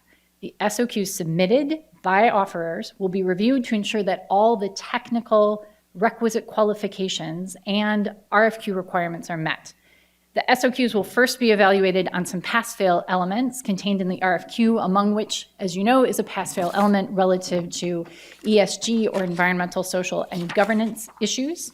And that can include things like the environmental sustainability policies, socioeconomic equity policies, and governance policies, as well as reports that conform to sustainability frameworks identified in the RFQ. This contract also includes small business requirements, disadvantaged business enterprise, and disabled veterans business enterprise utilization goals in tune with our other RFQs we've issued earlier this spring. This is the schedule for the procurement. With board approval, the release date is currently slated for April 29th or shortly thereafter. A pre-bid conference and small business workshop is currently scheduled for May 12th. We then have SOQs due on July 19th, which provides over 2 months of time for the development of SOQs. And then the anticipated notice of proposed award is expected in August, with a return to the board for consideration of approval to award the contract, currently scheduled for October, with NTP1 and contract execution scheduled thereafter. That concludes my presentation, and I'm more than happy to take questions. Thank you, Ms. Cedroff. Questions from my colleagues? Yes, Director Perea. Yes, thank you for your presentation. This is exciting. I just have a few, just maybe 3 or 4 questions. First, you indicated there are going to be workshops. Where will these workshops be held? And are these for the proposed bidders? Yes, the pre-bid conference and the small business workshop is currently scheduled for May 12th. It will be virtual.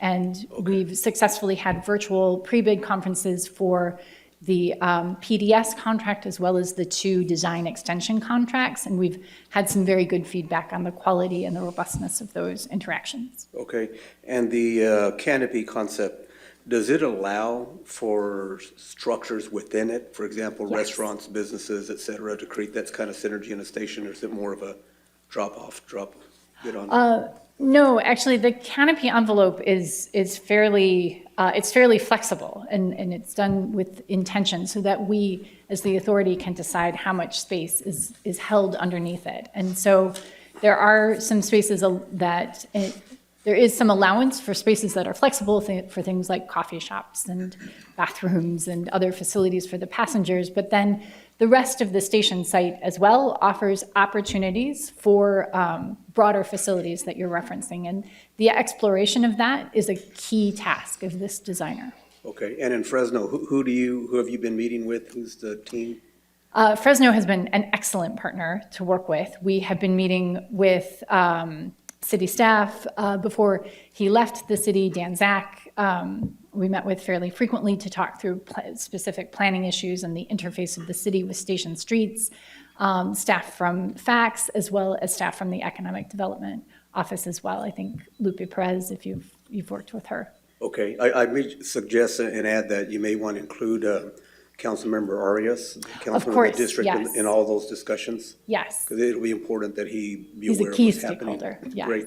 And the last thing, I'd just like to get a briefing on it myself. You know, when you get a chance, I can come up here or we can talk on the phone just Of about course. where we're at. Or we can always walk around the site. And the last thing I'll just say is I appreciate your schedule. And, you know, one thing, you know, our board is very sensitive and in tune to is putting out schedules that we can meet. Okay. So, you know, I don't think we're going to anticipate any slippage in this type of schedule. It seems pretty straightforward in terms of process. Yes, we have a very well-seasoned procurement group who looked at the schedule So very we'll closely. We'll see this in October for our approval. Yes. Thank you. Okay. Thank you, Mr. Chairman. Meg, great presentation, and this is very thorough. Okay. But I do have some questions with regard to scope of work. I'm very pleased to see that we're doing a design, bid, build for a change, and I think my colleague Ernie over here is in full agreement. Under the NTP1, are we going to do value engineering under that at that time, or are we going to wait until we get to NP2 to do value engineering? Under NTP1, they'll be developing 3 concepts and then advancing design on one of those concepts. There will be a moderate amount, I'd say, of value engineering exercises that take place then. And again, this is a consultant working on our behalf, so that work takes place according to our requirements. But all of this is with the intention of meeting specific budgets for us and on our behalf. And I think a more robust value engineering exercise will happen more at the 50% design timeframe. Okay, and then I see on the NTP1, you're estimating 3 years, and then in NPT2, you're estimating 5 years. If I add those together, you're past 2028. Yes. So some of those overlap somewhat slightly. We do anticipate some of the stations moving a little bit quicker through NTP1 just because some of the information is a little more certain in places. So for those stations, we will probably have a shorter schedule with a little bit of overlap with NTP2. But that kind of NTP2 timeframe is very much sequenced with and in alignment with and will adjust as we move forward in construction of all of the segments. So the extension to Merced and the extension to Bakersfield. Are we allowing the submitters to prepare a schedule, or are we telling them what the schedule is? They will provide us with a schedule as their first deliverable under the first task, but the schedule that they are meeting is very much tied to our delivery of the infrastructure in which the stations align. So it is both their duty to carry out a schedule to meet our timeframes and to inform us as to the progress of work. And then it's, of course, our responsibility Well, during the workshops, can we suggest that they try to speed up the schedule a little bit? Be fantastic, yes. All right, thank you. Of course. Yes, I have a couple of questions, Mr. Chairman. The constructability review and the value engineering, is Are we also going to have an independent body look at that as opposed to the designer? Yes, actually, there's both internal authority staff. I know CEO Kelly has done a good job of making us conform form to function. So we've got much more staff in place around our engineering services to do review of design work. But then as well, the PDS contract contains stipulations for value engineering work. So they will and can operate for us on our behalf to kind of third-party review any value engineering suggestions from this designer. But this designer is working on our behalf to make sure the value Yes. engineering meets our cost and schedule. It's not that we don't trust, but we just like to verify. Of course, yes. More of a question for Alicia. Alicia, do we have the, issues on conflict published already, or? The RFQ itself will lay out for anyone how to reach out to the legal office on any conflict questions. And I the know legal that we office spent- will also yeah, we- be at the pre-bid conference. Yeah, we to spent help. so much time in the last several months on that issue. Timing has always been everything, so if we can get ahead of that game, that would be probably the best thing for us. Absolutely. Thank you. Thank you. It was a very good presentation. Good. And very thorough. Director, or Vice Chair Miller. Well, thank you, Director Camacho, because I was going to bring up the conflict. We added some measures the last time we did this about conflicts, to be at the workshop, to reach out to people about contacting you ahead of time if there were questions, just to be more transparent and open about making sure that process is understood by our potential, particularly the bidders that are much smaller, right? The ones that might need some assistance. But the second thing was also what Director Gilmedi, which is the time of this. Is it, I mean, how did we get to 3 and 5 years to, can't we make that 2 and Faster. 3 year? I mean, I'm just curious. We Because I'd definitely like to. Oh, of course, and staff is 100% with you. We wanted to allow, it's kind of a term of the contract. We wanted to have 3 years because not each of these stations is going to go as quickly as the others.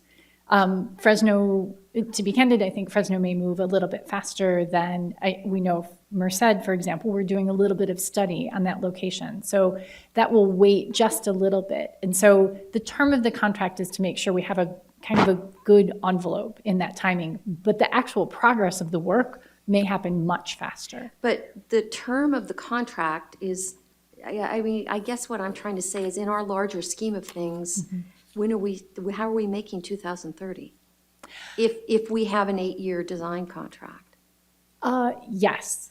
So this is where we did try to make sure that the term of the contract could be flexible enough so that we wouldn't have to amend it for time if something was moving longer. But we do anticipate the actual design work to happen much more quickly. Can you do something in the RFP? Because I've seen this in contracts where you have options to extend.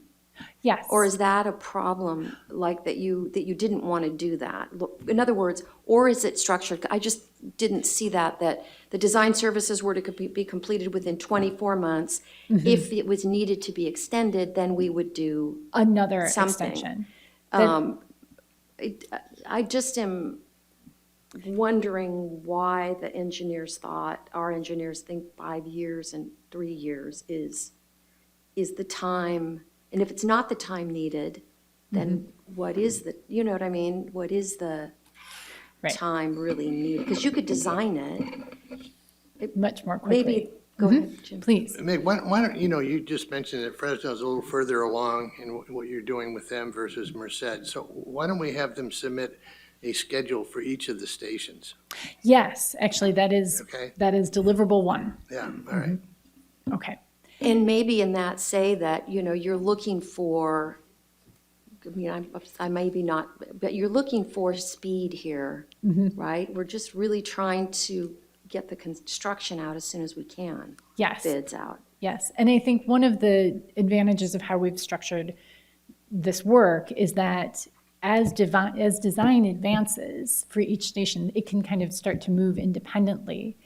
I think one thing that I'm glad the board is having this discussion, because you may see me again very quickly asking for funds for NTP2 so that we can move further in design phases. Right, well, just make sure that we have the ability to make them move As quickly as quicker. possible. And that the term of the contract doesn't seem to, because I know as a contractor, when I get a contract, I'm like, okay, that's a spread, you know, Right. we have a 5-year contract, Right. which is not really what we want. No, we really want something to happen much more quickly, but we did want to make sure Go there was ahead, flexibility. Can the board members sit in on these workshops? The small business workshop, I'm Well, you're going to sure. have the people who are Yes. going to submit an RFQ, they're going to have a workshop for them, right? We will have a pre-bid workshop and discussion and presentation. And so one of the takeaways I have from today is to discuss the term of contract and how we phrase it in the RFQ, but be very clear in our presentation in the pre-bid conference to say, we expect design to go much more quickly than the term of the contract. But we've allowed the term of the NTP1 contract flexibility in case it is necessary. Yeah, I guess what I'm getting at, Meg, is I don't want to say we expect it. I would rather say We insist? yeah, it's a contract. We expect it by this date. And unless I'm missing something, because the overall project is, we have time, Good point. Right. Sorry. My very wise CEO has just reminded me that one of the aspects of the second NTP is that it's through commissioning and delivery of the facility. So the 5-year contract is through construction. It includes construction. Yes, and testing and sort of the punch list of final items, and then customers enter the front door of the station. Okay. And the first one, the 3-year one? That's just NTP1 to get us to that configured footprint. Since we're fighting time, is there a way to apply a performance-driven provision in this contract to incentivize them to get this work done quicker? I mean, it's, as a design contract. I know it's different than, we can do that in construction or other types, but I'm wondering whether it's ever been used for design. I would have to come back to you with an answer for that. I would say it is really up to us to set the schedule, and we can do that in a way that is much more structured than the term of the contract. We can be very clear that we anticipate the milestones for design to happen much more quickly than 3 years. That's all that's a contractual term that design is expected to reach 60% by this date, 80% this date, 100% this date, and it's not a full 3 years. Right. Okay, thank you. Please.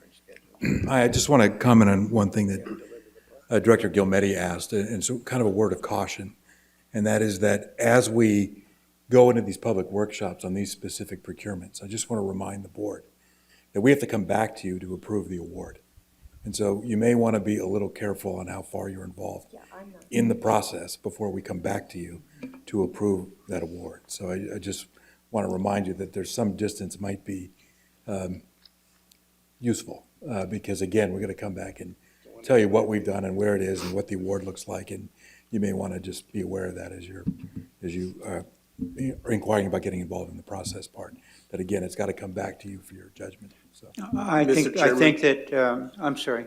No, I was just going to ask if I could make a motion to approve this item based on the conversation.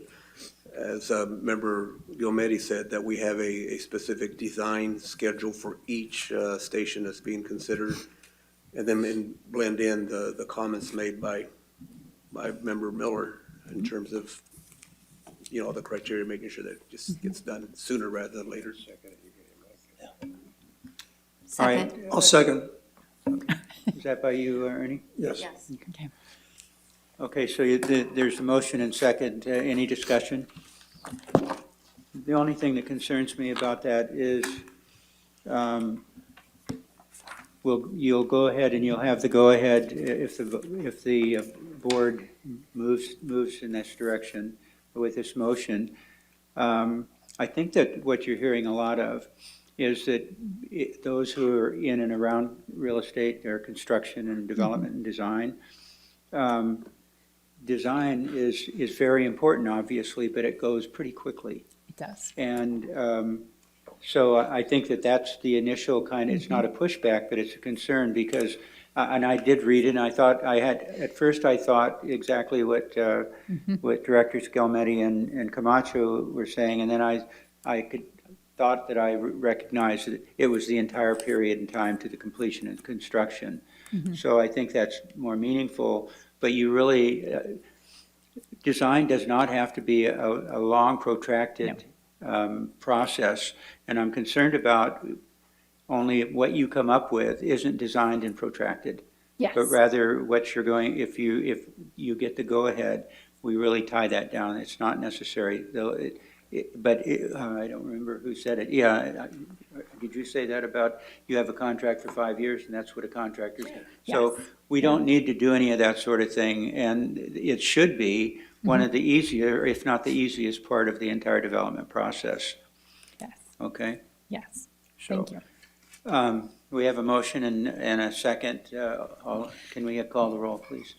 Thank you, Mr. Chairman. Chair Richards, Yes. Director Camacho, Yes. Vice Chair Miller, Yes.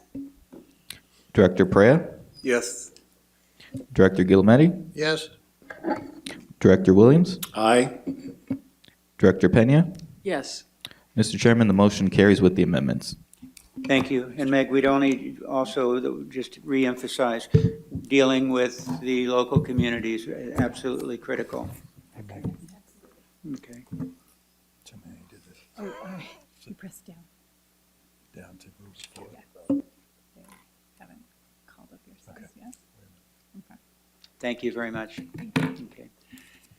Director Kelly, item number 5, the consideration of the 2022 business plan. Thank you, Mr. Chairman. I'm just making sure I have this in Okay. some working order. Hang on one second here. Brian, how did you do it? There we go. Okay. Okay, thank you, Mr. Chairman and members. I'll move Sorry. approval of the business plan. Second. We have a motion and a second. Any discussion? I do have just a couple of comments. Go ahead. Yeah. Yeah, in the dark. No, first, I just wanted to on a broader sense, I wanted to thank staff, over the years, and of course, current staff for all the hard work that you all have participated in advancing the project from where it was just 3 years ago to where it is today. I think it's great. Brian and I, have had a chance to talk a lot about this business plan, and there's no question we all not only want to complete the initial 119 miles, but we want to move forward with extending the length of the project, and I'm in full support of that. I just want to underscore and reiterate, I know some of the problems or challenges we've had in the past is when we've put out dates that we couldn't live with. And I think that's when folks in the public and maybe folks at the state legislative level, started having some concerns about our ability to get the project done. But I think that overshadows the fact that we've gotten so much of it done. And just as today we talked about all the environmental work that we've done and cleared, we really laid some good groundwork. So as Brian and I have talked, and I know a lot of us share the same thought, we know that staff now is not putting out dates that they can't live with, and that's great, because I think as one board member, and I think all of us would share it, we all want to be held accountable to getting this project done in the timelines that we say we will. So I know Brian will be providing more information to us by late July, August, give or take, on an assessment staff is currently doing on getting this project done. No question, CP1, the first 119 miles, is critical to be done, and we don't have that date firm yet, and that's fine. Staff is doing the due diligence to get us those numbers, but please get them to us sooner rather than later, and let's all just live by these dates. But Ryan, I really thank you for the work you've done on this business plan and all the balls you're moving in the air with federal government and state government, of course, us, but I think we're all committed to making this happen. Thank you, Director Perea. Any other discussion? Yes, Director Pena. Thank you, Mr. Chair. Brian, I'd like to also commend you on the work that you've done on the business plan and with the high-speed rail project in its entirety. Of just you and your team have done a wonderful job. Thank you. I will not be supporting the 2022 business plan today,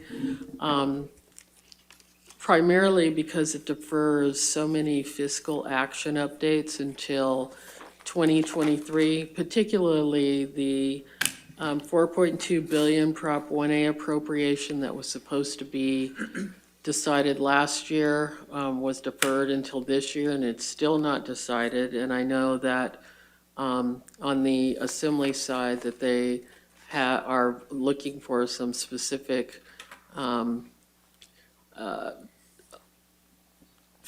ways to spend those dollars on connectivity and other things.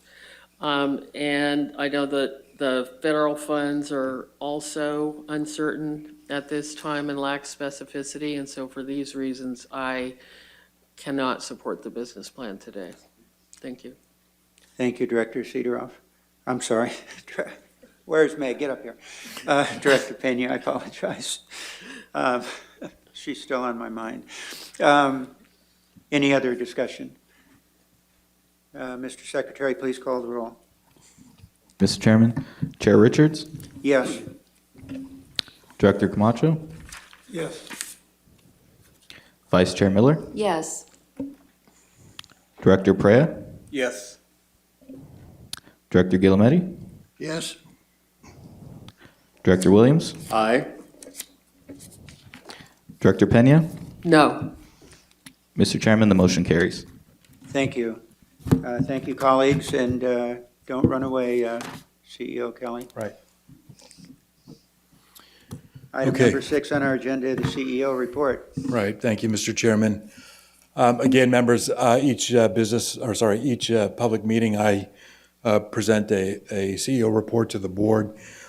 Today's CEO report is going to cover 3 areas. One, a program update, and just to piggyback on something that Director Perea mentioned a moment ago.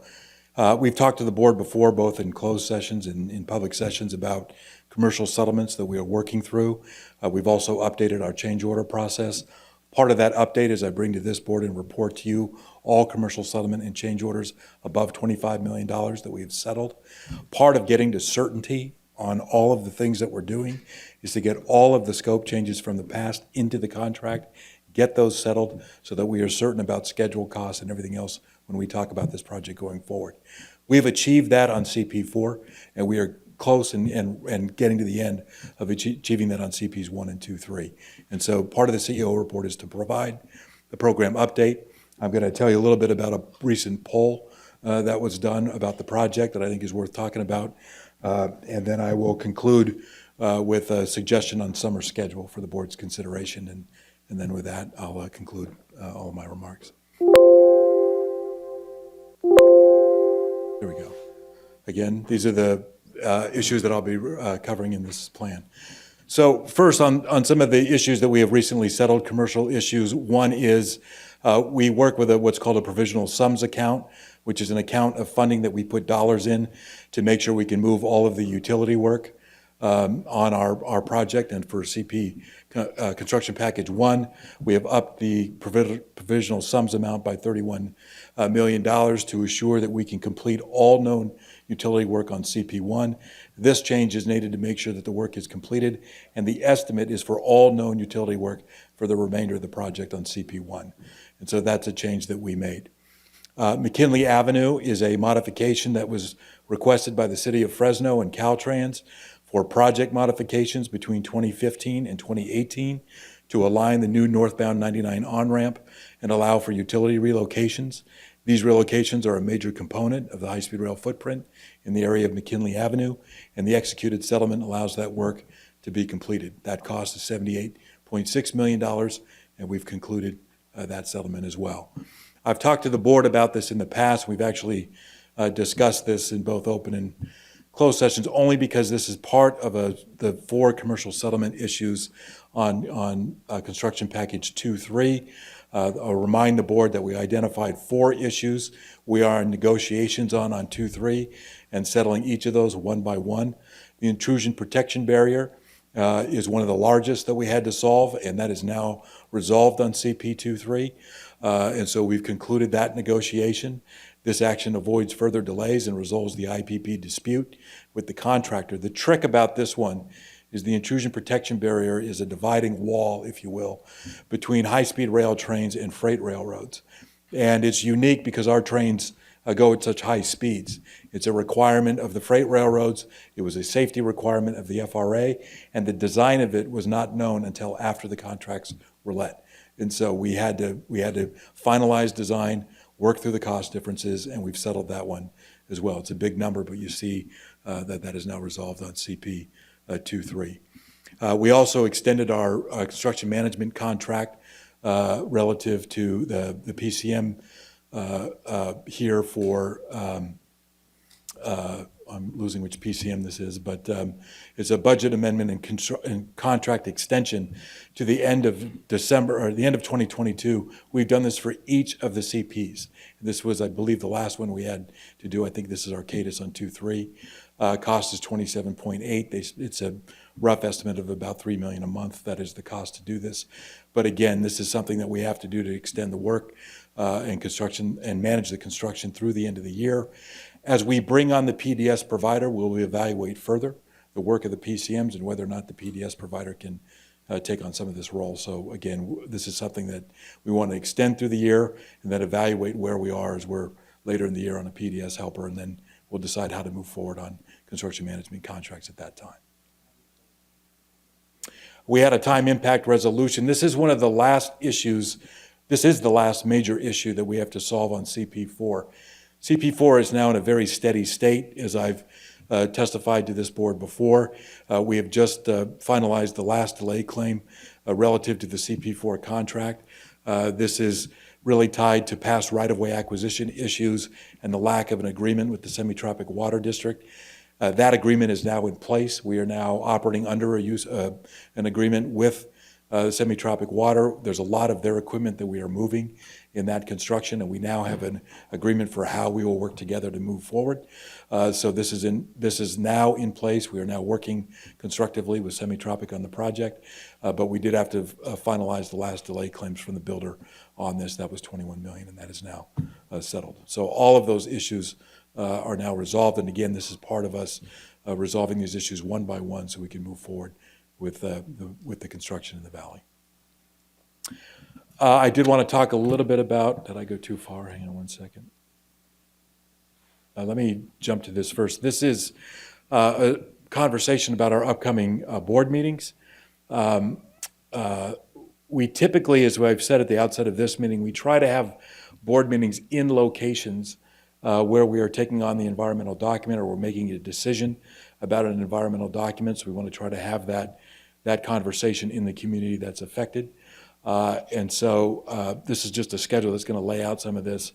The first is our next scheduled board meeting is in May, and we are proposing to have that here in Sacramento in this very same complex for the May board meeting. In June, staff is contemplating and want the board to consider an opportunity to have that meeting in Fresno.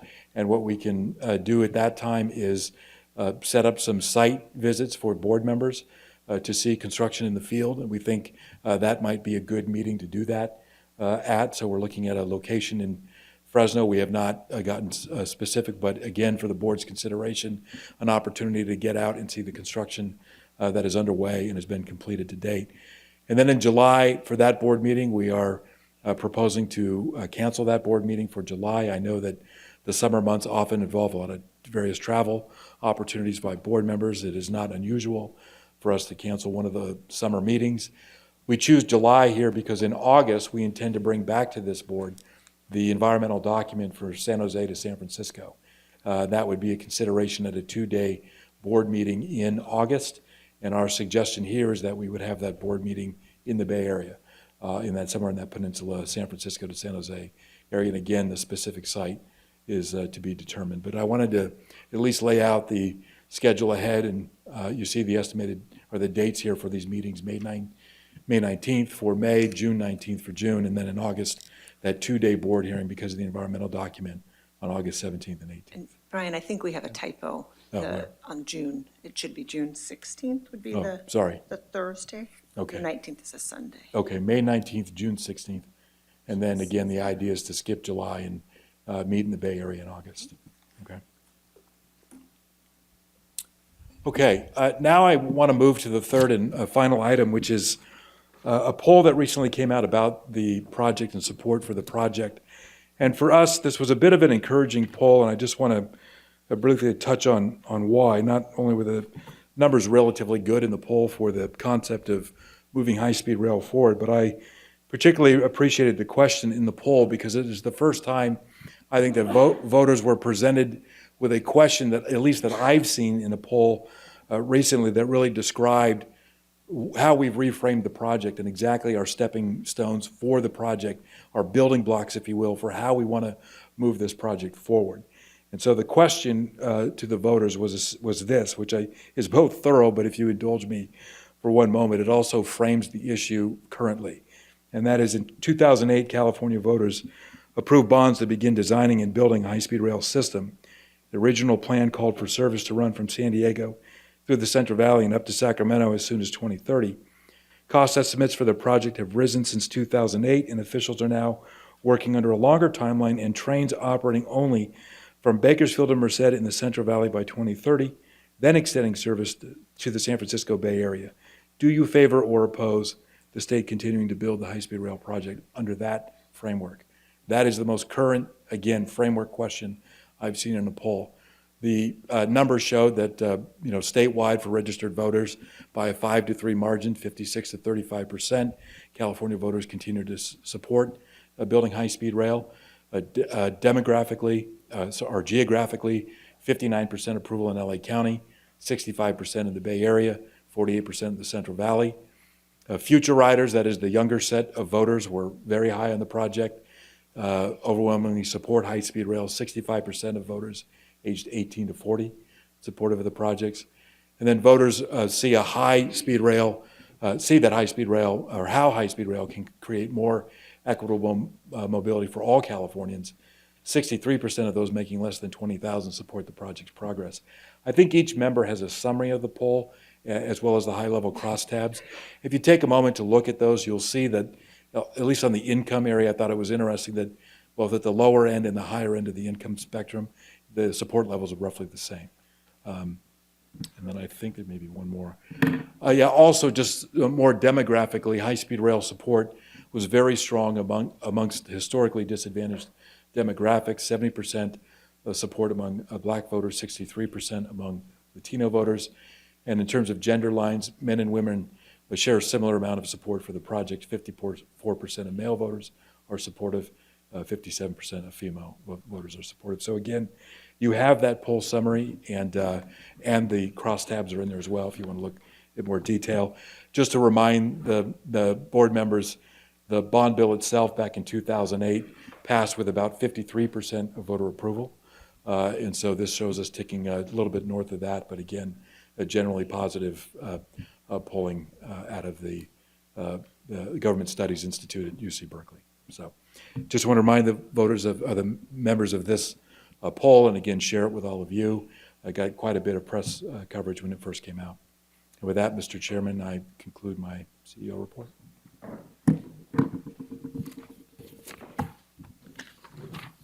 Thank you, Brian. Any questions for our CEO?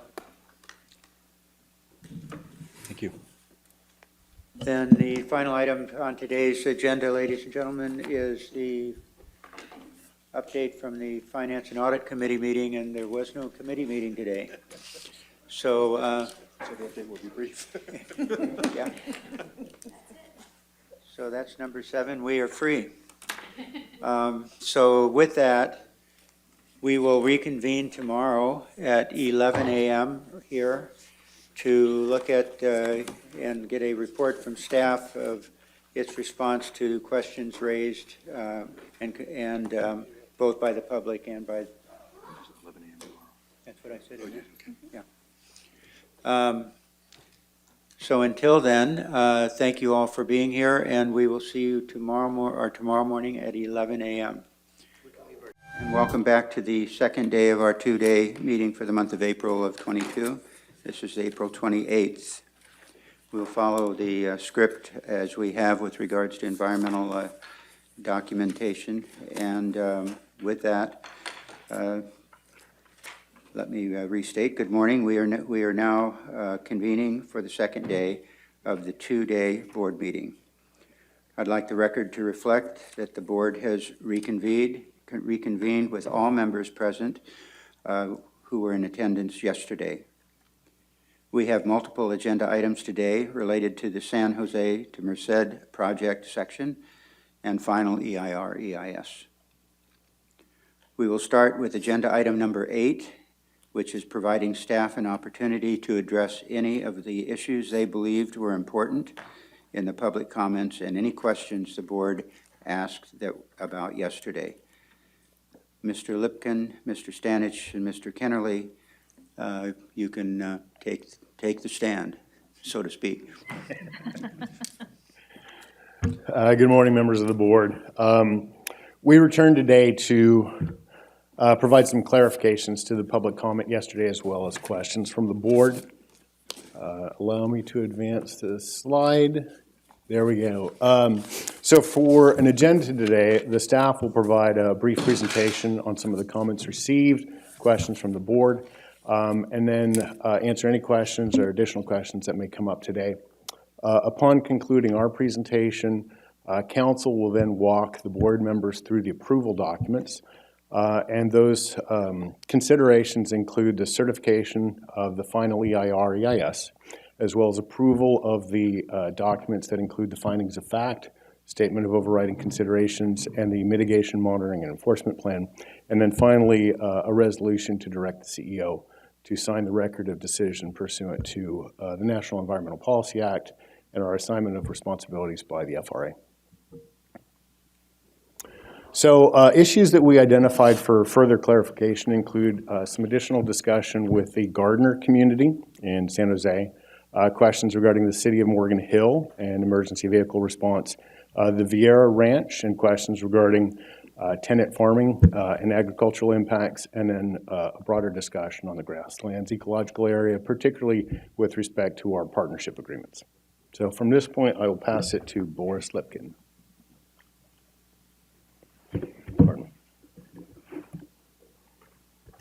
Good morning, board members. Yesterday during the conversation, we had a number of questions about the Gardner community, and so I just wanted to touch on a few items in follow-up to the conversation yesterday. So the first point, just wanted to make, we've over the years have had extensive outreach in this community that's been through diverse means with trying to capture the sentiment of both kind of key parts of the community as well as just members of the public who live there. And so we've done that with the neighborhood association, the parent group, and the administrators of the school that we were talking about yesterday. We've gone on community walks. That's a picture from one of them. We've canvassed and really had extensive engagement, and that's really been part of our key part of the process of getting input, especially on the environmental justice process. That's one of the key components for how we address environmental justice issues is by working with the local communities, and so that's been a key part of our process throughout this each step of the way. One of the questions that came up yesterday was around what are some of the kind of key impacts that we really worked on minimizing in the community, and one of the things that's been of particular interest is residential displacements. This is a residential neighborhood, and so as we've been developing our design and alternatives, we've really focused on making sure that we can make the improvements that we need, but stay within the existing rail corridor. And so we've been able to do that, except for in the very end of Fuller Avenue. We have 2 residential displacements at the very end of that street, as we're adding an extra track over SR 87 in that location. But everywhere else, we've been able to stay within the existing rail corridor and not impact any additional residences.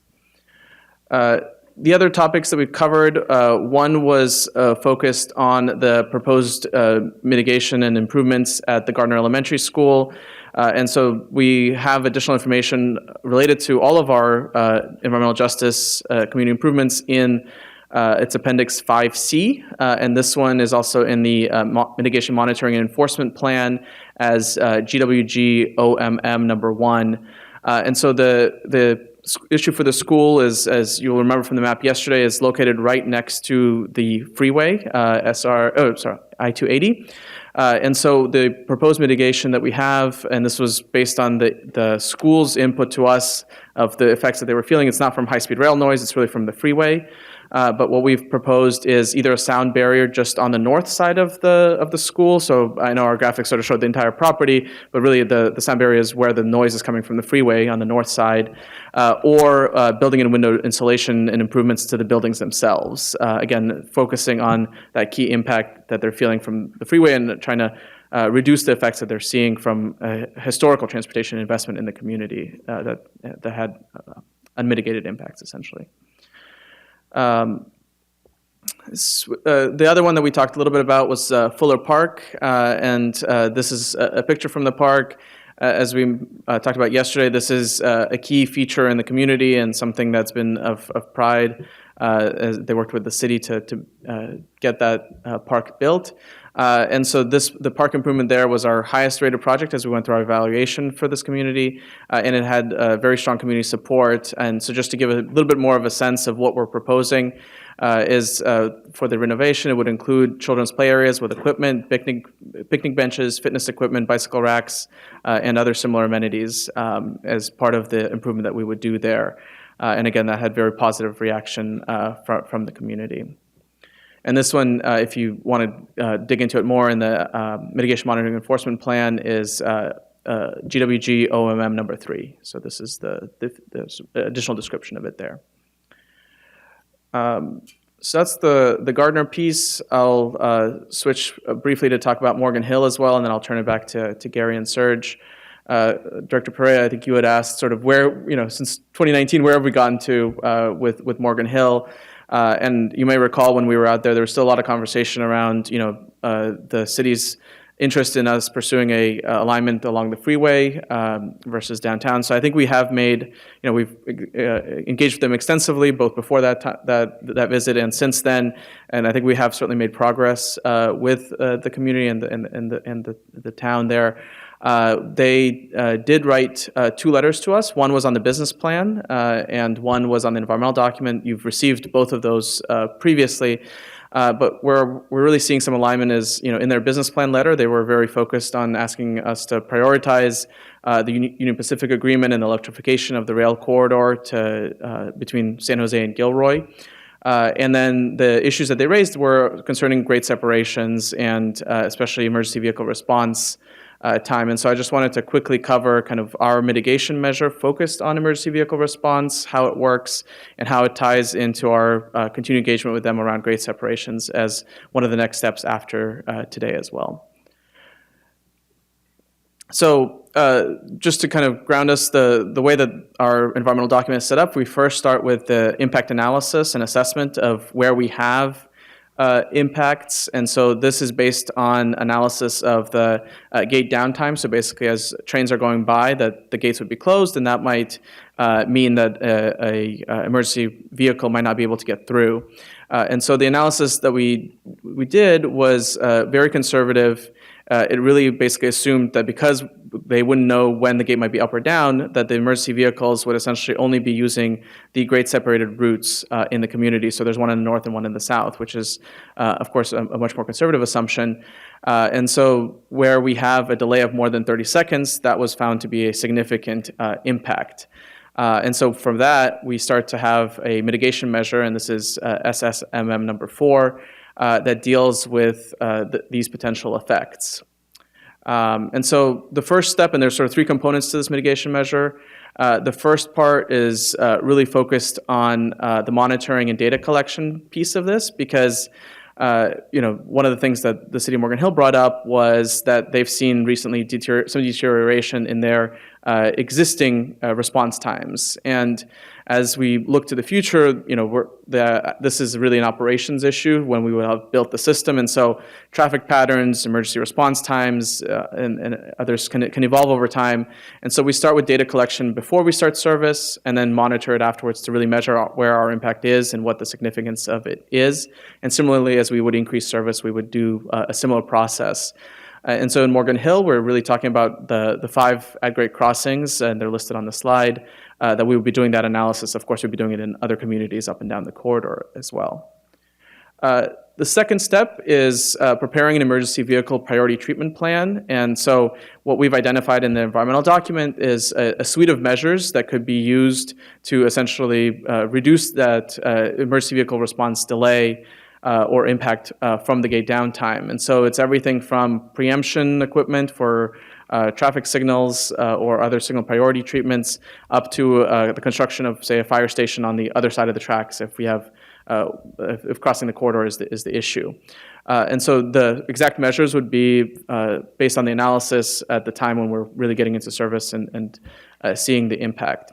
But because there's this continued interest in grade separations, what we've also included is a alternative to that process where the authority and local agency can enter into an agreement where we can basically create an in-lieu payment towards a grade separation or other similar project that would have equivalent mitigating effect for the emergency vehicle response delay that we might see. And that would be a capital contribution that we would have otherwise made to those other improvements. And so we've talked extensively with Morgan Hill about this. We've also incorporated this measure and this conversation with our MOU with San Jose, and we really see this as, at least as a path forward to be a constructive partner where our interest and Morgan Hill's interests really can align. And then finally, I'll just mention in the board resolution, we have included an item about continuing to work with communities as they want to plan grade separations and being a good partner with them, and so in reaching agreements as necessary to move that forward. So we think we have a constructive path forward. It doesn't mean that we're signing up for every grade step that everybody wants to do, but it certainly is a way that we can be a good contributor to the city as they're moving forward with that process and a good partner with them on it. So that's kind of where we're at with Morgan Hill. I guess that's the wrap up from the status report of what we've resolved and where we're at. Boris, if we can stop, we're going to go ahead and let members ask questions as we go through this. Go ahead, Director Gilmetti.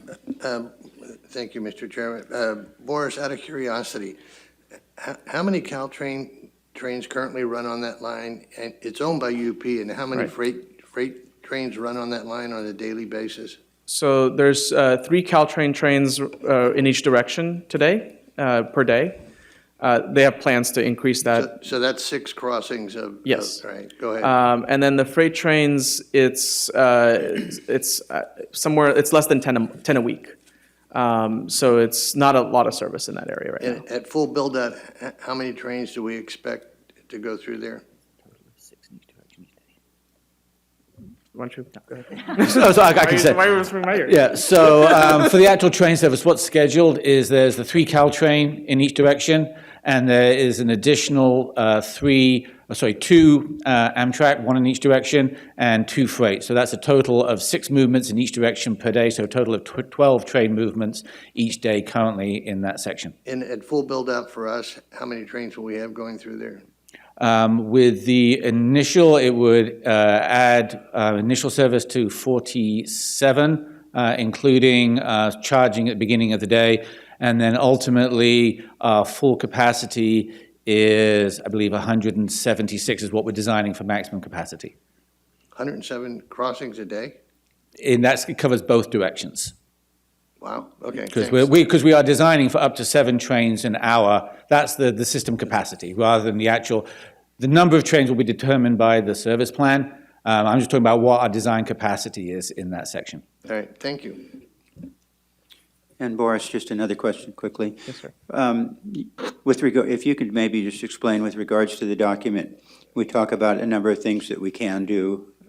How do we get from how we can do to what we will do based upon negotiations, I assume, or what? How does that change from can do or will do with regards to the document? Yeah, so I think the first, I think you're talking about this slide that has the suite of measures that are included in the measure, in the mitigation measure. And so the first part is the analysis of what is the impact that we have, where is it significant, so more than our 30-second threshold. And this, again, gets to the monitoring piece of, the first part is the monitoring, so what's the data, what is the impact?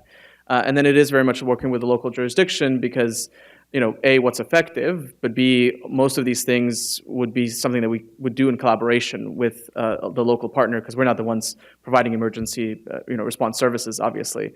And so, that would be our work with the local jurisdiction as we get through that process.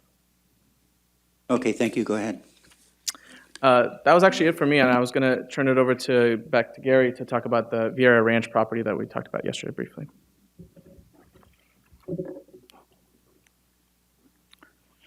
Thank you, Boris. So yes, yesterday we did have some questions regarding the tenant farm worker housing. So let me just move to the... Okay, so just for location purposes, in the bottom right is sort of the preferred alternative. The star is the location of the Vieira property, which on the bigger map is shown in the red square there. So what this is an excerpt from our Appendix 3.1a. It shows the project footprint as it crosses over the Vieira property. And in the inset, you can see, although there are 3 buildings, houses on the property, we only have a direct displacement to one of the properties. And as we presented yesterday, one of the benefits of the preferred alternative was really to look at the minimization of residential displacements throughout the corridor, and we continued this effort through the San Joaquin Valley. We did look at alignments to the north of Vieira property. We identified there would actually be additional residential displacements if we moved the alignment to the north. And we did look at moving to the south, but just to the west by I-5, there's a large solar farm, which prevented us moving our alignment to the south. So as a result of our review, we determined that we need to stay up with the preferred alternative as it was the least impactful option that we had. So once we have actually identified that there are displacements, the authority as follows established processes for property acquisition. And this was actually presented in greater detail to the board as part of the Bakersfield to Palmdale project back in August of 21.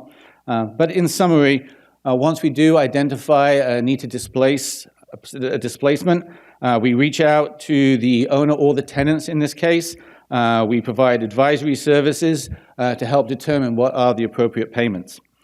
These can include, if you're an owner, including the purchase of the property, including any improvements on that property, such as houses or other structures, incidental payments, such as the moving costs, and if applicable, we also do look at providing mortgage interest differential payment if your interest rate changes. Here we're talking about tenant occupants. Really 2 options we have is we would either provide rent differential payments if... Oh, sorry. Thank you. There was another slide here so you can see what I was talking about.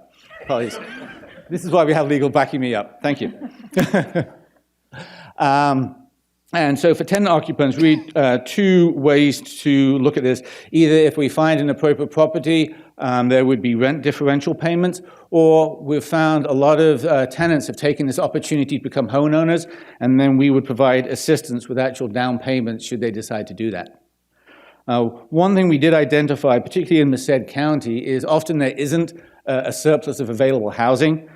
So we have added in our environmental document a specific mitigation measure that where there is no suitable available properties, the authority will actually support construction of suitable replacement facilities on the property, and this is described in our mitigation measure, the socioeconomics number 1.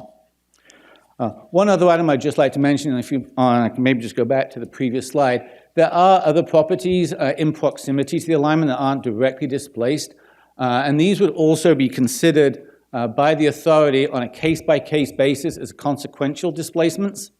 And should the authority in conversations with the tenants and the owner determine that those would be consequential displacements, then those tenants or owners would be would have the same benefits as if it was a direct displacement, so they would also be addressed as well.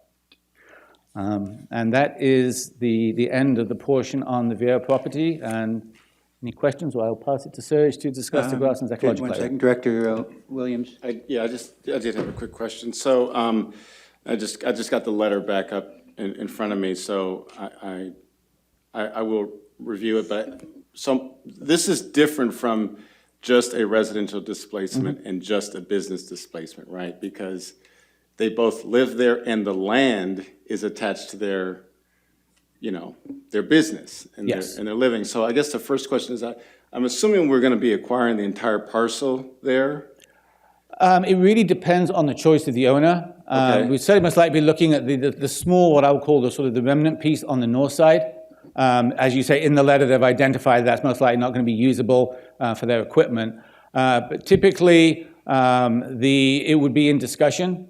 It would be a choice. If the owner would want to, have the entire property purchased, that was something the authority would look at. If the owner would rather keep the majority and just sell the remnant portion, that's also what be. But that would really be determined in those discussions with the owner and their preference. Got it. So there is at least the possibility that you could relocate the residents and they could still farm whatever is accessible to farm on that land, right? Yes. Yeah. So that's sort of the idea of the mitigation measure. Right. Now, as you can see in the valley here, there's quite a large property. So there's certainly adequate space to reconstruct a property somewhere else within that limit. Got it. And just, is there anything more specific we can say about those mitigation measures that would help them to understand that those options are available on the record? Because I think if we're generally saying, yes, we will, there are mitigation measures available and we will pursue that, that's fine. But if there was any signaling or just a little bit more specificity that would help them to understand what those options are, I think that might be helpful just in terms of what they express as their concerns and what we have indicated to date. I would say, well, initially, yeah, I mean, we've had ongoing discussions with the area, so we can certainly reach out to them and make sure they're aware of all the available services to them. But it looks like Ming Ming might have something else to add. Sure, and I would just add, in the response to comment to the Vieira family, we did not specify that socio-MM number 1 was available. So in the letter that Gary mentioned, we can ensure that that's crystal clear. Yep, that's great. Thank you. All right. Any other questions at this point from members of the board? All right. Thank you, Gary. Thank you.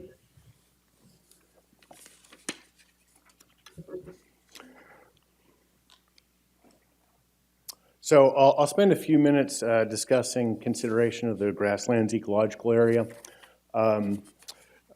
We appreciate the Grasslands Water District's comments, and quite frankly, we really appreciate their partnership throughout the years. They've been a very good stakeholder and have engaged the authority with just an excellent partnership to provide us recommendations and consideration. Serge, could you pull your mic a bit closer to your mouth?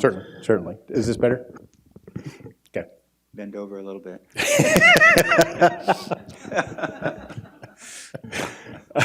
Will do. So I want to assure the board that the staff at the authority and our consultants have taken this resource very, very seriously. I'll give some evidence. I have personally surveyed the area, so I'm familiar with it. We have a couple of examples of the habitat and the resources that are present that are considered both in the biological resources section 3.7 and the agricultural section. Grasslands Water District is an important stakeholder here that is providing water both for conservation groups and for the farming activities in the valley. As we discussed briefly yesterday, the GEA is a complex mosaic of aquatic habitats, approximately 160,000 acres that provide habitat for birds, particularly on the Pacific Flyway. And as part of that consideration, we've incorporated a number of mitigation measures to lessen the effects. We've recommitted the commitment that was part of the program document to conserve 10,000 acres in and around the GEA, and this will help to reduce urban sprawl encroaching into the grasslands area, as well as there will also be some restoration activities to upgrade some of the habitat value for wildlife. This will also ultimately contribute to the governor's 30-30 goal as far as conservation of land. Additionally, we included an additional exhibit here from what was presented yesterday. The Grasslands Ecological Area has a number of kind of overlapping boundaries and designations with the Audubon Important Bird Area, as well as the Fish and Wildlife Service designation. There's also a lot of conserved lands. These are lands that are already under protection. And so in the areas where we've established the protections are in this highest value area. So the bird tube is on the eastern portion of the Grasslands Ecological Area, where we have conserved lands and habitats on both sides. And then to the west, near the Volta Wildlife Area, we have the sound wall. That'll be about 1.5 miles, about 8,000 feet and 17 feet tall noise barrier that'll protect habitats for wildlife, for hunting, and for recreational use. We also have a number of dedicated undercrossings as well as viaduct sections to ensure wildlife movement.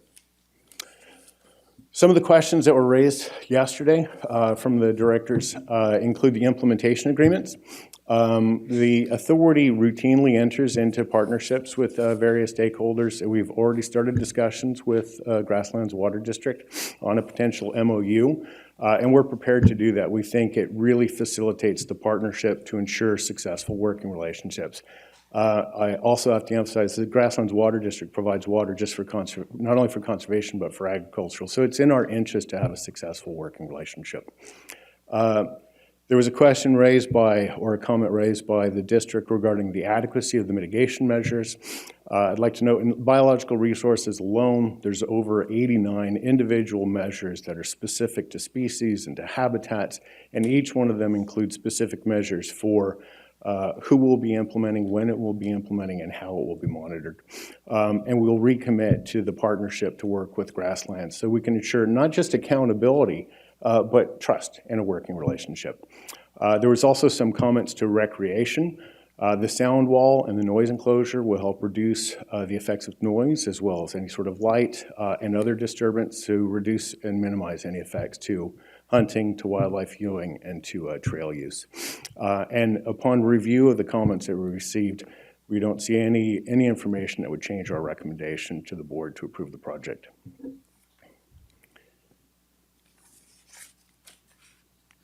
One more slide. Okay. And Serge, are you moving beyond Grasslands now then? Well, this is the final slide from the presentation. Okay, fine. And this is part of the overall commitment to acknowledge the importance of protecting resources. We have had a robust stakeholder outreach program with respect to biological resources and conserving habitats for wildlife movement.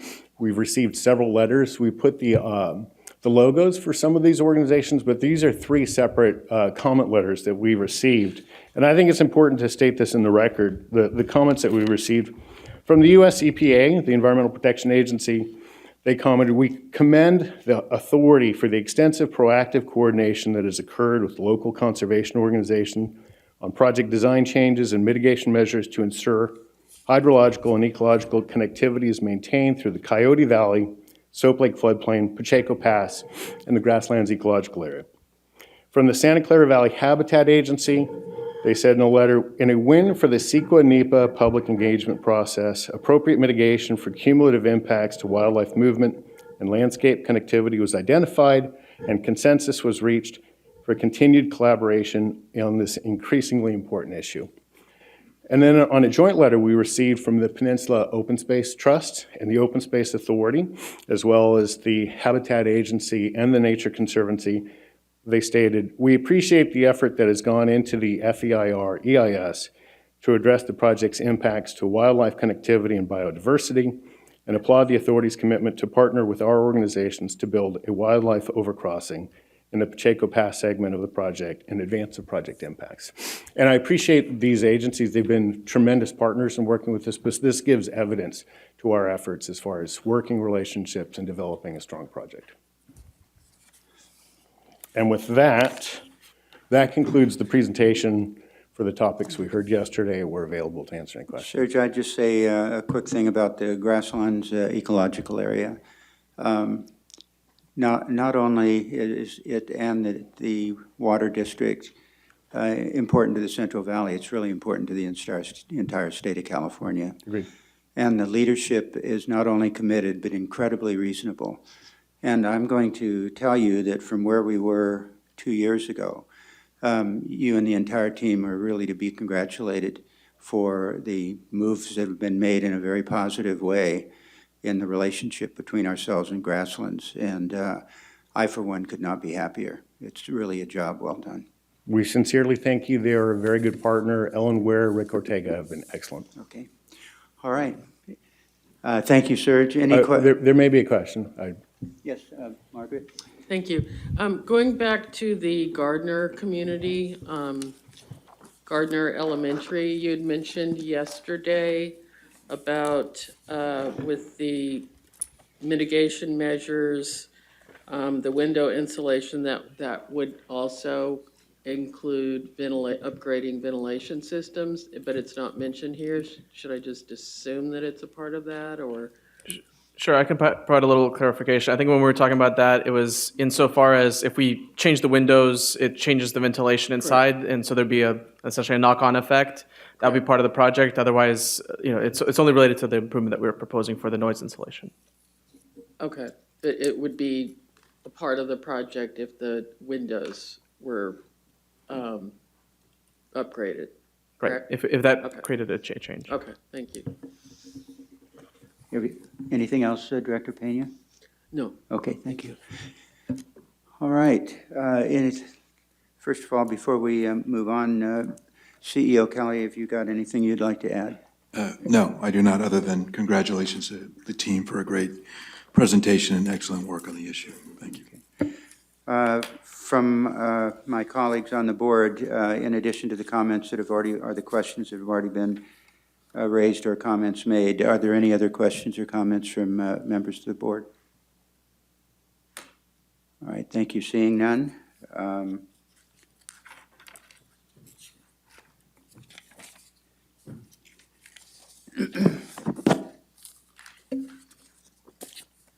Ladies and gentlemen, we're now going to move on to the 3 agenda items that involve board decisions. The first 2, agenda items 9 and 10, involve the board in its role under the California Environmental Quality Act, and the third, item 11, involves the board in its role under the National Environmental Policy Act.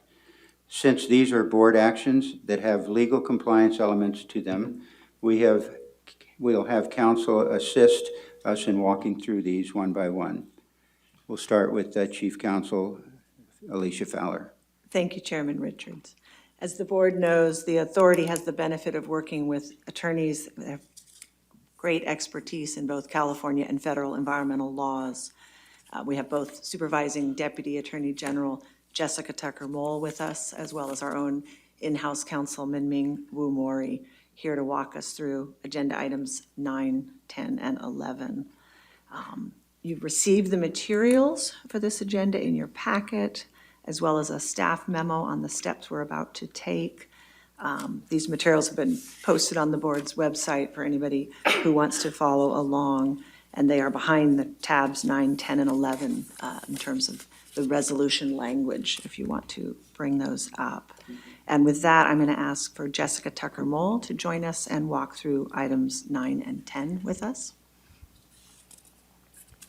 Apologies, I think we're going to start with me, and then we'll do an intro into both of them. Perfect. Thank you. Good morning, Chairman Richards and members of the board. My name is Minming Wu Mori, and we very much appreciate your consideration over the past 2 days of the environmental decision items. And so we ask that you bear with us just for a little bit more to go through some of the required discussion regarding the decisions before you. So the 3 items are the environmental decision items for the board regarding the San Jose to Merced project section and its environmental impact statement and report. The first 2 items are related to CEQA, and the last item is related to NEPA compliance. All 3 decisions relate to whether staff have demonstrated that the final EIR/EIS fulfills its role first as an informational document on potential environmental impacts, and second, All three also relate to whether to adopt the final EIS's preferred alternative as the San Jose Merced project. Again, that alternative is the alternative with the at-grade alignment between San Jose and Gilroy. Both CEQA and NEPA require that the authority's decision makers, here the board, adopt the written findings that state the decision and explain its basis if the board decides to adopt the project.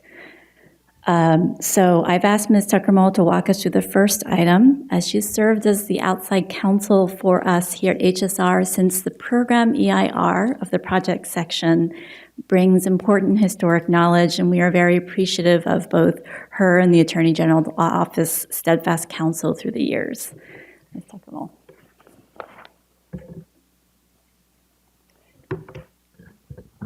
Thank you and good morning. My name is Jessica Tuckermole. As Ms. Wu-Mori has just stated, we are at agenda item 9 under CEQA. For this agenda item, the board will the board will consider whether to take the first step required by CEQA, certification that the final EIR-EIS before you is adequate as an informational document for CEQA purposes. And this board was recently asked to take this step in connection with the Burbank to Los Angeles project section just a few months ago in January. You may remember how this step proceeds. You have before you draft resolution 22-10. This is the 2.5-page resolution. It's attachment D to the board memo in your packet. This draft resolution 22-10 proposes 3 important certifications that the board would make if it adopts this resolution. There are a bunch of whereas clauses, and then it's labeled as A, B, and C in your resolution. Certification A, that the final EIR-EIS has been completed in compliance with CEQA. Certification B, that the final EIR-EIS has been presented to the board as the authority's decision-making body for the San Jose to Merced project section decision. Can you get the microphone a little bit closer to your... Certainly. Apologies. Having the surge problem. That the board has reviewed it and considered it before taking action on the San Jose to Merced project section preferred alternative. Certification C, that the final EIR-EIS reflects the board's independent judgment. With respect to the first certification, the staff recommendation is that the EIR-EIS meets this CEQA standard, providing the board information that allows you to evaluate the environmental consequences of the San Jose to Merced project section. The second certification, staff has provided the board members individually with the entire 4-volume EIR-EIS shortly after it was made available to the public in February of 2022, so that the board could review it to prepare for this meeting. And the third certification regarding independent judgment means that the board embraces the final EIR-EIS analysis as its own. I will turn it back to the chair for consideration of this item. Okay. Thank you very much. Do any board members have questions with regards to agenda item number 9? I'd like to make a motion to approve. Okay. Second. And we have a motion and a second. Would the secretary please call the roll? Chair Richards, Yes. Director Camacho, Yes. Vice Chair Miller, Yes. Director Perea, Yes. Director Gilmetti, Yes? Director Williams, Aye. Director Pena. Yes. Mr. Chairman, the motion carries. Thank you, Mr. Secretary. We'll now move on to item number 10. Ms. Tuckermore, can you please briefly walk the board through this item and the proposed resolution? Certainly. Thank you, Mr. Chair. Turning to agenda item 10, now that the board has adopted resolution 22-10, certifying the final EIR-EIS, the board can now consider the second step, adoption of resolution 22-11, to approve the preferred alternative for the San Jose to Merced project section and adopt related documents as required by CEQA. Resolution 22-11 is is attachment E to the board memo. It's a 3-page document. It has 3 attachments. Attachment A is a map of the preferred alternative proposed for board approval. Attachment B is a large document, a draft of the CEQA findings of fact and statement of overriding considerations. And attachment C, another large document, is a draft of the Mitigation Monitoring and Enforcement Plan. The resolution 22-11 has 3 sections. I will describe the first 2 before I pass the baton to Ms. Wumori to describe the 3rd section. Section 1 of resolution 22-11 involves approval of the required CEQA documents, which I'll describe briefly. Resolution 22-11 would approve what are called the CEQA findings of fact. Again, these findings are attached as attachment B and are required by CEQA. The findings essentially recount that the authority has adopted all feasible mitigation measures for significant adverse impacts. Resolution 22-11 would also approve what is called the Statement of Overriding Considerations. It's also part of Exhibit B. CEQA requires the board to explain to the public why the benefits of this project outweigh those significant environmental impacts that remain, even with the implementation of feasible mitigation measures. And Resolution 22-11 would adopt a mitigation monitoring and enforcement plan, which is required by CEQA. Again, this document is attached as Exhibit C. It lists out the mitigation measures the board is adopting and identifies the implementation mechanism for each measure. That's Section 1. Section 2 of Resolution 22-11 would approve the San Jose to Merced project section preferred alternative as described here in the resolution and depicted on the map included as Exhibit A to the resolution. I'll turn it back to Ms. Wumori to discuss the 3rd part of Resolution 22-11. Thank you, Ms. Tucker-Moore. Do any board members have questions? Oh, I'm sorry. I'm No sorry. worries. I'm just going to describe the last section of the resolution. This is the same resolution that Ms. Tucker-Moll just went through. So she went through sections 1 and 2, and then section 3. In addition to the CEQA findings, this resolution proposes a number of next step directives in section 3. I will walk you through just a few key ones. As I understand, you've reviewed the resolution. Section 3B is if the board chooses to adopt the project and the preferred alternative. Section 3B is your standard direction following environmental approval, allowing staff to advance design, acquire right-of-way, negotiate agreements upon once funding is secured. Section 3C also directs staff to report annually to the board once funding is secured on the progress of implementing mitigation measures related to environmental justice and community impacts.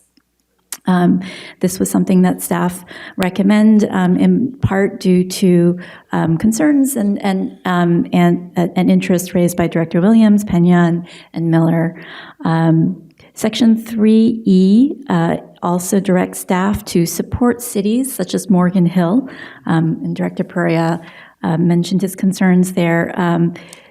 Their efforts to plan and advance grade separation projects and to develop agreements to memorialize work between the authority and cities.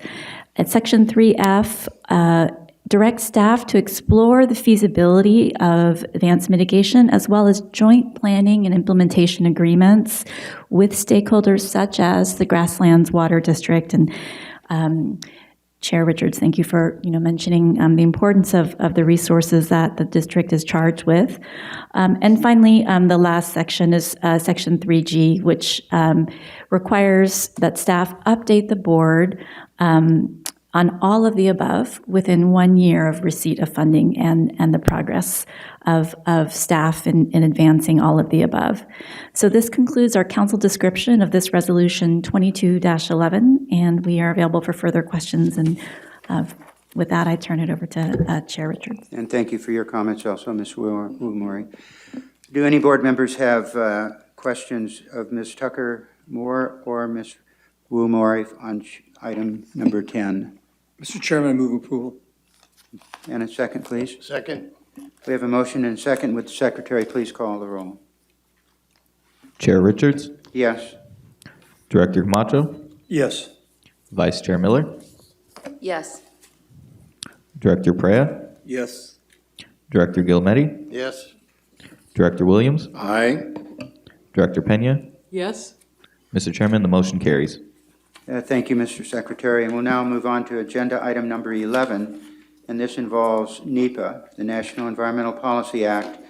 So I'll ask that Ms. Wumori help us with this item also? Thank you, Chair Richards. The final agenda item is with respect to the board's role as the NEPA assignment lead agency decision-making body. This agenda item 11 is the proposed record of decision for NEPA and related federal environmental laws.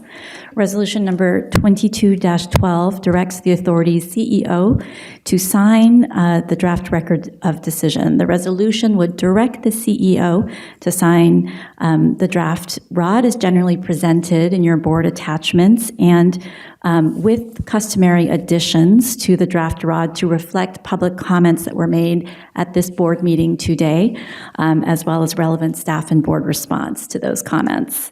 So as you deliberate on whether to approve the resolution, note that under NEPA, a record of decision or ROD, section 40 CFR 1505.2 must state a certain number of findings. These findings, just a few unique ones I just want to mention because while NEPA and CEQA are very similar in some ways, NEPA distinguishes itself from CEQA in a few areas. So the record of decision requires findings in some areas that are not found in the CEQA approvals or documents that you just approved. A few of these areas include, first and foremost, environmental justice. Unlike CEQA, NEPA requires consideration of environmental justice and whether after mitigation, environmental impacts that might disproportionately affect minority or low-income communities have been mitigated to the extent practicable. Also 4F, unlike CEQA, NEPA requires heightened Section 4F review of project impacts on parks and recreational areas, including urban parks, as well as on wildlife and waterfowl refuges.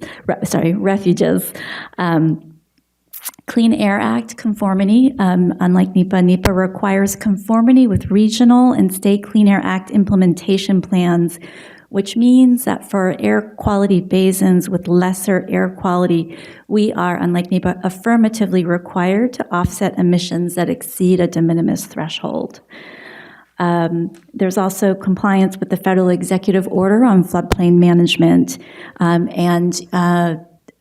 Mr. Kennerly mentioned, for example, some design refinements that we undertook in the Soap Lake Plains, floodplains, in order to avoid and minimize risk for flood risk. So these are a few examples where NEPA is distinct and in addition to CEQA requirements. All of these findings are in your attachments and are in the NEPA record of decision in Section 9 of the record of decision. The Office of the Chief Counsel has reviewed the draft record of decision and advises that the draft is legally sufficient with respect to the requirements under Section 1505. So with that introduction of this last and final San Jose to Merced project section resolution, we are available for any further questions, and I defer to the chair. Thank you, Ms. Wumori. And do any board members have any questions for Ms. Wumori regarding agenda item number 11? Move approval. Second. Okay, a motion and a second. Call the roll, please, Mr. Secretary. Chair Richards? Yes. Director Camacho? Yes. Vice Chair Miller? Yes. Director Perea? Yes. Director Gilmetti? Yes. Director Williams? Aye. Director Pena? Yes. Mr. Chairman, the motion carries. Thank you, Mr. Secretary. And ladies and gentlemen, Mr. Chairman. Okay. This concludes our three. Before we wrap up, can I just make a statement? Sure. I just wanted to, again, commend you and Mr. Kelly for your extraordinary leadership in guiding us through this and giving guidance and direction to staff who worked so hard to make this happen. And I think a reflection of that work is in how these deliberations have gone over the last 2 days and how fluid and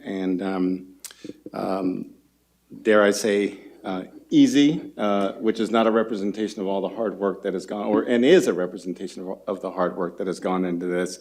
So I want to, again, thank you all for all that you've done, all the hours that you've put in that we don't know about. But also just want to give a big nod of gratitude and thanks to our federal partners, our local government partners who also weighed in and made this possible.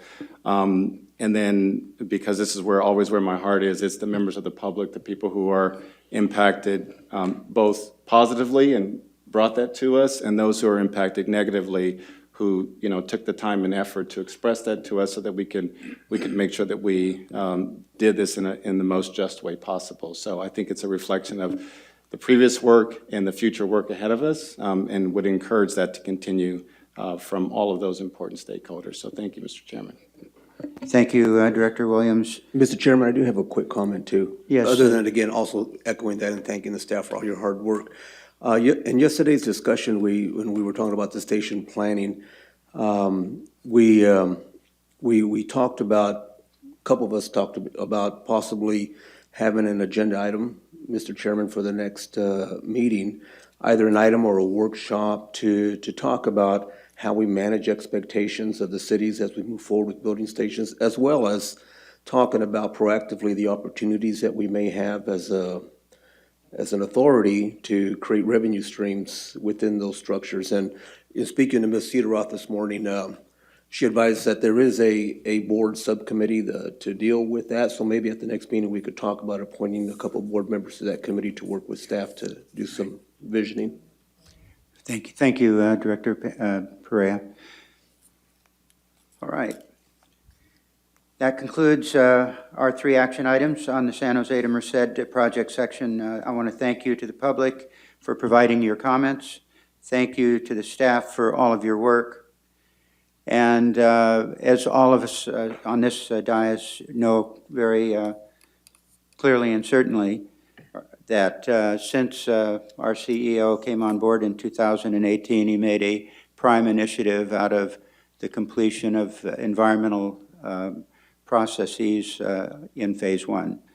And this is clearly a strong representation of that commitment, as was in February, I think it was, when we approved Burbank to LA Union Station. So with that, I'm going to ask our CEO, Kelly, if you have any comments or reflections. No, just again, Mr. Chairman, just gratitude to the staff. The work that goes into each of these environmental documents. I mean, the board heard it yesterday. In some cases, 10 years, 11 years, 12 years, 13 years. It's astonishing how much work is put into this, the level of analysis. And then to prepare to bring these to the board, work with the public. I'm humbled by the amount of work our staff does and the professionalism with which they do it. So all the credit goes to that team, and I'm just pleased to work with them, so thank you. I'm not going to kiss you on the cheek right now. Thank you, Mr. Chairman.